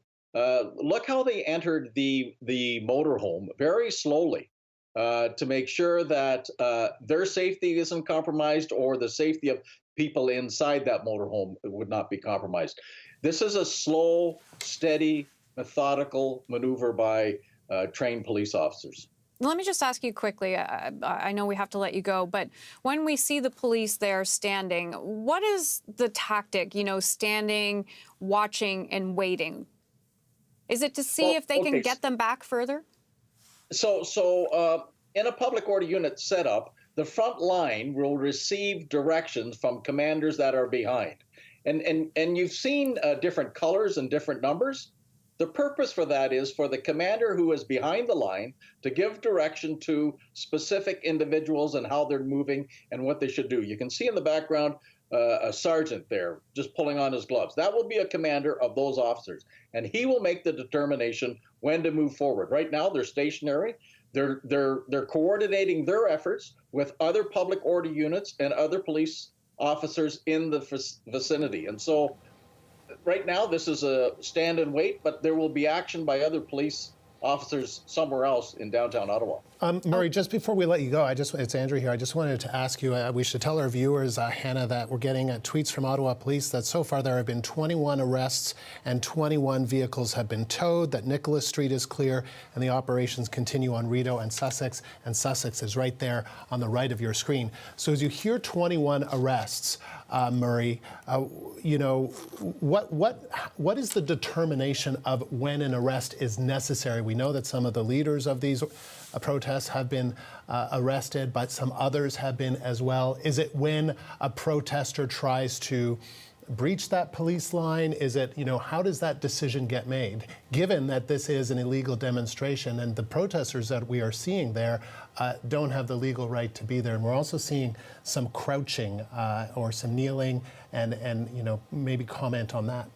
So this morning when you saw the public order unit officers moving in line and there was a great deal of shoving and pushing, I will suggest that probably there was more than shoving and pushing, that the police were actually being assaulted themselves by people. And so there will be arrest teams behind the front line that their mandate is to to be handled, the person arrested at the front, and then handcuffed and taken back. And so if you are resisting by pushing against a police officer, which in technicalities is an assault, you will be arrested. So these people on their knees, they will be arrested if in fact the line moves forward, because you can't just leave people there, and that blocks the line from moving forward. So without a question, being on your knees does not prevent you from being arrested. Murray, appreciate this. Thank you. That is Murray Faulkner, former London, Ontario Police Chief. Thank you. I know you're going to stick around as we continue to watch the scene unfold. And so on the right of your screen that you're looking at is Sussex Drive, where you are looking at a police line that has moved a couple of blocks towards the Byward Market. So this is to the east of Parliament Hill, near the Rideau Canal, and you're seeing some protesters there that are kneeling in front of that police line, and then some other protesters behind them. And then to the left, you're seeing Wellington Street, where we are seeing a large number of protesters, and we are seeing some police kind of in the crowd around some of those big rigs and some of those trucks that still have drivers in them. And we, as I just mentioned, the Ottawa Police tweeting out moments ago that 21 arrests have been made and 21 vehicles have been towed, that Nicholas Street is clear, so that's near the Rideau Centre in that area, and that they obviously are continuing operations on Rideau, near the, of course, the Rideau Shopping Centre, and Sussex, which is right there on the right of your screen. I want to bring in Richard Troy Stewart, who lives in downtown Ottawa. He uses a wheelchair and teaches online cooking classes for people who are differently abled, and appreciate, Troy, you taking the time to speak to us again. I spoke to you a week ago, a couple of weeks ago, when this, we're now in day 22 of all of this. So as you're watching events unfold today, what do you make of what you're seeing? I think what our police are doing is definitely peacefully done and methodical. My worry has been, since I woke up this morning, how people with food insecurity are going to be able to get food and feel safe. I've been fielding phone calls and questions all day and all morning from people that I deal with, and it's scary right now for them. Tell me what it's like for them and what it's been like for you the past 22 days. It's been really difficult. Getting around inside the red zone, to do simple things like, say, go to Shoppers Drug Mart to get something that you need, or to, navigate the bus rerouting so you get to where you want to go. I personally can't get to the grocery store because the buses don't go to the one that I would normally go to. So I've been, using other resources. And the people I help and I teach, they've also been having to use other resources. And it's been a logistical nightmare trying to connect, individuals and families with the necessities they need. And how has this taken a toll on your mental health? And what are you hearing from other people that have been, distressed over what's happened? Personally, it's been a little, it's been very stressful, to be honest, for my personal self.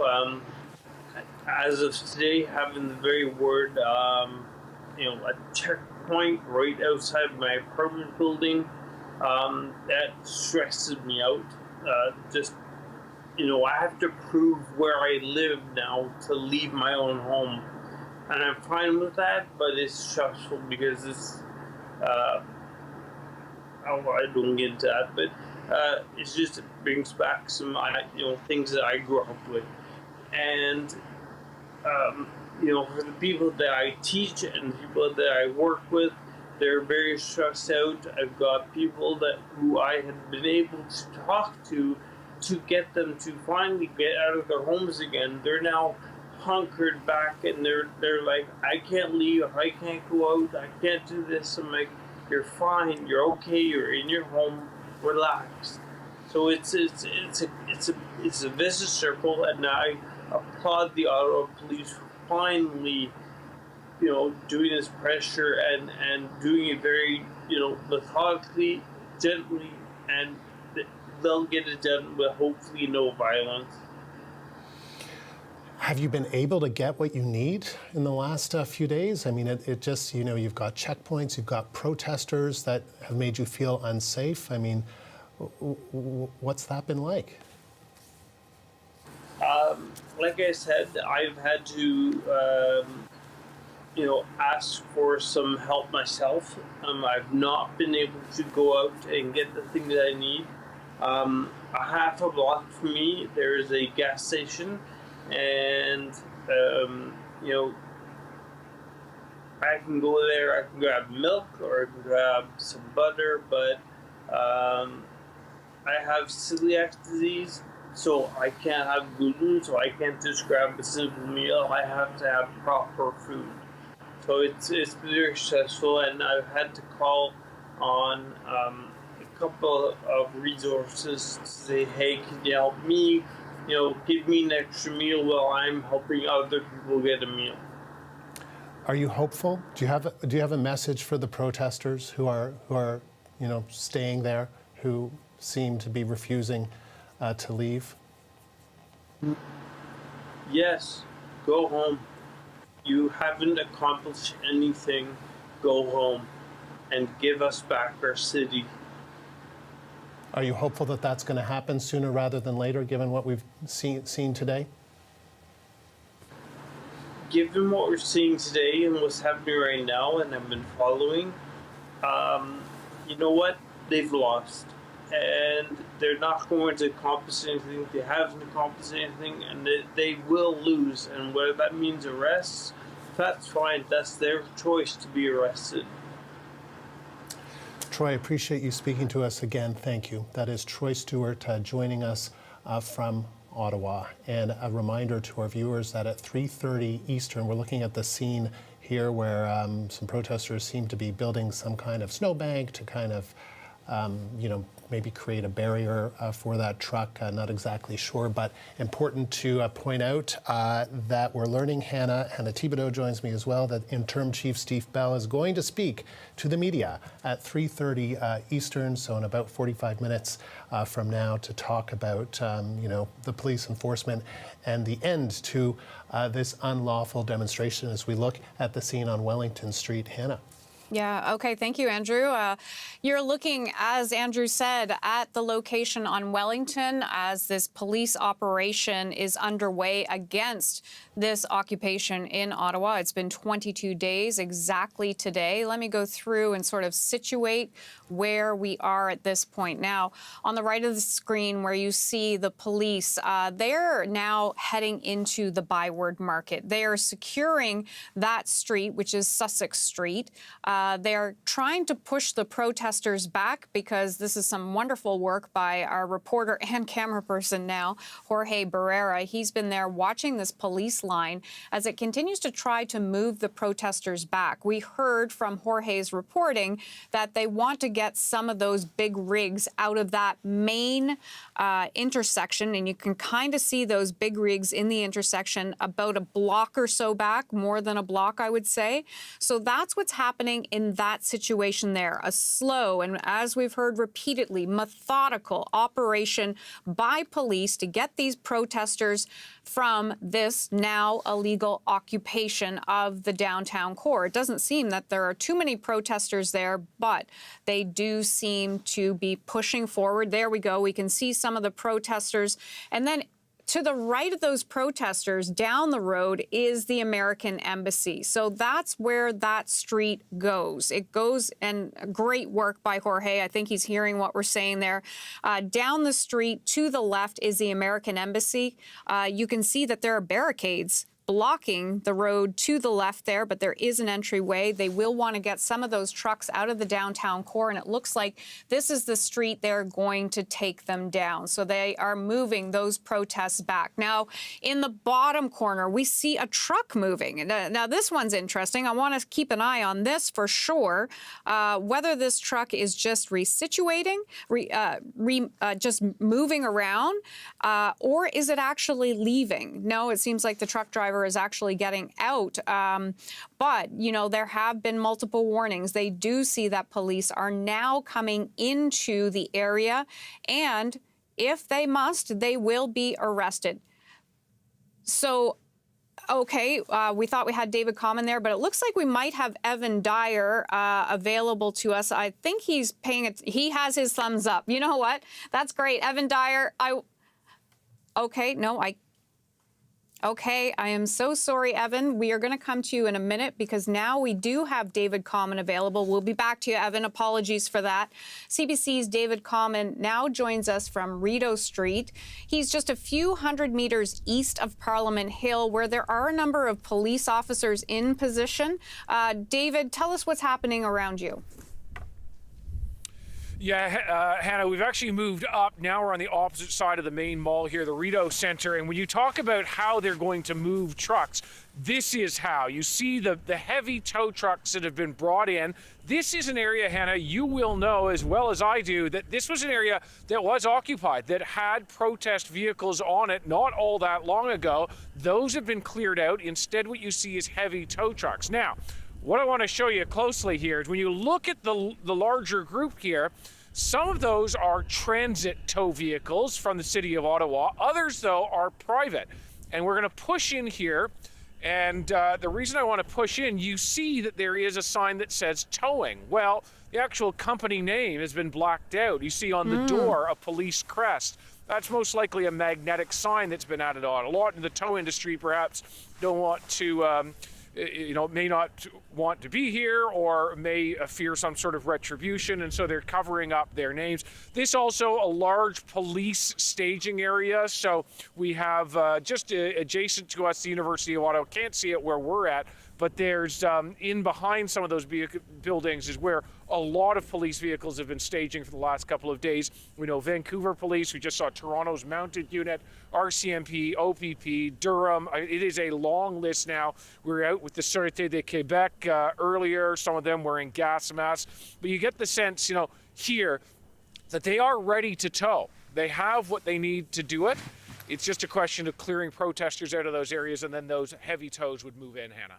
Yeah, and David, under the Emergencies Act, that's one of the issues that they were having, that some of the tow truck drivers were either fearful of coming in and towing, or they sympathized with the protesters and didn't want to do it. Under the Emergencies Act, they are compelled to come in and take part in this. They will be paid for this. So that is one of the things that they had issues with. I'm right in saying that, right, David?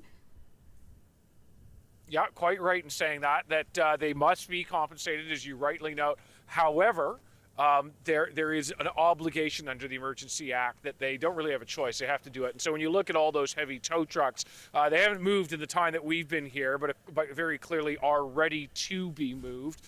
You see down here, that gives you an idea of all the officers that are here. Those are RCMP. Who are down there on the street, and we see large numbers.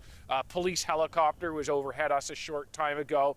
And Hannah, if I actually cross the street here, and we can try to do it, we just have to be a little bit careful. Alex, the cameraman, is going to try to negotiate through a bunch of snow here. But like if we cross the bridge here, this roadway here has buses full of police that keep driving through. So as we're approaching here, you can see that they are slowly moving up the avenue. And those are additional reinforcements. It is, I'm sure you've heard, I'm sure you know, it is cold out today.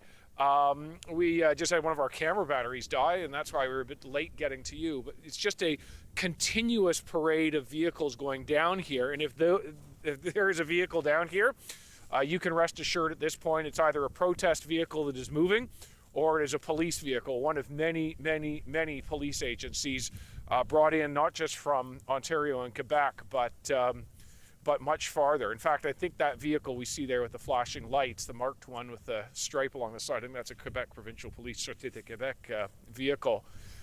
Gives you a sense again. And see some protesters or people who are coming from the protest a bit further down the street, but it is in back there on the other side of some of those buildings that a large amount of the police action is happening now and where we will head to next.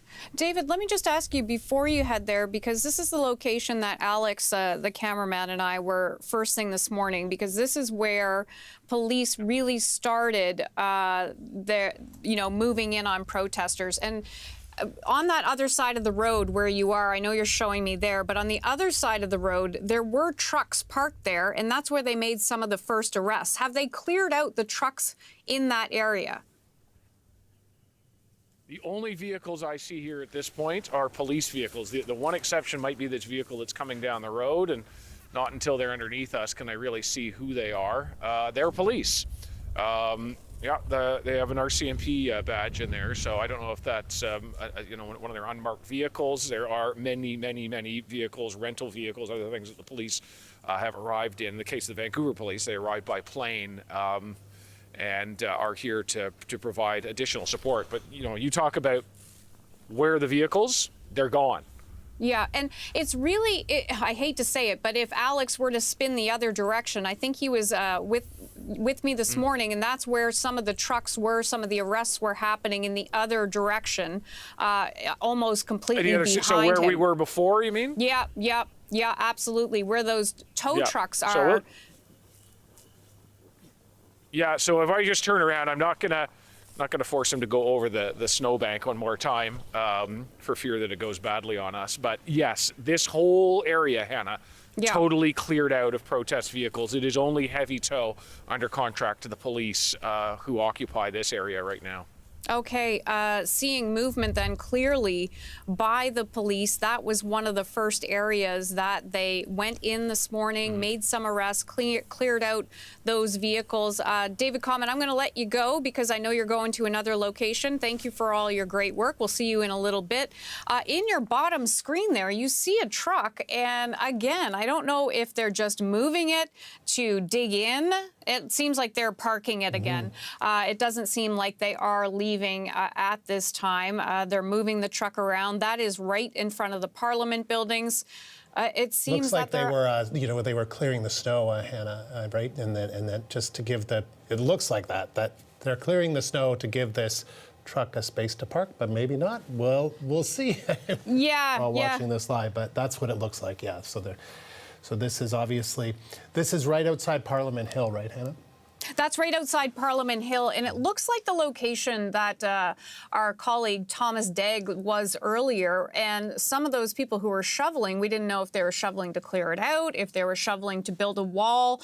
But they, if you look at some of the pictures from before, it looks like they're taking the snow and building a wall down towards the National War Memorial, heading down Elgin Street. It looks like they're repositioning that truck and hunkering in. And Evan Dyer is on Parliament Hill, so he can tell us more about what is going on. So, Evan, tell us what you're seeing around you. Well, actually, I just walked past that location that I think you're talking about. If it's Wellington and Bank, it's about 2 blocks west of here.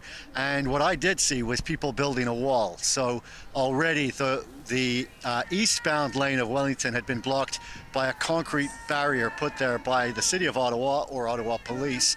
But the westbound lane, closer to the hill, was open. And what we've seen is there's so much snow after last night's very large snowfall, about 30 centimeters of snow, that the people were basically pushing it together to make an extension of that concrete barrier and therefore make a wall all the way across Wellington Street, rather. It's a pretty symbolic barrier, it must be said. It's just fluffy snow, really, and not likely to stop anything. But it seemed to be because people were shoveling and shouting one of the slogans of this protest, "Hold the line, hold the line." It appeared to be an attempt to kind of draw a new line. And right behind it, we do see trucks moving around. But that appears to be a kind of a consolidation. As I mentioned earlier, about a half a dozen trucks that were here on Wellington pulled out this morning and in the early afternoon. Presumably drivers who finally saw that, the end was coming and they didn't want to lose their trucks or face arrest or or those other consequences that have been threatened under the Emergencies Act. So they decided to leave. And in the meantime, the remaining trucks are all drawing tighter together, and that snow wall appears to be an attempt to kind of create a new barricade, a new barrier, a new perimeter. All right, that's interesting information, Evan. And just to remind our viewers, Ottawa Police saying that 21 trucks have been towed. So there have been those that have left voluntarily, 21 have been towed, and 21 arrests have been made. So then, Evan, how would you describe the atmosphere and the scene around you in terms of the number of protesters, the number of vehicles still there in and around Parliament Hill? And this is another live shot that we're looking at, and I believe that's outside of the Senate, the temporary home. Well, could be there for many years as renovations take place on Parliament Hill. And you can see a large number of protesters in that crowd. Yes, I mean, it's always a very unscientific estimate because there's so many different locations in the city of Ottawa where protesters are, and often they're coming and going from staging areas to the downtown core, from hotels to the protest and so on. At different times of day, you see different numbers of people. But my impression today is that there are not as many as there were before. The numbers have diminished, but they haven't diminished that significantly. So a small number seem to have decided that they'd gone far enough with this protest, but it doesn't seem to be more than a minority. A lot of people in this protest convinced themselves or were convinced by leaders, because we've heard this over and over again, that at the end of the day they won't be arrested, and even that the police will at the last moment come over to their side, that police will refuse orders. We've seen no evidence of that whatsoever. We've seen a lot of police inactivity, and we've seen criticism from citizens of Ottawa of that inactivity, police allowing people to get away with things which they had been supposedly told they could be arrested for, such as refueling vehicles. But the idea that the police were going to come over at the last minute to the protesters' side, I guess, was always a delusion, and now it seems that some people have decided that, because there are slightly fewer people. As I came into this area today, I should tell you too something about the way that Ottawa Police and other police services working with them are controlling the perimeter. So we have a perimeter that's about 6.5 kilometers long that's been drawn around the downtown core. And basically, you're looking at one part of it right here. This new fencing is the north end of that sort of rectangle that they've drawn around the downtown core. As you come into it, you come through checkpoints. They're not actual physical barricades. It's usually just police vehicles and police officers on the street. And they're asking people to provide either proof or at least to an explanation as to what legitimate business they have down here, whether they live here, whether they work here, or in our case are reporting on this event. Pedestrians don't seem to be being bothered as much. It's more the vehicle traffic that police are looking at. And they're not actually searching cars, at least I didn't see that in any of the 4 checkpoints that I went through, but they definitely are trying to control access to this area. Once you're in here, at least in this part of the protest zone, Wellington, we don't see an awful lot of police because they're really on the edge of it and pushing inwards. And so people here are walking around quite calmly and peacefully. As you can hear, they're playing music on the stage. We just had Bobby McGee, and before that was Let It Be by the Beatles. So that gives you some sense that there's not an air of panic here. I would describe it as an air of expectancy, and some of the remarks we've heard from stage make it pretty clear that people understand this is winding down, time is running out. And we're going to hear from Ottawa Police at 3:30 Eastern to give us an update, but we have heard at different points Ottawa Police make that call, sort of announcing that this is an illegal protest, you can't be here. But as we've seen 21 arrests, 21 vehicles towed, some of the vehicles leaving voluntarily, but now it would appear as though there are protesters that seem to be determined to stay. There is that festive, if you will, atmosphere that you've described, Evan, at least in some parts. Yeah. And I guess it becomes a question of what's next in terms of police activity. I mean, the protesters follow events quite closely. They follow the news, and they are usually aware of what's going on at any given time. So I think it's safe to assume that most protesters do know that arrests are being made, that vehicles are being towed. So it's becoming quite clear to them that the end is approaching. And I guess, we are hearing messages coming from the stage to keep it peaceful. So there doesn't appear to be any intent to violently resist arrest. At least that's not the public message that's been put out there by protesters. But yeah, I would actually call it a kind of a quiet determination. It's the kind of mood that people have. It's not hysterical, it's expectant. And the hold the line has become the slogan now in these last few days. But I don't think that hold the line actually means that there's any point at which the protesters, except unless perhaps when they get to the last truly hardcore, where the protesters are actually going to physically resist. It's more about backing up slowly, dragging this out as long as they can, and holding out till the last moment. But when the arrests happen, from what we're seeing so far, it doesn't appear to be that violent. It appears that people are allowing themselves, in most cases, to be taken into custody. And what about the residents? Because, the residents of downtown Ottawa who don't want these protesters there, who want them to go home. It is now day 22. Right. It's a long weekend. And people there, I think, are exasperated at the least, frustrated, fearful. Yeah. And, as you say, Evan, there are a number of checkpoints I understand that you had to go through. It's not easy living and being in downtown Ottawa right now. Do we have a sense of hope from the protesters that this is truly coming to an end?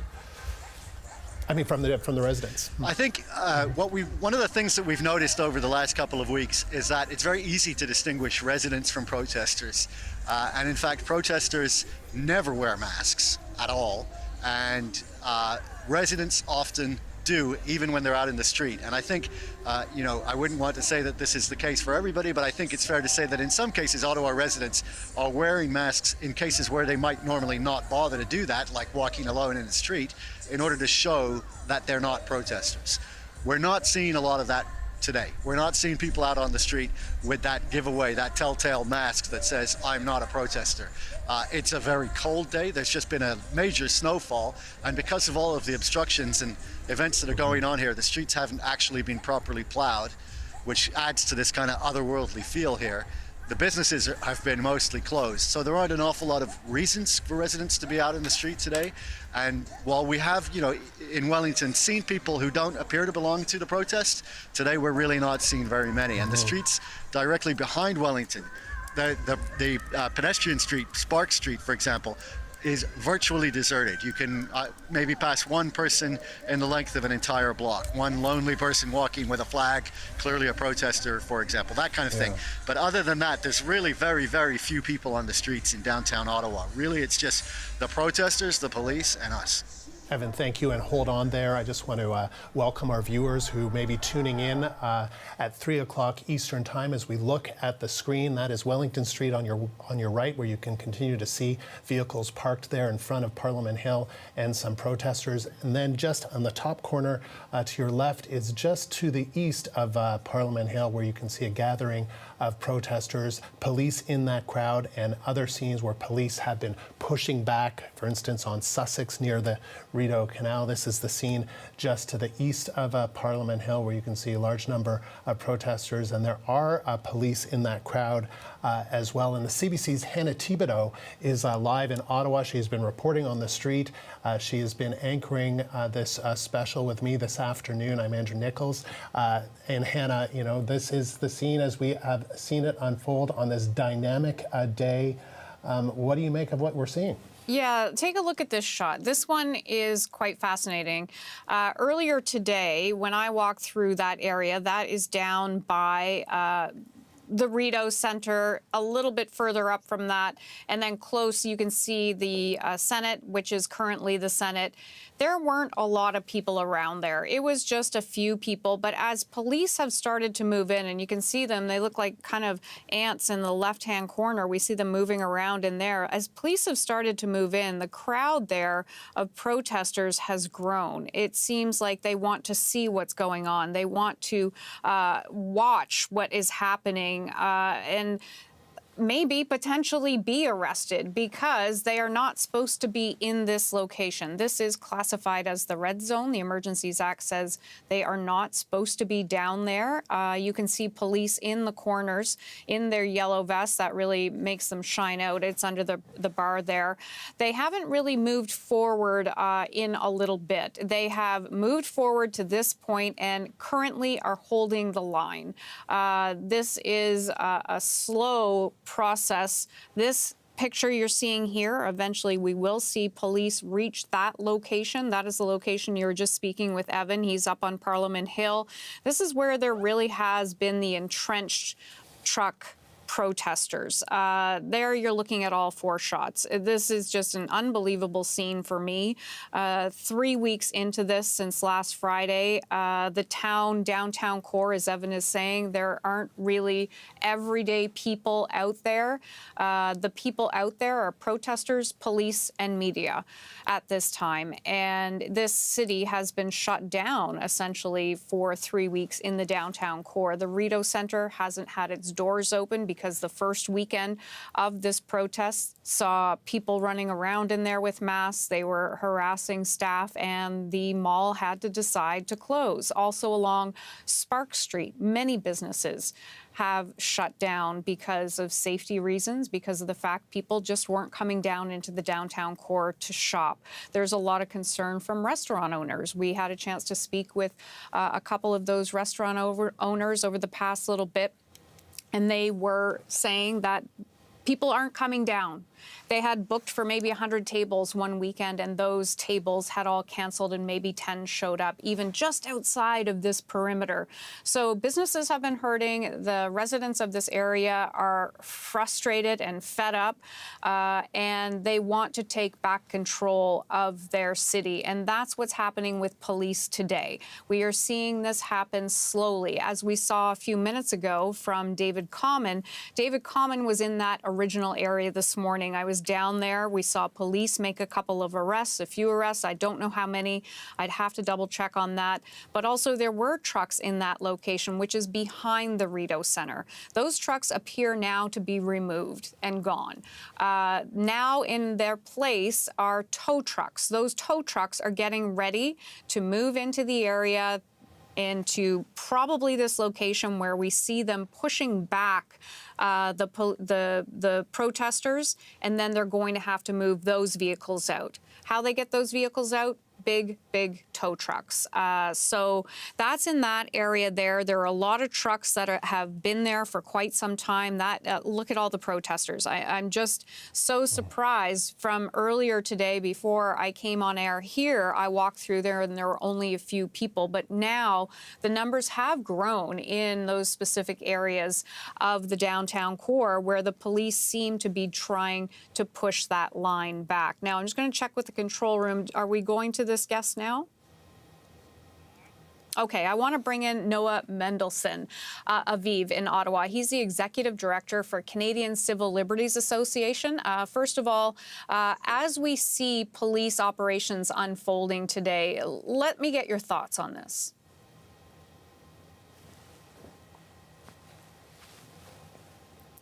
Sorry. Okay. Are you asking? Okay, I'm afraid we may not have that guest right now. We will get to that guest as soon as we can reconnect with that. But again, let me talk to you and give you kind of a situational awareness of where we are in the downtown core. This is in front of the Parliament buildings. As we heard from Evan Dyer not long ago, they are entrenched in that area. And there were even shots when he was talking afterwards showing people barbecuing right along there. They have been warned, leave the area, do not come down there. But they had fired up the barbecue. They are barbecuing in that area. They have been moving trucks around. There is another area where they're shoveling snow, making a wall so that to maybe hold back police, even if it is just a temporary hold. Maybe we can bring up the map that we have, I'm not sure, to show exactly where the area is around Ottawa. There you see. So it will give you kind of an area that you can figure out. You see the Rideau Centre just to the right of the Rideau Centre. That's really where the operations began this morning. And then they have been moving down towards the National War Memorial. They're not there yet. They are closer to the other side of the Rideau Centre, closer to Sussex Drive area, and then they're going to continue to move down. But it's not just that core. You can also see Kent Street. You could see Metcalfe Street. Those streets also have trucks lining it. So it's not just the areas you see on your screen now. There are many other areas they're going to have to clear out. So this is going to be not a short process. It could take quite some time for police to get this all cleared out. Now, I do believe we have Noah Mendelsohn Aviv in Ottawa. She's the executive director for the Canadian Civil Liberties Association. I think we have you connected now, correct? I'm here, yes. Thank you. Okay, perfect. Thank you kindly for joining us today. Let me start with your thoughts on this police operation that's unfolding today. Yeah, you know, we have actually been coming out in the press not to talk about the operation. We understand that this protest has gone on for a very long time, and protest is an important right, but it is not a free-for-all. It does not allow people to do whatever they want, and it certainly doesn't justify unlawful acts that we've heard about from some of the protesters. I mean, some have come out to protest peacefully, and some, we understand, have been engaged in activities that have been beyond disruptive and have caused intimidation and fear for some of the marginalized communities in Ottawa. So we understand that there are reasonable limits that get placed on charter rights, and our concern is not with dismantling this protest. Our concern is with the government using a particular kind of power that allows it to bypass the ordinary democratic process, rather than using the ordinary robust laws that already exist, that were created through the democratic process, like our policing laws that have to handle complex law enforcement issues, including sometimes dismantling protest. Let me ask you this, though. I think for the residents who live in the downtown core, saying so far they have not seen any of those laws being used to dismantle this, and they're just happy now that this is happening. How do you respond to something like that? Yeah, I can certainly understand how those residents are feeling, and we have also heard from residents, and in particular, as I said, from people who come from, people who've had to deal with racial and homophobic intimidation and threats and aggression, and we certainly stand with them and we support them. That's happened on the part of some of the protesters. We certainly understand that. The fact that that the protest was left alone for as long as it was does not, though, mean that the Emergencies Act is the only way to deal with it. And our concern is with the use of the Emergencies Act, because that is a massively excessive and extreme measure that is what is needed in the case of a real national emergency as defined in that act, when there are no other laws in place that can address a situation. Do situations need to be addressed under our regular laws?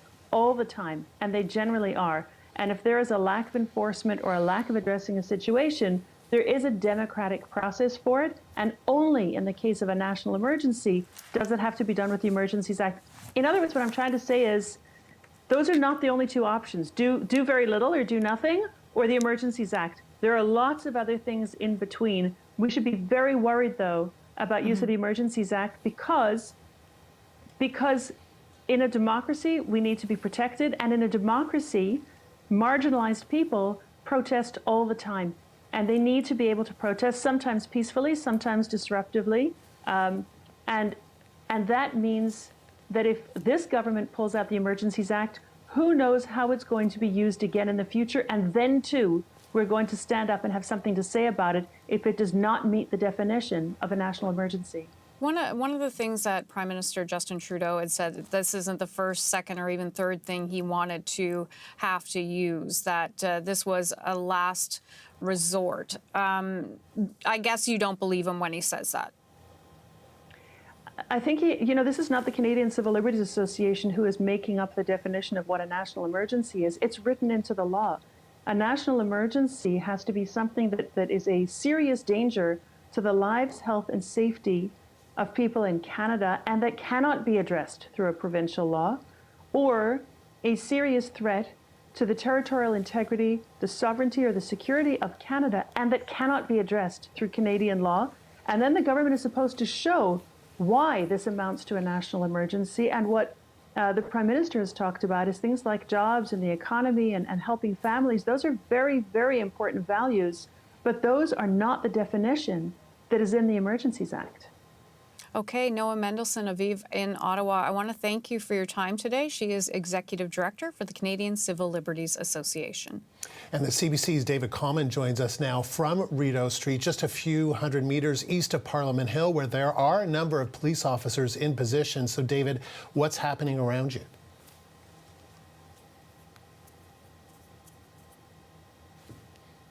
Canada sits, and you see that there are protesters actually on both sides of what is now a police box. I'm going to get you in a little bit closer, but before I do, I want to go up this building, and if you look at the corners, you will actually see that there are police up there. They have binoculars. There's two of them on one side, one on another, using binoculars at times to really surveil this crowd, watch what they see. I'm now going to pull out as we look more at the protesters here, and we'll get in a little bit closer, step over this pile of snow here, and what you see is the police get moved around, get moved through, because it is about minus 15 here today. What you see here is a row of Ontario provincial police officers on one side, protesters on the other, but there is this box that is shut down. And so if we look through it, you'll see officers on the other side. Those are officers in green, Quebec Police, Sûreté de Québec. They're the ones with the numbers on their back. Particularly experienced at dealing with crowds, and so those are those who are on the other side of this box, this area that's blocked off. Right beside the Chateau Laurier. For people who've been to Ottawa, you know this is sort of the storied historic hotel in town, almost immediately next door, just on the other side of the canal from the Parliament buildings. And what we continue to see is sort of a very slow and methodical police process, clearly some sort of strategy. They're not going to share it with us, but it does involve, there has been arrests, as we've talked about, particularly at the sort of the command structure of the organizational structure, the protest organization. Those people arrested and moving through the legal process. Now, at this point, not seeing large numbers of arrests, but as you see just down this line, see OPP on one side, those who have joined on the other. We get filmed here quite regularly, as do the police. And if you look a bit deeper into the crowd, it's sort of hard to see, but there actually are officers from the Sûreté de Québec who are have their gas masks donned, ready presumably to be able to deploy something like tear gas should it be warranted or called for. They have weapon systems, and there are also police who are right here on the ground with cameras watching protesters, filming protesters, filming everybody in the crowd. And it gives you a sense of some of the dynamic here on the street right now. Hard to see, but the Westin Hotel here, directly above it, there is a drone in the sky. It's actually been up there for a number of hours. We think this is probably with the RCMP and gives them, again, optics down to the ground. There has been an RCMP helicopter hovering over top of some of these areas at times. Gives you a sense of just some of the dynamic here on the ground right now. And so it's interesting, David, you say we haven't seen that many arrests. It's been 21 arrests, according to Ottawa Police. The last update, 21 vehicles removed from the area. But we do see right up from where you are at, near the Rideau Canal outside the Senate on Wellington Street, a fair number. I don't know if it's, what do you say, several dozen, maybe a few hundred? Well, I mean, it's literally right. Yeah, that's literally right there. And indeed, there are, we were on the opposite side. You can't just walk through here now, but we were on the opposite side about an hour ago.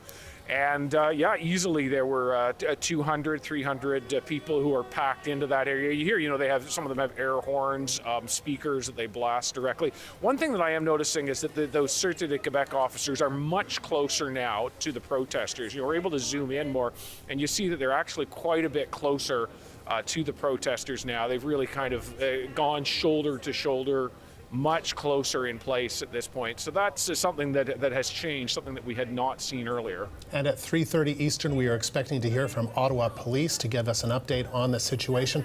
But we have heard from that position where you are, David, our colleague Jorge Barrera, who was, both reporting and shooting the Sussex Drive area and seeing the police line. And what are we hearing from the protesters now? Directly hearing from the protesters, we've had the opportunity, multiple crews over time, and many people continue to say that they are intent on staying here. Having said that, we've also seen indications that some people have left. You know, we saw just when I was coming in here earlier today, trucks that were leaving. Now, where are they going? Are they going home? I can't say that.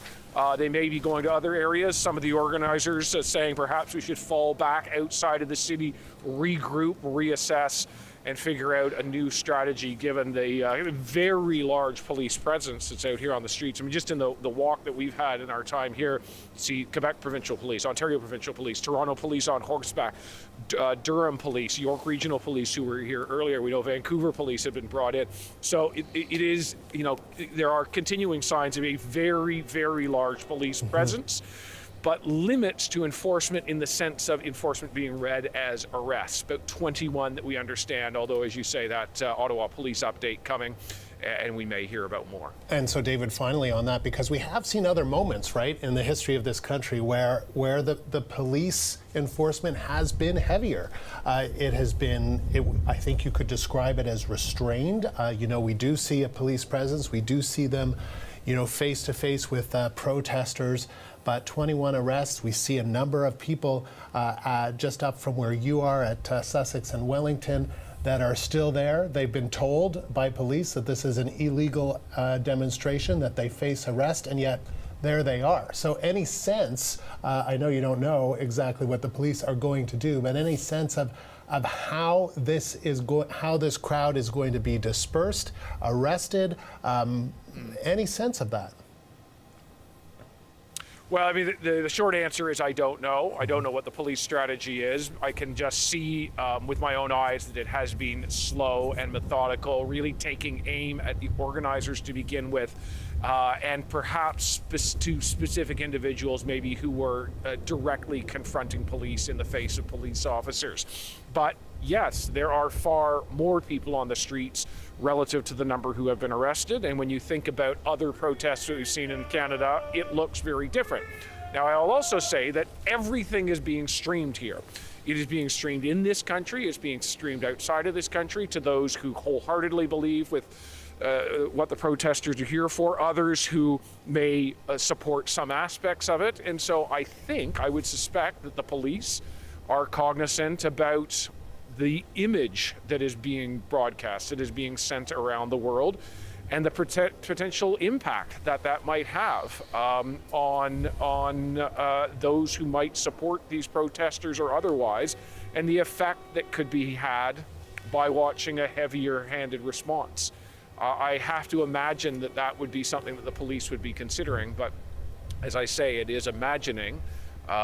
We do not know exactly what the police strategy is, and we await hearing more of it directly from them. At 3:30 in about 10 minutes, 3:30 Eastern. David, thank you. We'll check in again with you soon. That is the CBC's David Common in downtown Ottawa. Hannah, okay. Oh, look at this. This is a drone shot just above the Chateau Laurier, I believe. It's a shot of a drone above the Chateau Laurier looking over into Gatineau, into the Quebec side. Yeah, and I think what that drone would be looking down on is that crowd that we have been looking at below, the crowd that's kind of gathered in that main area, just down a bit from that. But while we look at those pictures too, I want to bring in CBC's chief political correspondent, Rosemary Barton. Rosemary, you have been covering this from the very beginning as well, and I want to get your feel. You know, there's a big difference from the police presence we saw in the first three, really only changed in the past couple of days. Would you agree with that? Yeah, for sure. I mean, just to give people a sense who don't live here or maybe not following it as closely as you and I are, last weekend, police estimate about 4,000 people came into the downtown area to have this protest. On the weekend, it tends to attract more people. They are not necessarily people who are staying overnight or sleeping in trucks. It tends to be more of a party atmosphere over the weekend. So first of all, it was very important that the police act before the weekend, before more people arrived. I think that they have done that strategically. But even though it is, as David Common was saying, slow and methodical, they are making progress. I mean, you are seeing streets being cleared. That street where David Common is, I walked past earlier today, and it was jammed packed with trucks and people. So I think there are some questions about how long they can do this. Do they do this into the nighttime hours? I guess we'll hear that from police. But they are making progress. They've gone from essentially zero enforcement, and I really mean zero enforcement, turning a blind eye, to now using whatever policing mechanisms they have at their disposal and making some arrests and getting rid of some of the vehicles as well. Yeah, Rosie, you mentioned you don't know how long this will last. When I was out there on the ground, I was talking to police who had been here from the very beginning from other jurisdictions, and they say this is going to last as long as it takes. They are not going to stop until this is cleared out, is what they were saying, but I'm sure we'll have confirmation a bit later if that is the case. Yeah, I mean, I don't think, now that the police seem to have a bit of momentum here, I don't think that they can stop for fear of losing the ground that they have gained, although we should remind people that they have really sealed off this area, so it would be almost impossible for anybody to get back inside, particularly in a vehicle. I think that I think what you were told was right. They are going to have to keep going, but we know that the challenges will be different as it gets darker and as they get deeper into the protest that has been entrenched there for many weeks. This is really just, I don't know, maybe the midway point, I would say, of what the police have to do up and down this street. And a reminder that, part of the reason that the House and MPs were not there today, and staffers too, was because of this police operation. They're hoping to be back inside the House of Commons debating these issues tomorrow, but they will have to see significant movement over the next number of hours, I would say, in order to be able to guarantee people's safety and just their free mobility, just being able to get to work, which would also prove challenging for anybody that comes downtown. Yeah, and one of the things as well is that even once they get this area clear, the police are still going to have to ensure that there are no more pop-up protests either, so that, as we heard, I think it was on your show from Bill Blair, no whack-a-mole. That's right. Yeah, I mean, I think that the government has, over the course of this week, increasingly leaned on that part of the argument for its use of the Emergencies Act, that the reason it is nationwide but not being enforced in all parts of the country is that if they encounter a space that is a port of entry or that is deemed a critical piece of infrastructure, that they could apply the same measures to that space if needed. I mean, the hope obviously is that this takes the wind out of the sails of protesters. That would be the hope. Whether or not that is the case, given the extremely sophisticated organization that they seem to have had over the past 3 weeks, I think is a different issue. And so the government, it says, needs to have those tools at its disposal. Just on that point, I did want to clarify that as well as these financial measures that we've talked a lot about, and we know that they have managed to freeze accounts, probably for the organizers first. It didn't seem as though they were going to be going after each individual donor, but we don't know that yet. The other thing that they have been allowed to do since enacting the Emergencies Act is use the RCMP as a police within the jurisdiction of this city. So normally the RCMP would not be able to go in and enforce city laws, issue fines, and arrest people. That is not the case now. They can go and do that. The same for police that might be from out of province. They now too fit under the same, they will operate under the Ottawa Police Service, but they have the ability to operate and enforce inside this jurisdiction. And that is why you see those large numbers of police there. They are now able to do that because all of those police now can operate under that Emergencies Act. Yeah, and it seems there was a lot of jurisdictional wrangling ahead of this. Yeah, and a lot of politics, ultimately. We've seen that time and again through the pandemic, and this is another example of that. People passing the buck, not wanting to take responsibility, pointing fingers, looking for blame. I'm sure that there is a lot of blame to go around, all levels of government here.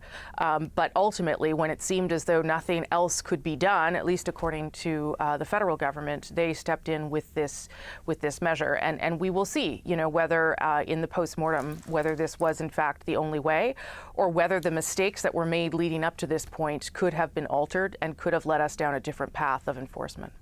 Okay, Chief Political Correspondent Rosemary Barton, thank you for your time. I'm sure we'll chat later. Okay. And we just want to update our viewers, Hannah, that we were expecting Ottawa Police to speak at 3:30. That has moved to 3:45, so a little bit of a delay, but we obviously will bring that to you live when Ottawa Police speak to the media and to the country at 3:45 Eastern Time. In the meantime, let's bring in Joe Veloso. He is a law professor and criminologist at the University of Ottawa. Professor Veloso, thank you for taking the time. As we look at these images and we look, at some police lines, other where I believe this is the Sûreté du Québec that are very close to this crowd that is gathering. We've had 21 arrests, 21 vehicles towed. What is your reaction to the police action that we've seen today? I know it sounds a little bit impressive and viewed as something impressive because they're not used to this kind of policing in town. Sûreté du Québec has a completely different police culture. They have a way more European continental doctrine, so we're not used to that here. But when you look as a whole, the operations are pretty much textbook. I think they are, oddly, they are exercising a lot of restraint. So they're not moving in and throwing tear gas to everybody. They're moving slowly, doing one arrest at a time, giving all the opportunity to people to leave. This is not the general approach of anti-riot police, and definitely the presence of the press, the eyes of the world in town, has an impact on that. Would you say that this is a contrast to other police operations at other protests where it would appear, well, it did happen, that there was a heavier hand used when it came to enforcement? It is, but this is not a bad thing. I think what they're doing today is, it is almost like a training. It is a textbook operation. They're moving slowly. They're giving all possible notice. They are isolating individuals before doing an arrest. And again, this is not usually how it's occur, but as they are in big numbers, they are in a position to do that. What is surprising is that they're still targeting people. So we're not seeing a kind of policing strategy yet that target stuff, trucks, and other things. They're still with this very old school policing approach to a protest that, well, the problem is not trucks, the problem is people. They're still a little bit too stick to this kind of position.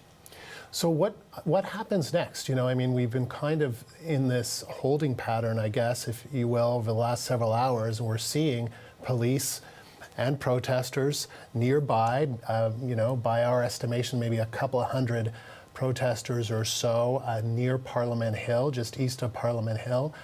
What happens next? They've been told it's an illegal protest. They've been told they cannot be there, yet they still are. They have not all dispersed.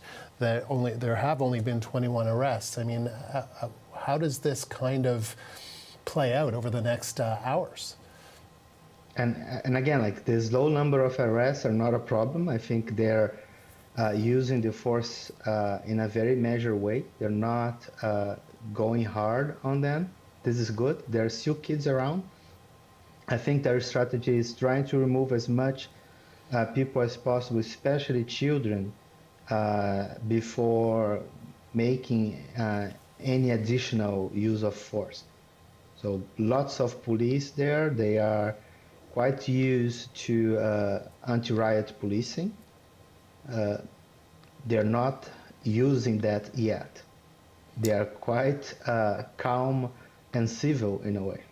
And this is, so that was the scene we were looking at where camera is pulled out. That's the Chateau Laurier. And of course, to the left of your screen is Parliament Hill, where those police officers and a number of protests, but we do see the trucks that are still in front of Parliament Hill. On that, as we've, police figure out how to deal with the protesters that remain, there are also the many vehicles that remain. How do you expect that to be dealt with by police in the hours ahead? I don't think we're talking about hours ahead. I'm doing field work on this protest since the beginning, pretty much. And the way the trucks were parked on Wellington in the last 3 days after the deal with the mayor, it's really quite tight together, and it's not easy to remove. There's no angle for towing the vehicles. I have absolutely no idea how they're going to move that without the collaboration of the drivers. Joa, thank you. Joa Velosa is a law professor and criminologist at the University of Ottawa. Hannah. Okay, thank you. I want to remind people what we are looking at here right now. This is a shot of Wellington Street right in front of the Parliament buildings. That is exactly where our colleague Evan Dyer is. He's been standing by near the National War Memorial, not far from that shot we're seeing. Evan, what's the latest on the ground there? Well, we found a spot actually, Hannah, which offers a really great view of some of what's going on in this part of the Hill, Parliament Hill, and downtown core. So I'm just going to do a little bit of show and tell with you perhaps. So this is the edge of the Parliamentary compound. Here you can see it's being protected by the Parliamentary Protective Service. They have a number of cars and vans and SUVs all around the compound just to make sure that nobody comes in. Behind here, you'll see across the Rideau Canal, there's the Chateau Laurier, which of course, there's the Chateau, the famous sort of Disney castle-looking hotel of Ottawa. And on the other side of the street there, you can see the old Ottawa Railroad Station, which has those Greek columns on it, now acting as the Senate while the Senate is being renovated. Behind that building with the green-topped roof is the Rideau Centre. And so in that area is one of the barricades that the protesters installed 3 weeks ago and which has remained there ever since. A line of trucks, 4 trucks wide, blocking access to Wellington Street, where Rideau Street becomes Wellington Street. And just beyond that is where some of the arrests have been taking place. Beyond that area, the protesters are not in control, there are police in control. But as we look at this area here, you can see protesters milling around everywhere. Look down here at the fence that's surrounding the Parliamentary compound. This was one of the last things we saw happen, and it sort of had to happen to make this police operation possible. In addition to the regular iron fence that's always there, a couple of nights ago, trucks came in here with a lot of these panels of steel fencing that we now see propped up with 2x4s there. And this appears to be an attempt to prevent people from just scattering into the Parliamentary compound. If there were a police operation on Wellington Street, people would quite easily be able to climb over those existing fences, get into the Parliamentary compound, into the Rideau Canal area, and all the way down behind Parliament, down to the Ottawa River. So that was a sort of a necessary forerunner to this police operation.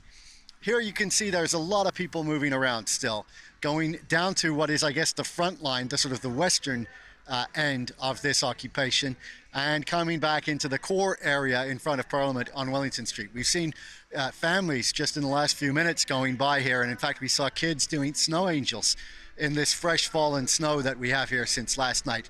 Behind there, of course, is the War Monument, and there appear to be a group of what we think are veterans there, because we heard a call on the public address system asking for Canadian Forces veterans to head down to the War Monument. So that appears to be what's going on there.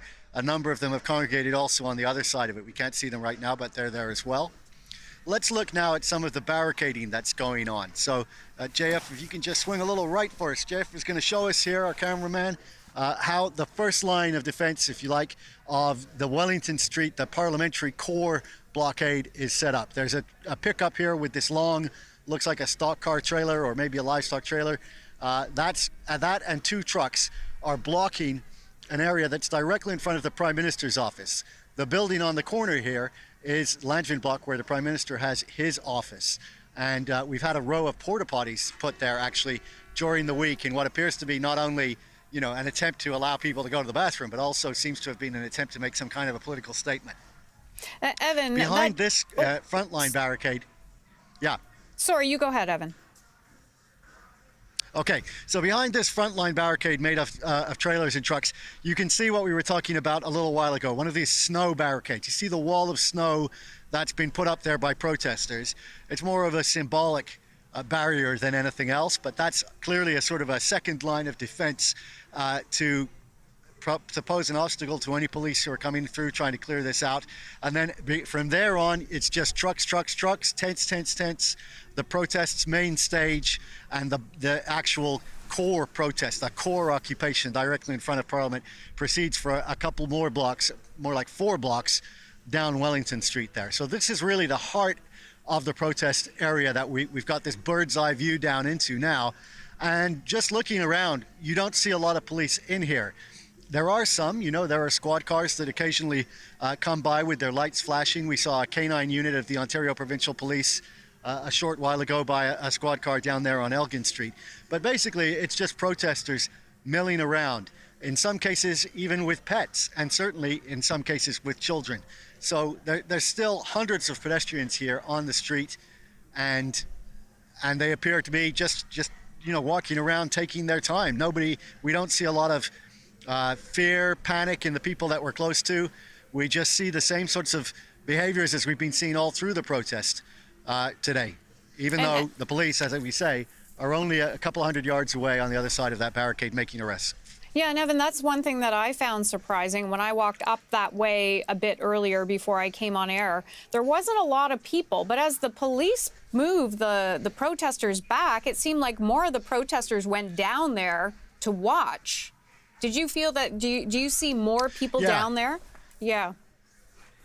Yes, it does appear that there are people whose base of operations, if you like, or the main place where they are is up in the main blockaded area on Wellington Street, but they wander down to the sort of the front line to watch what's going on, where the real interaction between police and protesters is occurring. The thing that we can't see is we can't see from here what's on the other side of that row of trucks, but we know that that's where the police are, and they've been there all day, and there's been sort of a standoff down there by the Rideau Centre with several of the arrests that have been made today have occurred right there, just on the other side of that line of trucks that's down there. That's been one of the areas of protest, actually, that's had some of the sort of the most, I would say, belligerent people in it. I mean, in my experience walking around, the majority of protesters are peaceful. Some of them yell at you a little bit, but generally you don't feel threatened walking among the protesters. But there was a group of people in that particular knot of trucks there at the junction of Sussex and Wellington, where Rideau Street turns into Wellington, who had perhaps a little edgier attitude than most. And so that is an area where the police are now trying to come through so that they can deal with the much bigger crowd and the much bigger occupation that's further west on Wellington Street, the one that's directly in front of Parliament. Evan, let me ask you, you've been covering, been reporting in Ottawa for quite some time. Explain, what this is like in your eyes. Well, they used to call Ottawa the city that fun forgot, and of course I would not call any of this fun, but it certainly is quite a bit more excitement than Ottawa has seen at any time that I've been reporting here. I mean, we've never seen a protest of this nature at all. With one possible exception, which was when the Tamil Tigers were fighting in Sri Lanka in the last stages of the Sri Lankan war. There was a large crowd of Tamils who came to this same street, Wellington Street, and staged sit-downs in the street and occupied it. And that went on for a very long time. And they also showed an extremely high level of commitment. And in fact, the only thing that brought that protest to an end was the defeat of the Tamil Tigers over in Sri Lanka. It sort of left them without a cause to fight for anymore. And I was up here, and I would say one of the biggest differences between that protest and this protest is not the level of commitment, but the logistics. The dedication is similar, but the organization is much greater with this one. And of course, they brought so many trucks with them, in addition to all kinds of other tents and structures, trucks, pickups, RVs, you name it, right? So that's really what's given this demonstration such an enormous footprint, and put it out of the league of any other demonstration that we've ever seen here. And any Ottawa resident will tell you, because they see in this city an average of something like 250 demonstrations of one kind or another, most of them pretty small, in any given year. But any Ottawa resident will tell you that the impact of this one is completely off the charts compared to anything else that has ever happened here. The amount of space that this demonstration has taken up with its footprint, the amount of noise, the fumes, etc., just the dislocation, the shuttering of businesses, has been unlike anything else that's ever happened here. Okay, Evan Dyer, always appreciate your insight. We'll get back to you in a little bit. Thank you so much. And thank you, Hannah. And as Evan was just mentioning, the protest has had a huge impact on many Ottawa residents and business owners over the past 3 weeks. Our focus today has been on protesters and police, but really it is the business owners, the residents of downtown Ottawa that have spoken about the emotional and the financial toll this has taken on them. Here's what some of them are telling us. We are in the dark as a business owner in downtown. We don't know what is happening day after day, but now we're seeing a light end of the tunnel, it's coming along, I guess, we will be okay. People are just torn apart. It's added a lot of division, topped onto the pandemic and everything else. It's stressful. The convoy's been really disturbing. It's blocked us from traveling. It's really disturbed our dogs' sleep, our lives. I woke up at 6 o'clock this morning thinking, are those horns? So they're in my head, and they've just been in my head for 3 weeks, whether they're there or not. So there were no horns, I just heard them. And a reminder, we are standing by for a news conference by Ottawa Police. They're expected to give an update on their operation to clear the downtown core at 3:45 Eastern. We will have that for you live just as soon as it begins right here on CBC News Network. Hello, I'm Andrew Nichols. You're watching our special coverage of what is happening in Ottawa as police action is underway. I'm joined in Ottawa by the CBC's Hannah Thibodeau, who has also been following this on a very dynamic day in the nation's capital. Hannah. Yeah, absolutely. We are continuing to watch as police try to retake the downtown of Ottawa along with the other streets. You see that shot there. That is where police have now tried to push back protesters. We see from our colleagues reporting on the ground that the protesters are refusing to go back. That's a Sûreté de Québec that is trying to push them back. This is a part of the procedure that we've been watching all day. There you see the shot in front of the Parliament buildings, the trucks that have been parked there for the past 3 weeks. We are now 3 weeks into what the Prime Minister defines as an occupation of the downtown of Ottawa, and now police are trying to get control of it once again. As Andrew was just saying, we will be watching a police conference that is happening at 3:45. That will be with Ottawa Police, Ontario Provincial Police, and the RCMP. There you see the shot there. We will continue to keep our eye on that and bring you that as soon as it happens. Now we're going to bring in Murray Faulkner. He's a former chief of police in London, Ontario, and is back with his insights. We've been really appreciating what you have to tell us about this, Mr. Faulkner. You've been watching this all unfold with us for the past couple of hours. As you sit and watch now, what is your impression of what's going on? Well, first of all, I'm very pleased to see some of the big rigs leaving voluntarily, and I'm sure that behind the scenes there are police officers going maybe from cab to cab trying to convince them now, because it's a lot easier if they drive out versus being towed out. I will say, though, that a point that no one's ever really talked about is the understanding of the frontline officers that you've been showing all day. These officers probably, if they're not from the Ottawa area, would have come in last night or early this morning by bus, would have gotten a briefing at 5:30, 6 o'clock in the morning, gathered their kit together, moved out by transportation by 7:30, 7:45, and by 8:30 they'd be on the line and starting to work. These officers have been out in this cold weather with no food and the ability to go to the washroom, and no one ever thinks about this. We all get to sit in the nice comforts of our home or a studio or an office building, but they're there for the duration of the day. No one is taking a break, and so it takes a great deal of physical stamina to do what they're doing. And the restraint is extreme, and they're showing their true professionalism right now. Murray, it's Andrew here. I just wanted to ask you, in terms of the pacing, we've seen 21 arrests, 21 vehicles towed. Some of the leaders of this protest convoy, Chris Barber, Tamara Leach, arrested last night, Pat King today. What do you make of that number of arrests and the way in which police have handled the situation up until now? Well, two things. One is that I would suspect there's more than 21 arrests. I've been watching it basically from about 6 o'clock this morning on. It seems that to me that there's been more than 21 arrests. The other thing is that I want to go back onto what Evan says, that he's never seen a protest so well organized. And that's the reason why those arrests were made by those that police believe were the organizers or the controllers of this. That's who you strike first, and it was well executed, that's for sure.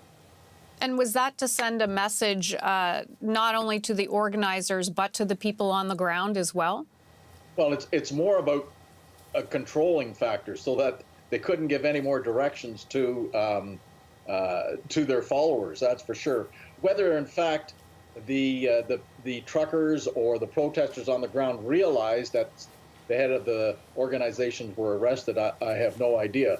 But from a police perspective, they wanted to get them out of the way, into custody, put some conditions on them so that they couldn't go back to that area, and then start moving in on the protesters physically this morning. And Murray, we're just standing by to wait for the Ottawa police. They were expected to speak at 3:30. It was pushed back to 3:45. This is a live shot, so we expect to hear more from them about, you're right, the number of arrests that could have increased since we last received information from them, and their plans moving forward as we start to approach the late afternoon, close to 4 o'clock in Ottawa. What will you be looking for and listening in for from Ottawa Police? What do you expect to hear from them? Well, you'll probably hear the numbers of people arrested, the number of vehicles removed. We might hear a bit more of their strategy moving forward. I'm sure that the commanders at the integrated command site are extremely pleased by the less use of force used by the officers, and really the protesters. They haven't been extremely violent, which has been good all around. I guess the point also being made is that if they're going to secure the area, Ottawa Police does not have enough staff just to do that. And so, policing in the province of Ontario has to go on. And many major cities, although have a significant number of police officers, this is draining the resources of Peel Regional, Toronto. And York, sorry to interrupt you, Murray, but we are going to take you now live to Ottawa, where police are giving an update on action underway to end the pandemic protest in the downtown core. Let's listen. Is Murray listening in with us too? With Chris Harkins from the OPP and Mike Duhem from the RCMP, Federal Police. And I will be the moderator. We will begin with remarks from Interim Chief Bell, and then we will proceed to a 10 to 15-minute question period. Je suis l'agent Parham Singh et modérateur pour la période de questions de 15 à 20 minutes. Nous commençons d'abord par l'énoncé du chef par intérim, Steve Bell. Thank you, Parham. Thank you. Bonjour à tous. We're here to provide you today with an update on our operations to end the unlawful protests that would have done so much damage to our community and so much harm to our residents. The operational plan is moving ahead as we expected, and the contingencies we've put in place are effectively dealing with the threats we're seeing on the ground. I thank the Ottawa residents for their patience and support as they watch this operation unfold. I also thank all the planners, officers, and emergency personnel, many of whom have come from across the country to assist us. I'm proud to work with all of them. Their assistance has been vital to the success we are seeing so far in this operation. We're in control of the situation on the ground and continue to push forward to clear our streets. This methodical and well-resourced plan will take time, and we are here to see it through to a safe ending. Last night, we began to take additional actions towards implementing our operation. We moved officers and equipment into key positions throughout the city and took up 100 checkpoints around the downtown core. We began making arrests of key individuals who were responsible for organizing these unlawful activities. This morning, public order units and a significant number of officers were deployed to support our operations. We first focused on the Nicholas Street area, where unlawful protests were gathered with trucks. Even this morning, all unlawful protesters were given many opportunities to leave. Officers then turned to the intersection of Rideau and Sussex, making more arrests and clearing that location. As of 3 p.m. today, we've arrested 70 people. They have been charged with multiple various offenses, including mischief. Work is underway by the City of Ottawa to remediate and clean up the area that we have gained back today. We also saw children that were present in the area. We've prepared for this and have plans to ensure that these children are unharmed during our operation. Before I take questions, I want to acknowledge that these are not the images that Ottawa residents want to see.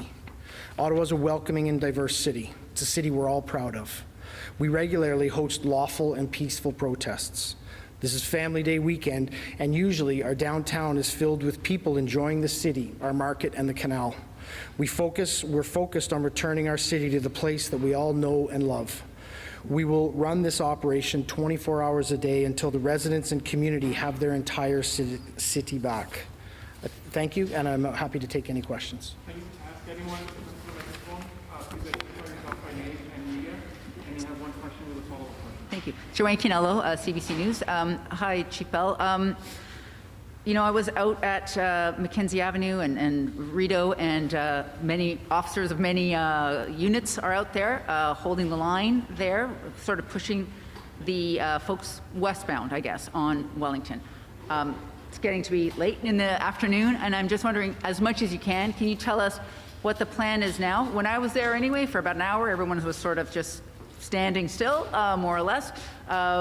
Obviously, people would like to know how long this would take. I don't know if you can say that, but maybe if you can say about what might happen overnight and what the next steps are. Thank you.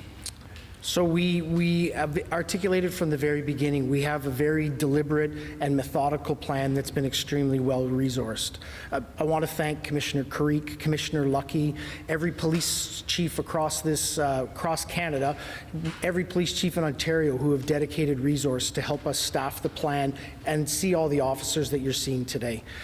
We, from the beginning, have indicated that we would need to move slowly, safely, respecting charter rights as we look to demobilize this demonstration. We will continue to do that, and we will work day and night until this is completed. And just as a follow-up, maybe you could talk a little bit about the kind of resistance you're seeing. Is it mostly peaceful? Is it, obviously you've arrested 70 people, so perhaps not, but perhaps you could describe what it's been like for officers out there and what they're finding as they meet the protesters. So the officers out there, I know if everyone's seen many images through the day, have been nothing short of exceptionally professional all day. We have a plan. We articulated that plan to them, and they have executed it extremely well throughout the day. The level of professionalism that they're seeing in the face of taunts, slurs towards them is challenging, but we're seeing their ongoing professionalism every minute of every day. We will continue to do that. Our officers will continue to work exceptionally hard to make sure that we use the least amount of force needed to actually peacefully end this protest and move everyone out of our streets. Hi, Chief Bell. John Mullen with The Citizen. Have officers had to help Children's Aid remove any children from families at this point? So we spoke yesterday about the fact we did have plans and we're working continually with Children's Aid around safety and security of children in the crowds. We developed those plans hoping that we weren't going to have to use them. I can tell you to this point we have had no need to interact with Children's Aid as it relates to children within the crowd. What I will tell you is that even through all the planning, it still shocks and surprises me that we are seeing children put in harm's way in the middle of a demonstration where a police operation is unfolding. We will continue to look after their safety and security, but we implore all the parents who have kids in there, get the kids out of there. They do not need to be in the middle of this. It is not a safe place for them. Chief, what we see downtown right now, do you expect this to be the posture going right through the long weekend? As I indicated, we've started this operation. We talked about our increasing plans yesterday in terms of securing the downtown core.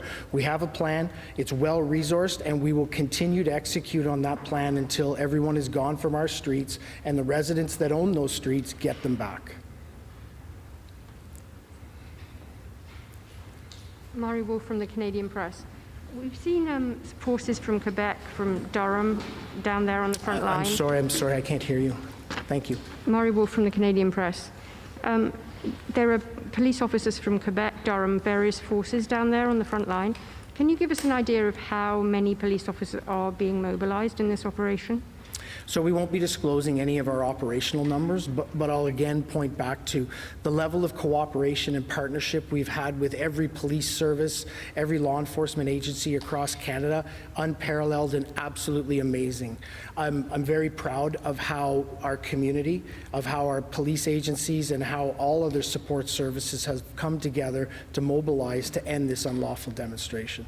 And I noticed that some of the police from Quebec have tear gas. Are you prepared to use tear gas, and is that a last resort? So we've developed a well-articulated plan. We continue to work with the protesters, the demonstrators, to encourage them to leave the area. We have a very well-scripted warning that's provided to them, and every moment that they can leave, they are afforded the opportunity to leave. We have well-developed plans that will ensure ultimate removal of those protesters from our streets.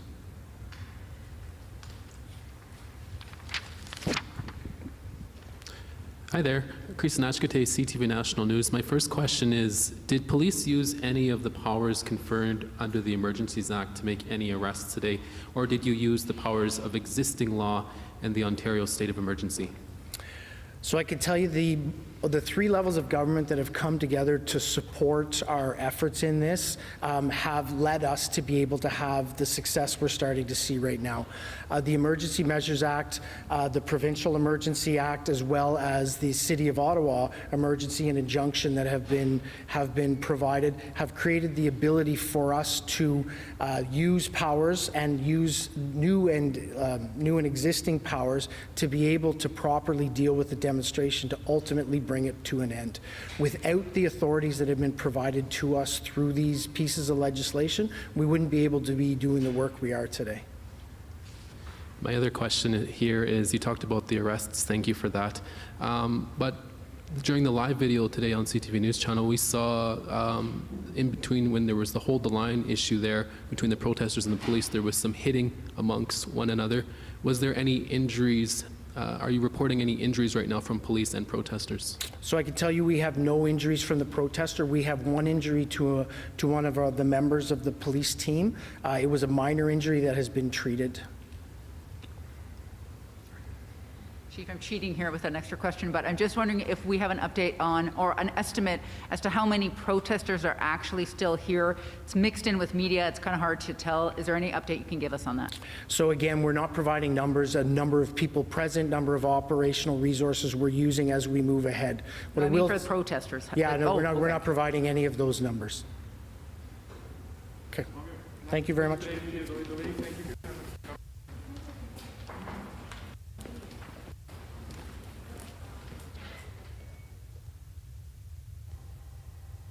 And we were just listening in there to officials in Ottawa as they continue to give us an update on the operation that is underway in the nation's capital right now. As you can see from those images, a significant number of demonstrators remain in place. We heard from Ottawa Police that there have been 70 people who have been arrested. We know that there have been 20 trucks at last count, 3 p.m., that have been seized, and they have not said that they need to involve children's aid up to this point. They are reporting no injuries to protesters as they continue their operations, as they say, 24/7 to get demonstrators out of their position in Ottawa.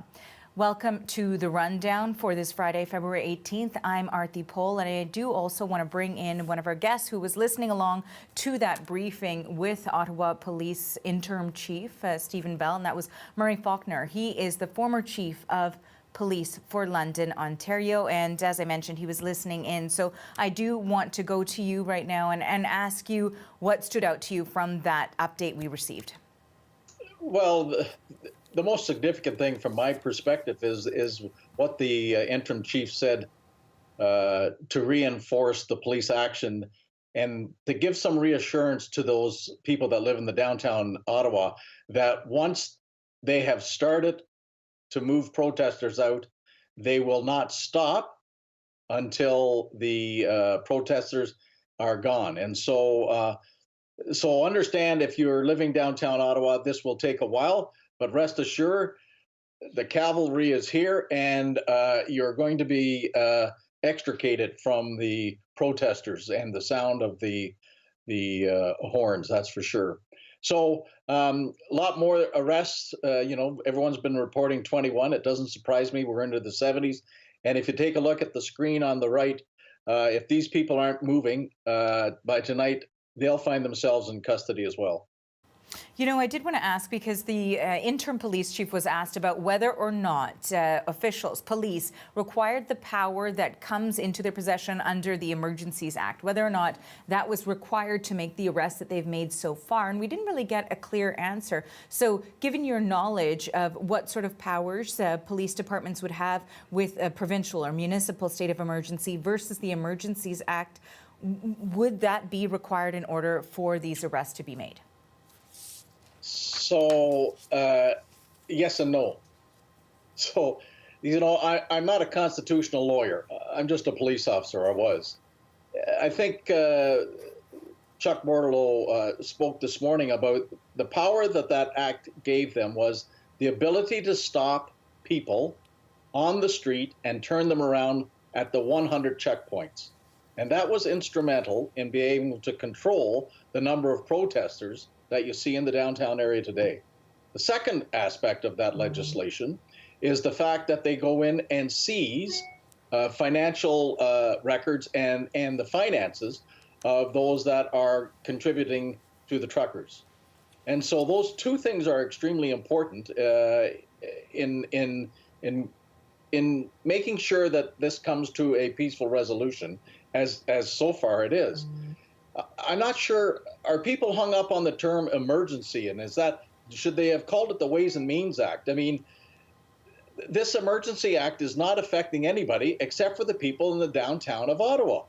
It doesn't affect anyone in BC. It's not affecting anybody in Alberta or in Southern Ontario, unless perhaps your bank account was seized because you're contributing to illegal activities.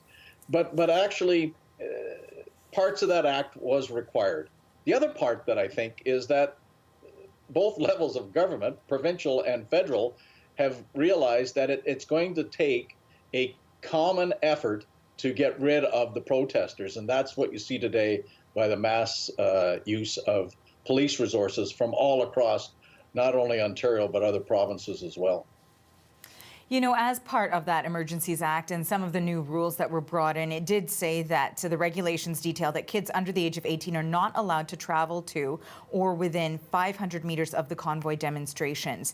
That said, we know that we have seen images of some children. So far, we heard from interim police chief Bell that they have not had to use Children's Aid Society, but they are imploring individuals to not have their children at this particular event here. So, wondering, given the fact that we have seen images of minors, why that has not been used at this stage yet.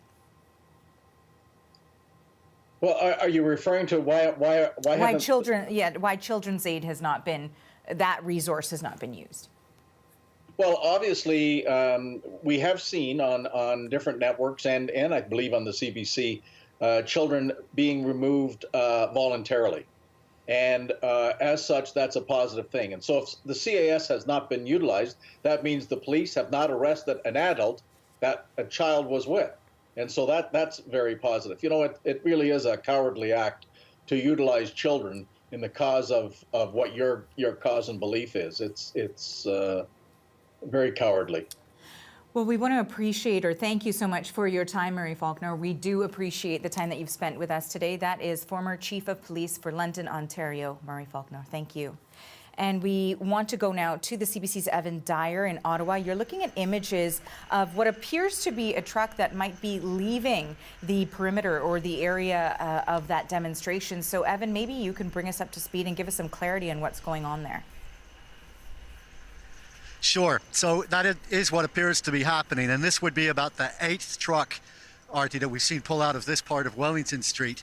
That's a big truck. It's got a full 53-foot container on the back, and that's going to be hard to get around this corner. And one of the things that's complicating it, as you can see, is that the protesters had built this kind of snow barricade using last night's snowfall, and that's making it even harder to squeeze this very long truck around a very tight corner. So we're probably going to see some back and forth as they try to make that happen. What you can't see right now on the other side of that truck is a group of what appear to be kids who are trying to remove a second snow barricade so that the truck can proceed up O'Connor Street and leave the zone. And there he goes. He's making his turn and he's leaving. So this, we must assume, is another trucker who has decided that discretion is the better part of valor when it comes to staying until the last moment, getting arrested, and facing some of the consequences that are now hanging over the heads of everyone who's still at this protest. There you see he's saluting with his horn, saying goodbye, and you can see where they carved a hole there through that snow barricade to let him out. If we come back, and well, I'll just ask our cameraman JF to zoom back in a little bit and show us the foreground here in front of this fence. This is the area where these trucks have been. Right here we see these trucks lined up like sardines. Those are trucks that were brought here a few days ago that used to be on residential streets. Came here as part of a deal between Tamara Leach, who's now been arrested, the convoy organizer, and Mayor Jim Watson, in order to take some of the pressure off Ottawa residents by concentrating this protest and blockade downtown on Wellington Street, where very few people actually live. But that rank of trucks previously had about a dozen or 13 in it, and it extended all the way to where you see this deflated bouncy castle here, which was inflated earlier today. That's how many trucks have left this area. Those were mostly just the semi part, the tractor part of the trailer, leaving and making that decision not to stick around, not to be the bitter enders who get arrested and potentially lose their trucks. And at the main stage, a little bit east of here, we have heard some messages to those departing truckers. We've heard speeches where they thank them, where they say, don't feel bad. You know, we understand that you probably have your own reasons for having to leave. You're heroes. You don't feel that you're letting us down. So there have been departures. There have been departures. It's easier to count the departures of truckers with trucks than of just pedestrians. But I have to say that listening to the police news conference just now, it was interesting to hear the number of arrests that the chief was announcing, 70 arrests. And we're really sort of halfway through the first full day of this operation. And, you know, if the arrests were to proceed at that pace, looking at the hundreds of people who are out here, never mind all of the trucks, cars, RVs, etc., it's going to take a while, because there's hundreds and hundreds of people out here who don't seem to show any intention of leaving, and presumably, in most cases, will stick around and have to be arrested. And you know, Evan, I do also want to bring our viewers who are just joining us now, bring them into the situation where they can understand a little bit more about where we are. So that truck that was leaving, that we watched leave, that was on Wellington Street. You're outside of Parliament Hill, from what I understand. And so there was a lineup of trucks that were there. A number of them, as you demonstrated with that empty space, have decided to leave of their own volition. We should also note that at the last count from Ottawa Police, I believe it was 21 trucks have been towed, and that's in addition to the 70 people who have been arrested. So those are sort of the latest numbers there. And Ottawa Police also saying in that briefing that they are going to continue this operation 24/7 until the city is taken back. So also wondering if you can sort of illustrate for our viewers how things have changed, not just in terms of those trucks leaving, which thank you so much for doing that, but in terms of the operation and the movement we've seen. Well, as you can see from the shot we're looking at right now, there are not a lot of police out on the street in this area. We, as you say, are standing just inside the Parliamentary compound in front of the West Block of Parliament and looking down O'Connor Street. And the street that runs parallel here to our position is Wellington Street, which is the core of the protest. As you say, some truckers have been towed, 21 trucks towed according to police. The ones that left from here left on their own volition. And we believe that the towed trucks are more the ones that are a little further away from Parliament Hill, parked on residential streets, because there's many different concentrations, many different sort of encampments, both in the downtown core and far from downtown as well. But this we all expect, and the way the police operation is unfolding suggests that this is going to be the last area to be cleared. This is the sort of the central node of the protest. In fact, this junction that we're looking at right now, and it looks like another truck is pulling out, I should say too. Let's catch that. There goes another truck. It looks like another truck is pulling out. He's got Canadian flags on the front and on the back of his truck there where the hitch is, and the word freedom across the front radiator grille. Evan, are you able Looks to like he's on his way. Are you able to estimate how many trucks you've seen from this? I know you sort of touched on a number that you thought was there. How many do you think have left now? I would say we're getting close to 10. We were at about 7 about 90 minutes ago, which was the last time we were in this area. After that, we moved over to the east. When we came back, I'd say there might have been one more empty space, and now we've just seen 2 more depart. So approximately 10 trucks seem to have left this area right now. All right. Well, and Evan, there he goes, turning. It looks like onto Spark Street. and it looks like that path has been cleared in order for them to leave this tight space, as you described. You know, not easy for these big trucks and semis to be maneuvering through, but they are. And police did say that if you decide to leave, we will make sure that you can leave. And so we are seeing that those who are voluntarily leaving are able to do so. Evan, we know you're still there on the ground, and we are going to come back to you, of course, to be updated on the situation. That is Evan Dyer. He's outside Parliament Hill in Ottawa. And now I do want to bring in another guest, Charles Bordelot. He is the former Ottawa police chief, and wanted to get your reaction also from what we heard from Stephen Bell in that update. From my perspective and what Chief Bell has said, that the police operations are going extremely well. They have their mission clearly laid out with their objectives.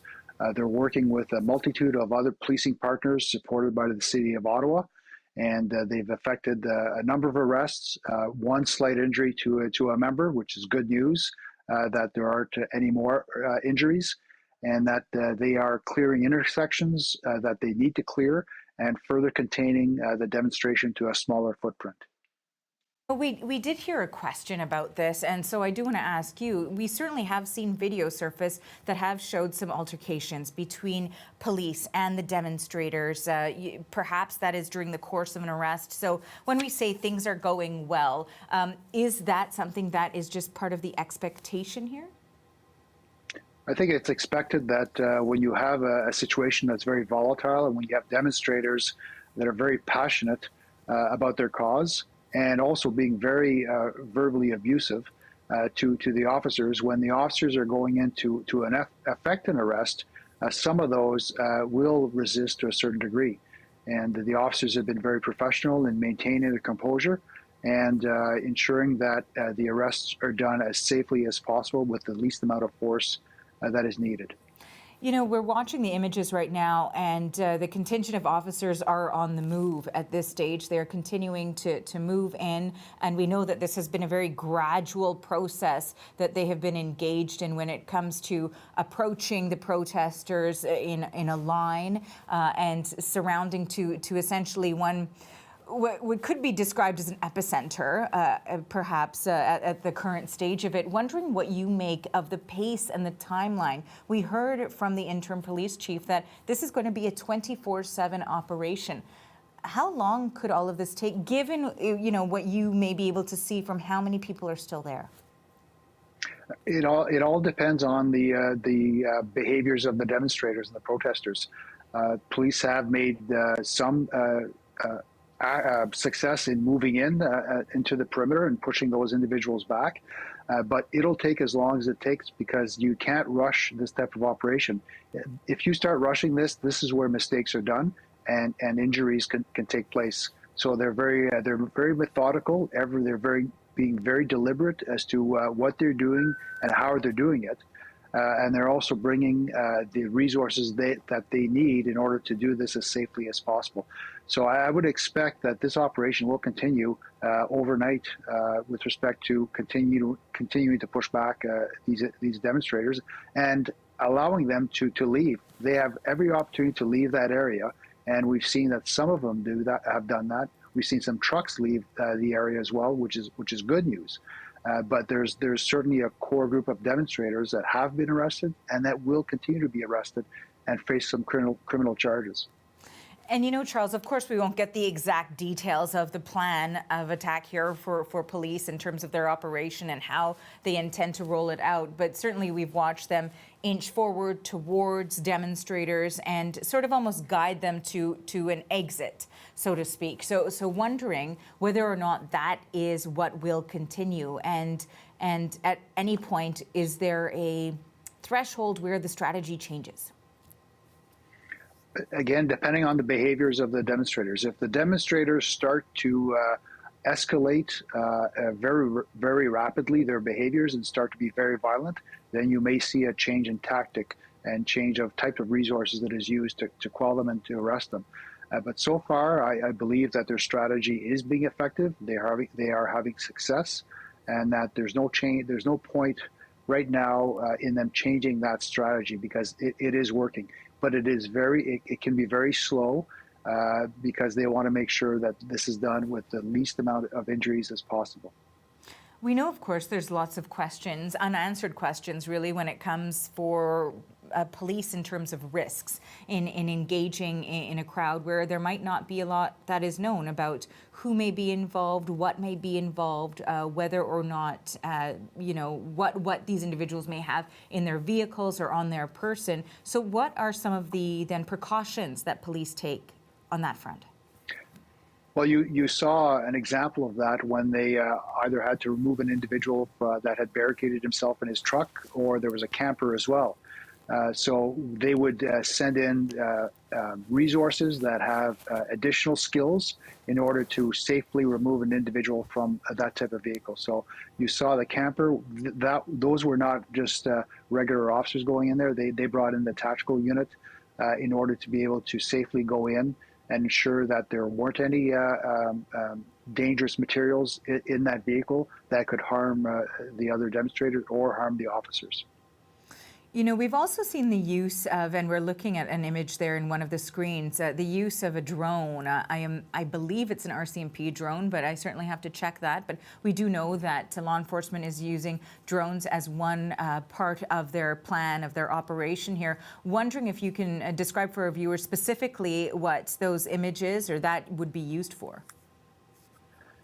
Well, the Ottawa Police Service does have drones as well, so I would imagine that the view of the scene is being piped into the command center, which helps the commanders understand exactly where the crowds are going, where the movement is, and where the flashpoints could be. Typically, there used to be a plane up in the air, but the use of and availability of drones certainly makes it a lot easier for commanders to maneuver and to understand exactly what is taking place on the whole footprint of the demonstration right now.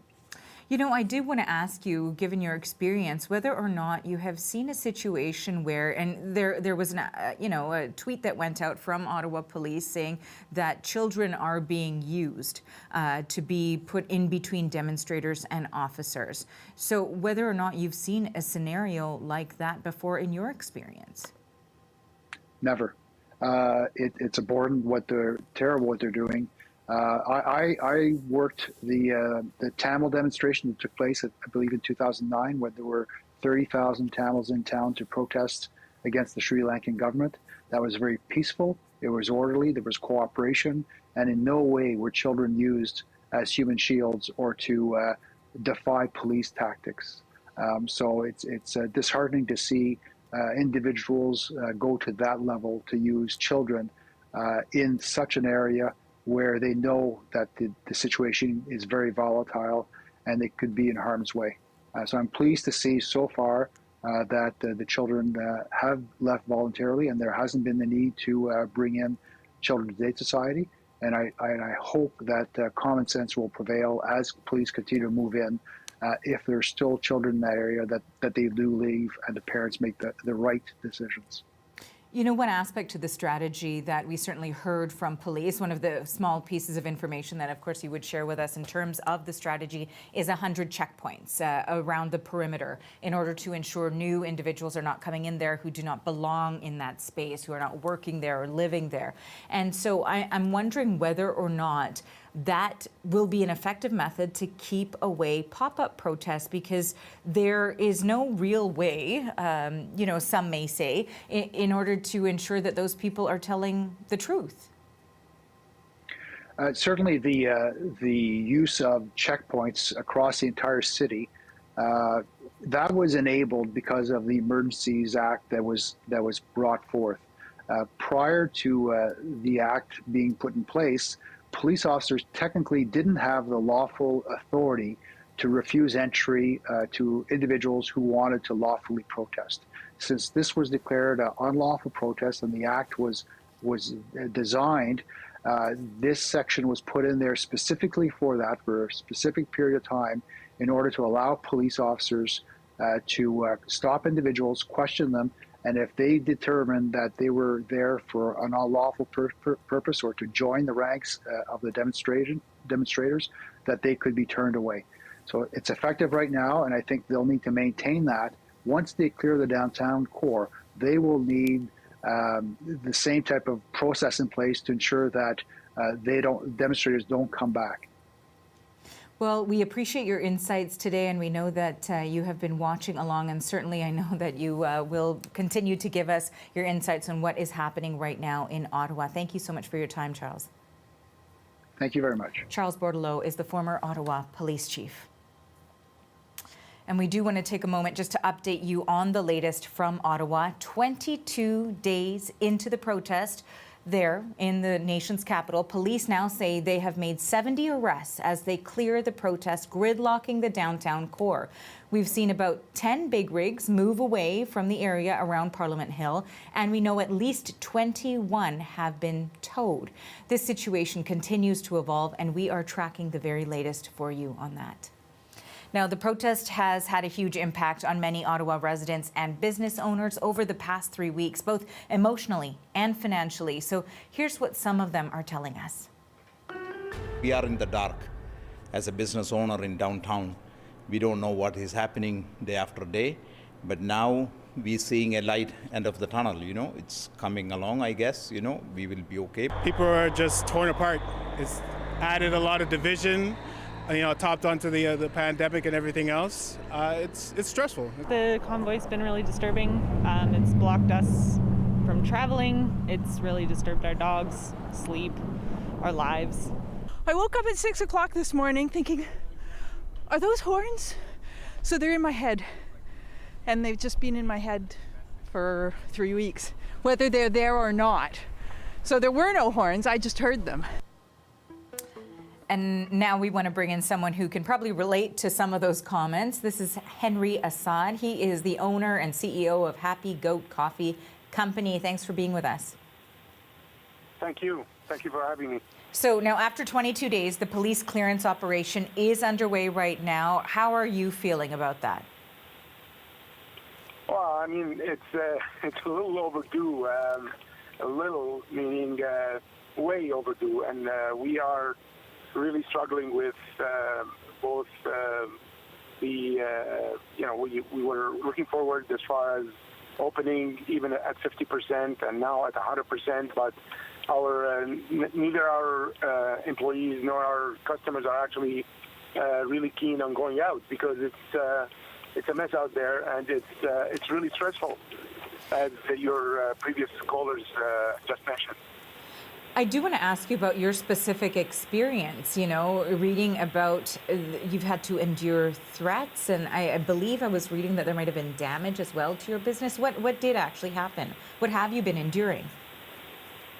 Okay, so as far as the damage is concerned, the incident, I don't want to relate it to the directly, because we can't really prove what had happened. It could have been just vandalism, just common vandalism. So I don't want to relate it. That was about 2.5 weeks ago. But I did get threats. We did get threats to our location today after I had a couple interviews this morning, and after we were named as the leading plaintiff in the class action lawsuit against the organizers. So we did get a threat through an email through our lawyer, Paul Champ, and we're taking this seriously. We did contact the authorities, and we obviously are concerned about the safety of our employees and customers, and we take this seriously. So I'm not sure I would like to really talk about it too much, because this is a touchy subject and I don't want to get into it too much. Well, Henry, we know that it has been a trying 3 weeks for you, so we appreciate you taking some time out to speak with us. That is Henry Assad. He's the owner and CEO of Happy Goat Coffee Company in Ottawa.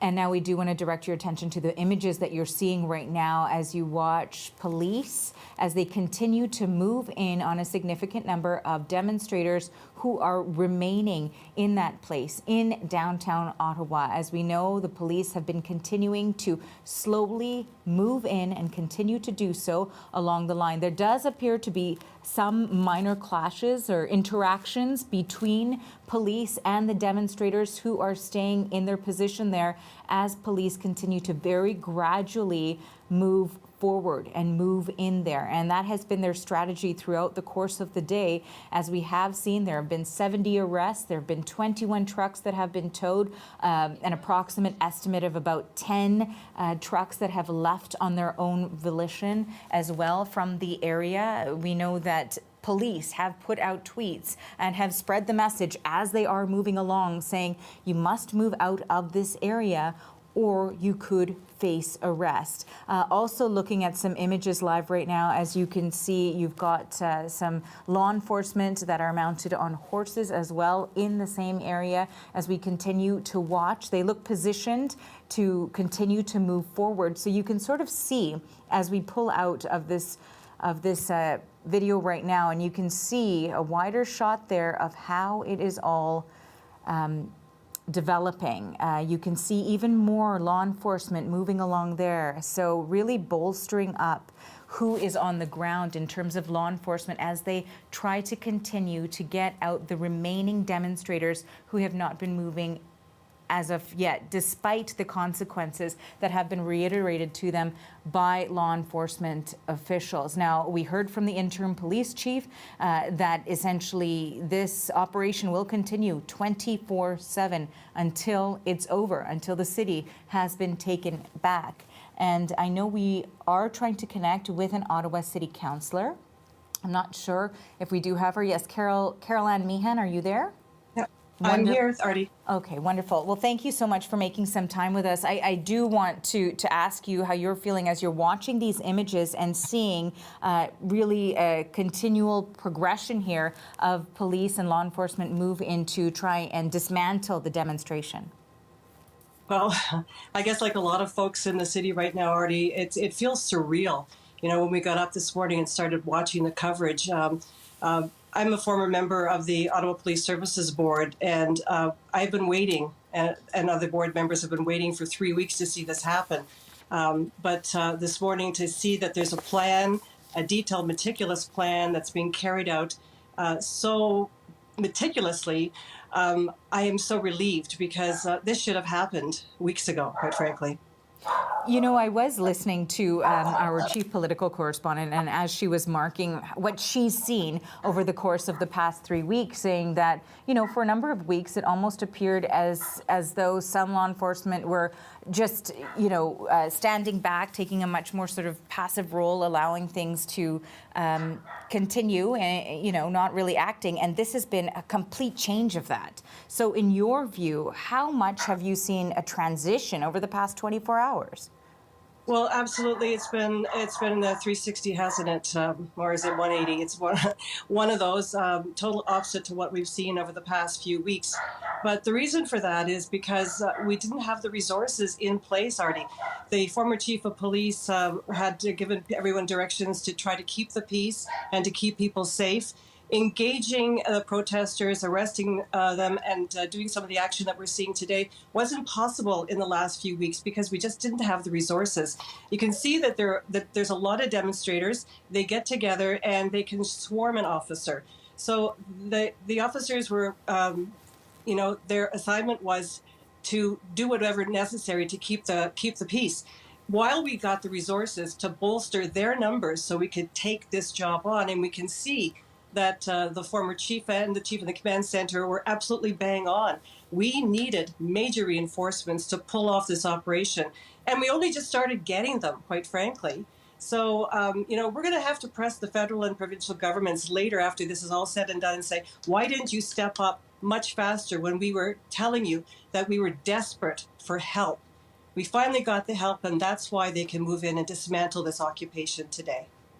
And, just a reminder for our viewers who might be watching right now, you can see as police are moving in on their operation to try to remove demonstrators from the nation's capital. They have gradually been moving in towards the city centre, towards a line of demonstrators that have really been staying there and not leaving, despite the warnings and consequences that we've heard from Ottawa police that they could be arrested if they continue to engage in this, as police say, unlawful demonstration that has now carried on for a 3-week span. And we know that 70 arrests have been made, 21 trucks have been towed, and about 10 is our best guess or best estimate from our reporters on the ground. Trucks have left voluntarily. So we're continuing to look at this. And, I do want to continue our conversation as well, Carol, and in terms of how many resources were required. You touched on the fact that there had been a request in for,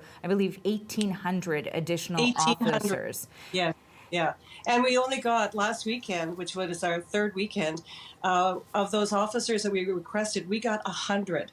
That's all, 100 between the RCMP and the OPP. So, along with the personnel, the Ottawa Police Service members that we had on the ground, but it was clearly insufficient. And insufficient insofar as the numbers swell on the weekend. So we really didn't have the resources to deal with another demonstration. But as you see, we got some extra powers. Interim Chief Steve Bell thanked the federal government, provincial government, and the municipal government for finally making stating declarations of emergency so we could do things a little bit differently. So last night they were able to block off those 100 points across the city to prevent people from coming in. We couldn't do that previously, and to compel those tow trucks to come in and move those big rigs out. That the rig operators and the tow trucks didn't want to do that because they were being blacklisted by people who were upset with them. So the changes in the legislation were enabled us and the command center, the integrated command center led by Interim Chief Bell, to do this, to go in and dismantle this today. And I'm totally impressed by the way they've been handling this. It's clearly tense. The people who are down there, some of them seem to be almost want to be martyrs, bringing children, craziness, and yelling at the police and not believing that the police have the power to arrest them, yelling at them. I think that the police officers on the ground have done a magnificent job, and it's not going to be over for quite some time. But the challenge going forward is going to be, how do we prevent this from happening again? But in the meantime, I know that there's already relief downtown from the residents who've been held hostage for more than 3 weeks, Artie.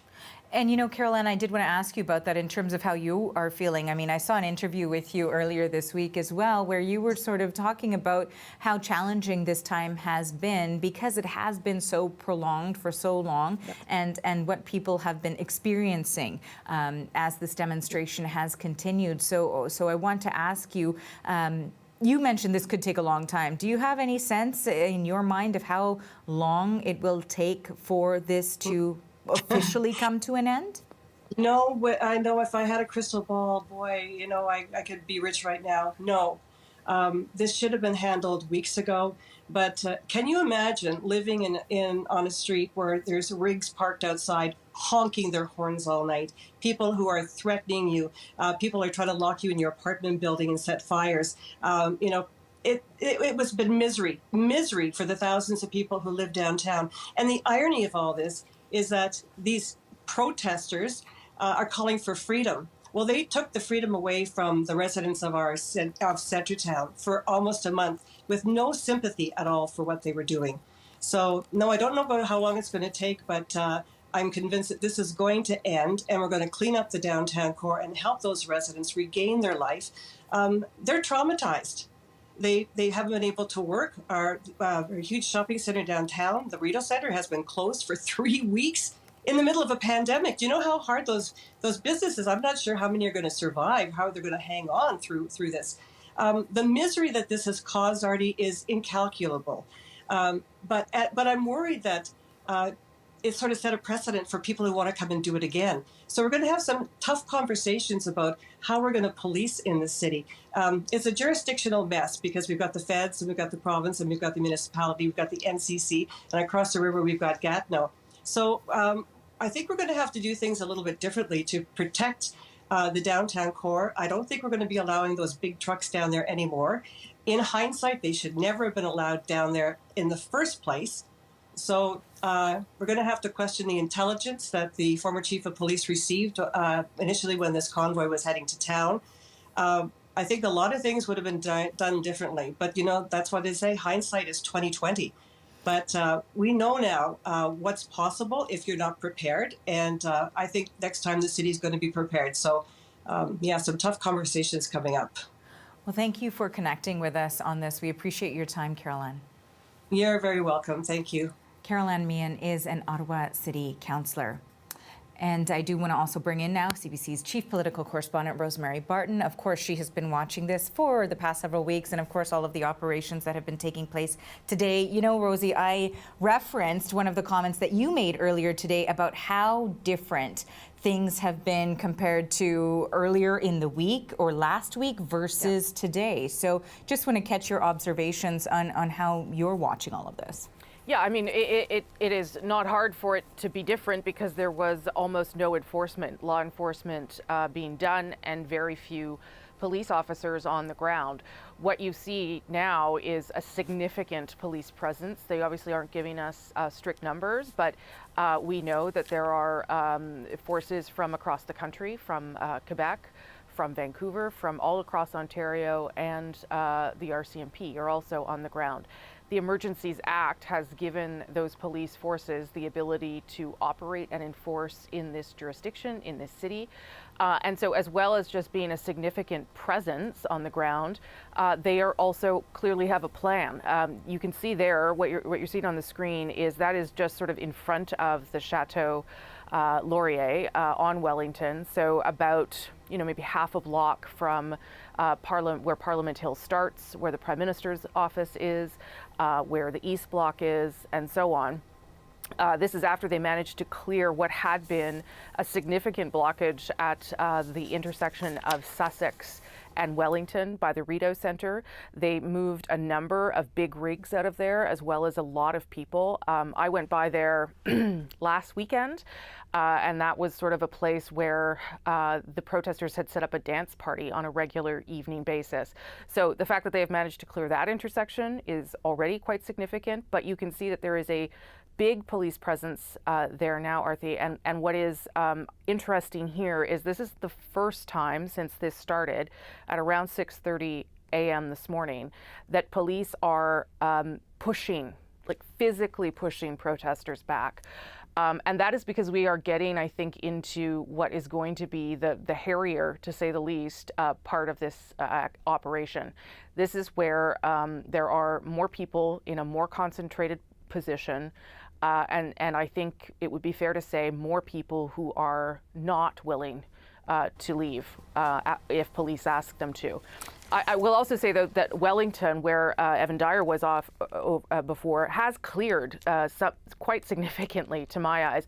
Yes, there's still lots of rigs there and lots of people, but it looks markedly different than it did even just 12 hours ago. And, you know, Rosie, it probably feels a lot different, too, for people on the ground in terms of the demonstrators, because as we've been reporting throughout the day that a lot of the organizers have been arrested. We're talking about Chris Barber, Tamara Leach, Pat King, and now Daniel Bulford as well. So what sort of impact do you think that kind of has in terms of getting their message out or rallying the troops, so to speak? Yeah, I mean, obviously, part of this is about community. I mean, you can question what kind of community, but it was about community and about organization. And certainly some of those leaders, particularly through social media, were able to give direction, encouragement, and motivation. That has been shut down. More importantly, the financial means to some of these people is being shut down, or the threat of losing financially is being shut down, either by their private accounts, their corporate accounts, their insurance linked to their trucks. All those things are now on the table and happening, and you can imagine that that is a pretty good motivation for some people to clear out with their trucks, if that is indeed their livelihood. I think we're seeing another arrest there. Yeah, I was just going to interject there and just say, yes, I want to bring to our viewers' attention that we're watching live images right now of what is happening in Ottawa, and it appears that there is another arrest. You know, as Rosemary also mentioned, we're watching officers, law enforcement, start moving in physically on protesters who are standing still in the middle of Ottawa. I believe is it Wellington Street, Rosemary? Yep, that's right. So right in the middle of that intersection in Wellington Street, right outside of Parliament Hill, it does appear that that is another arrest that may have been made there. And we know that Ottawa police have said if you are still there, you will be arrested. And essentially they have continued to intensify their message to those who remain at the protest site. And so that is what we're seeing, that essentially it was please leave or you risk arrest. Then it turned into you will be arrested if you're still at this unlawful demonstration that continues on Wellington Street outside of Parliament Hill. And so it appears that that is continuing. Sorry, I had interjected you because you were talking about the organizers. And so just in terms of how that may impact what we're seeing here, it still looks like there's a significant amount of demonstrators there on the streets. Yeah, I would agree, but there are also a significant amount of police officers. I would suggest that these demonstrators, protesters, have all sort of converged into this intersection. This is a fairly big intersection. If people know the nation's capital on Wellington, we're now getting close to sort of where the War Memorial is, and Wellington sort of splits off in a couple of directions, one towards Parliament Hill and one down towards the War Memorial and Elgin Street, which has also been shut down for a significant portion of time. So perhaps all those people have now come out of their cars and rigs and are now made their way here because they realize that this is where the police line is right now. The interim police chief, as people probably saw earlier, has said that 70 people have been arrested. So this is not, that is not a small number. Yes, it's a large protest, a large blockade, but they seem to be arresting pretty liberally, to say the least. Yeah, and there's another demonstrator who was walked off there by police, and you're seeing them be really flanked by 2 officers in every case. Another individual here at the bottom of your screen with a red jacket on. So we know that this is sort of part of their strategy, as it has been. We told you we're going to arrest you, you're staying here, and it's been a very gradual process, and we're seeing that happen. As we mentioned, 70 arrests so far, 21 trucks towed, approximately 10 left on their own. We know that the conversation will continue with Rosemary, and we appreciate you so much being there. I do want to bring in another guest I believe that we have connected with now as well, Murray Faulkner. He is the former Chief of Police for London, Ontario, and he's been listening in as well. So, and watching what is going on right now. I think we've seen 3 or 4 individuals since we've been watching just in the past few minutes be walked off by police, and it appears that they are being arrested. They certainly are, and everyone else on your screen that is to the right of the police line will be arrested if they don't move out. And as you can see, it's slow, methodical process. No one is being pushed extraneously. But they will be arrested one by one, so that is the minimal amount of force used to effect an arrest. And the police are showing great resistance right now. I will say, though, that the protesters have not been extremely violent either, so that has helped as well in keeping things calm and making these arrests. And Murray, I do want to keep you in the conversation and also bring in the CBC's Evan Dyer to bring us up to speed on what is going on where he is. Evan, are you there? it sounds like we haven't quite back connected. in our location at the east end of Parliament Hill, and we're looking down at the sort of the juncture where Wellington Street turns into Rideau Street near the Rideau Centre. That's where that arrest that you were just watching occurred, is on the other side of a line of trucks that are blocking that eastern end of Wellington Street in front of the Chateau Laurier. I don't know if you can hear the megaphone behind me. Hopefully it's not disturbing us, but this is a man standing in the middle of the street shouting, "Welcome, welcome to Ottawa." He says that there are people still arriving. That may actually be true. We have spoken in recent days to people who are relatively new arrivals at this demonstration, not people who've been here for the whole 3 weeks. And then you see people moving down the street towards the trucks that are down there, the sort of the front line now, where police and protesters are facing off and where most of the arrests have been occurring. Just where the Parliamentary precinct ends and you get into the area of the Byward Market. So we are not actually able to see the other side of the trucks from here. We can't see the arrests happening, but we have colleagues who have been down there and who have described the scene. And it's been a sort of a slow advance by police, a slow retreat by a line of protesters on foot. Occasionally they come close to each other. Some protesters stay where they are and they start sort of getting in the face of police officers. And when that happens, they're often snatched, pulled behind the police line, and then cuffed and taken away.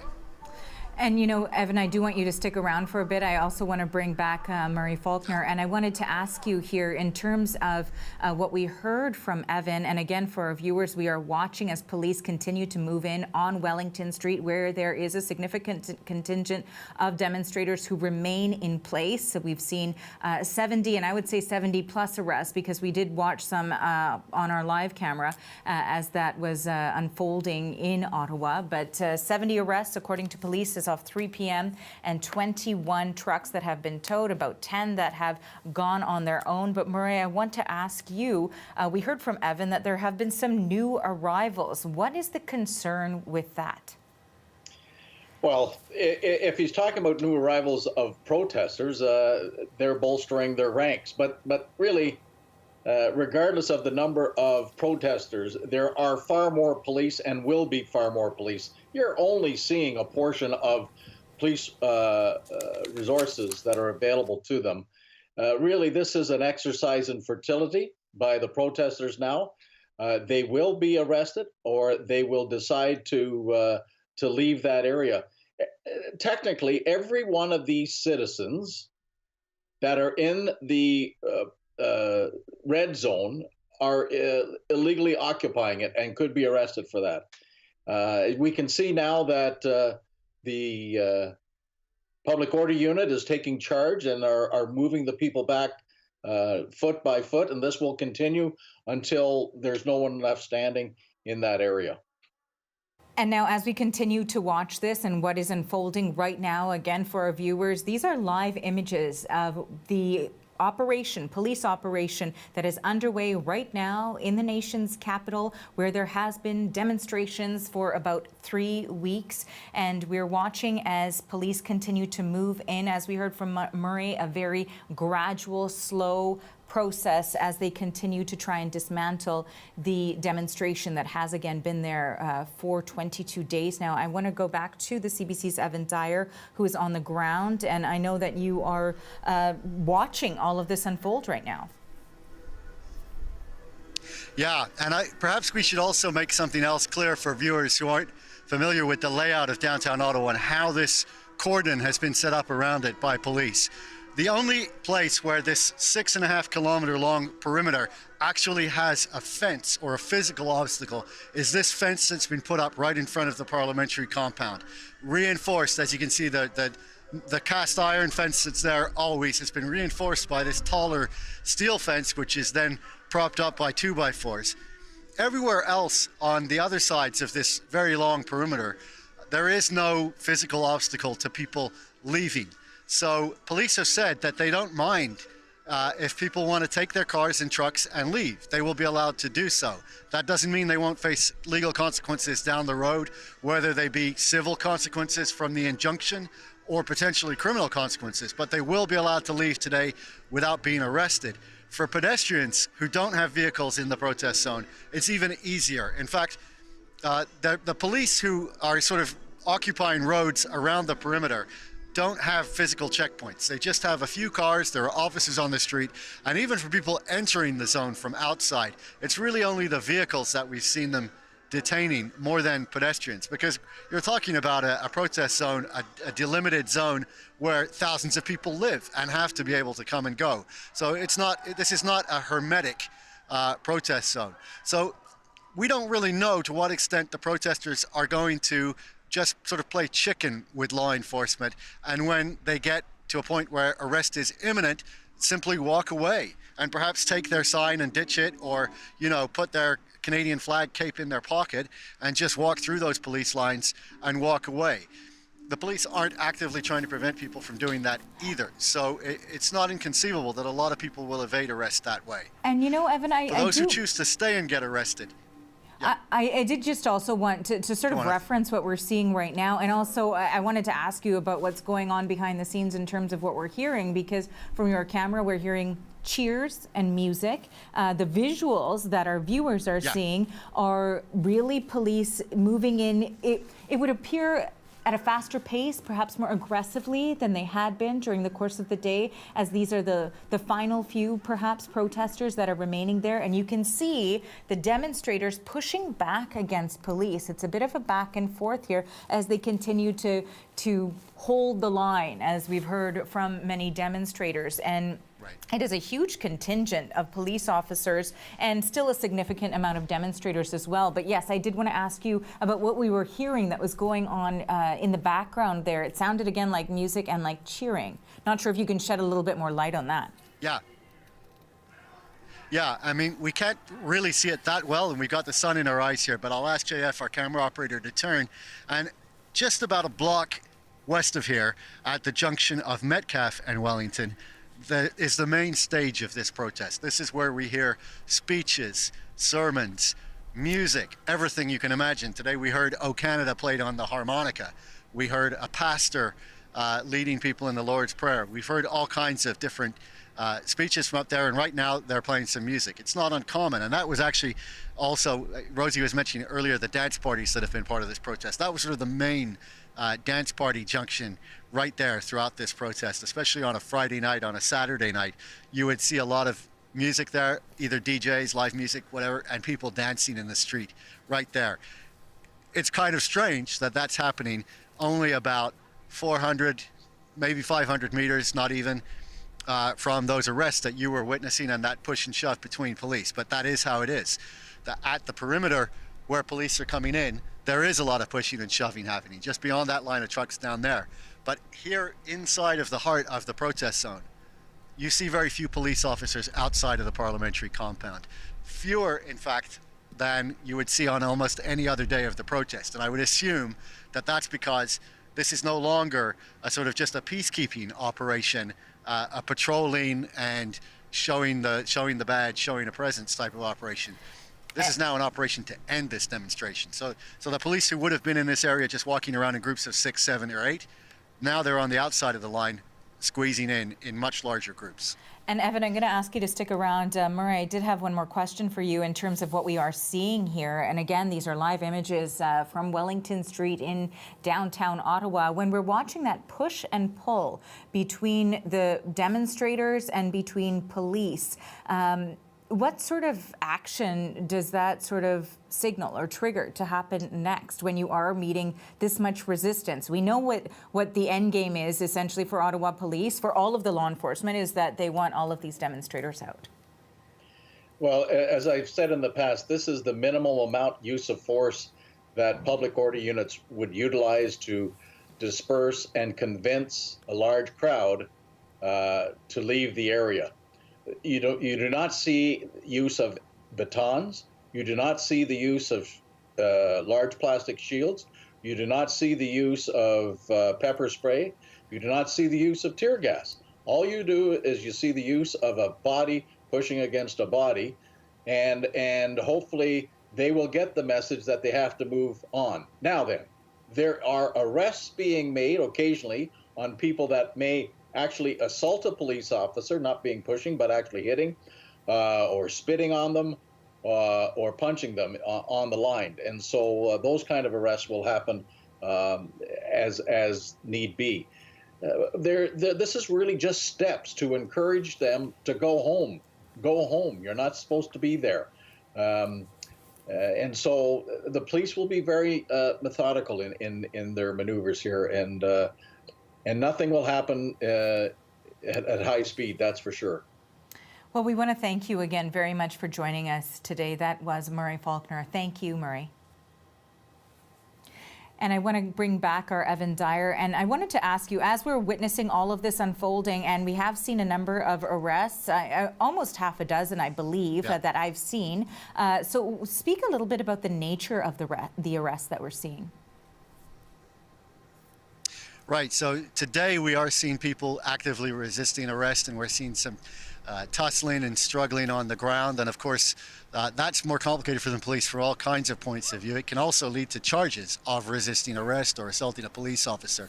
But not all arrests have been like that. So if we think back to the arrest of Tamara Leach last night, for example, Tamara Leach, when she was arrested, did not put up any resistance. She was quite polite with the police who arrested her. She simply turned her back and put her hands behind her back, allowed them to cuff her, put her in a squad car, and drive away. So we're likely to see a mix of different kinds of arrests, and some are a lot harder for the police than others. There's a sort of an intermediate kind of arrest, which people who've been at demonstrations will have often seen, which is passive resistance.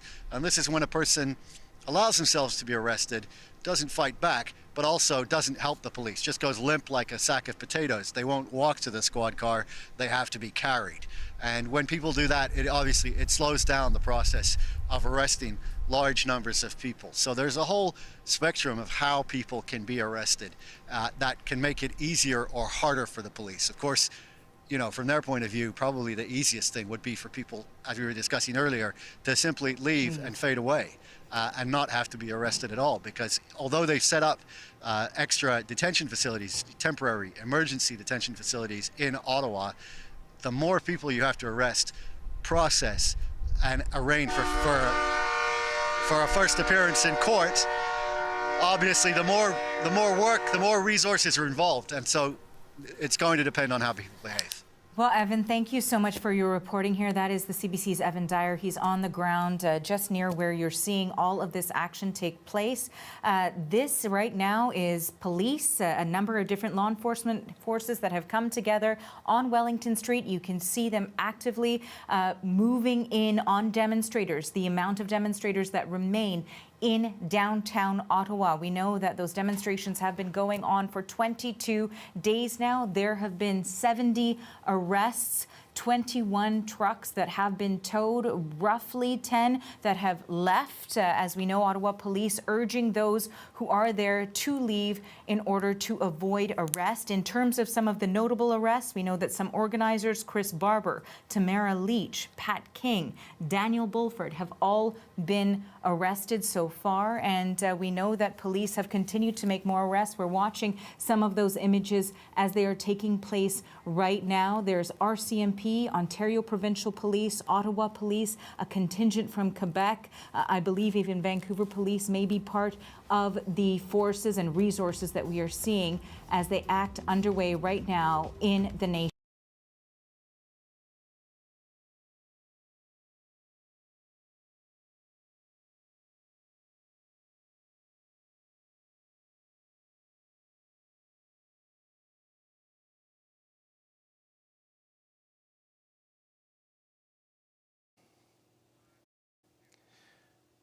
Hi there, you are watching Power and Politics on a day we could call the show Police and Protests. I'm David Cochran, and happening right now, an extraordinary scene in downtown Ottawa. The police are in the middle of an operation to end the Freedom Convoy protest. They continue to push from the east of the protest zone towards the west, where the core demonstration is set up in front of Parliament Hill. At least 70 people have been arrested so far,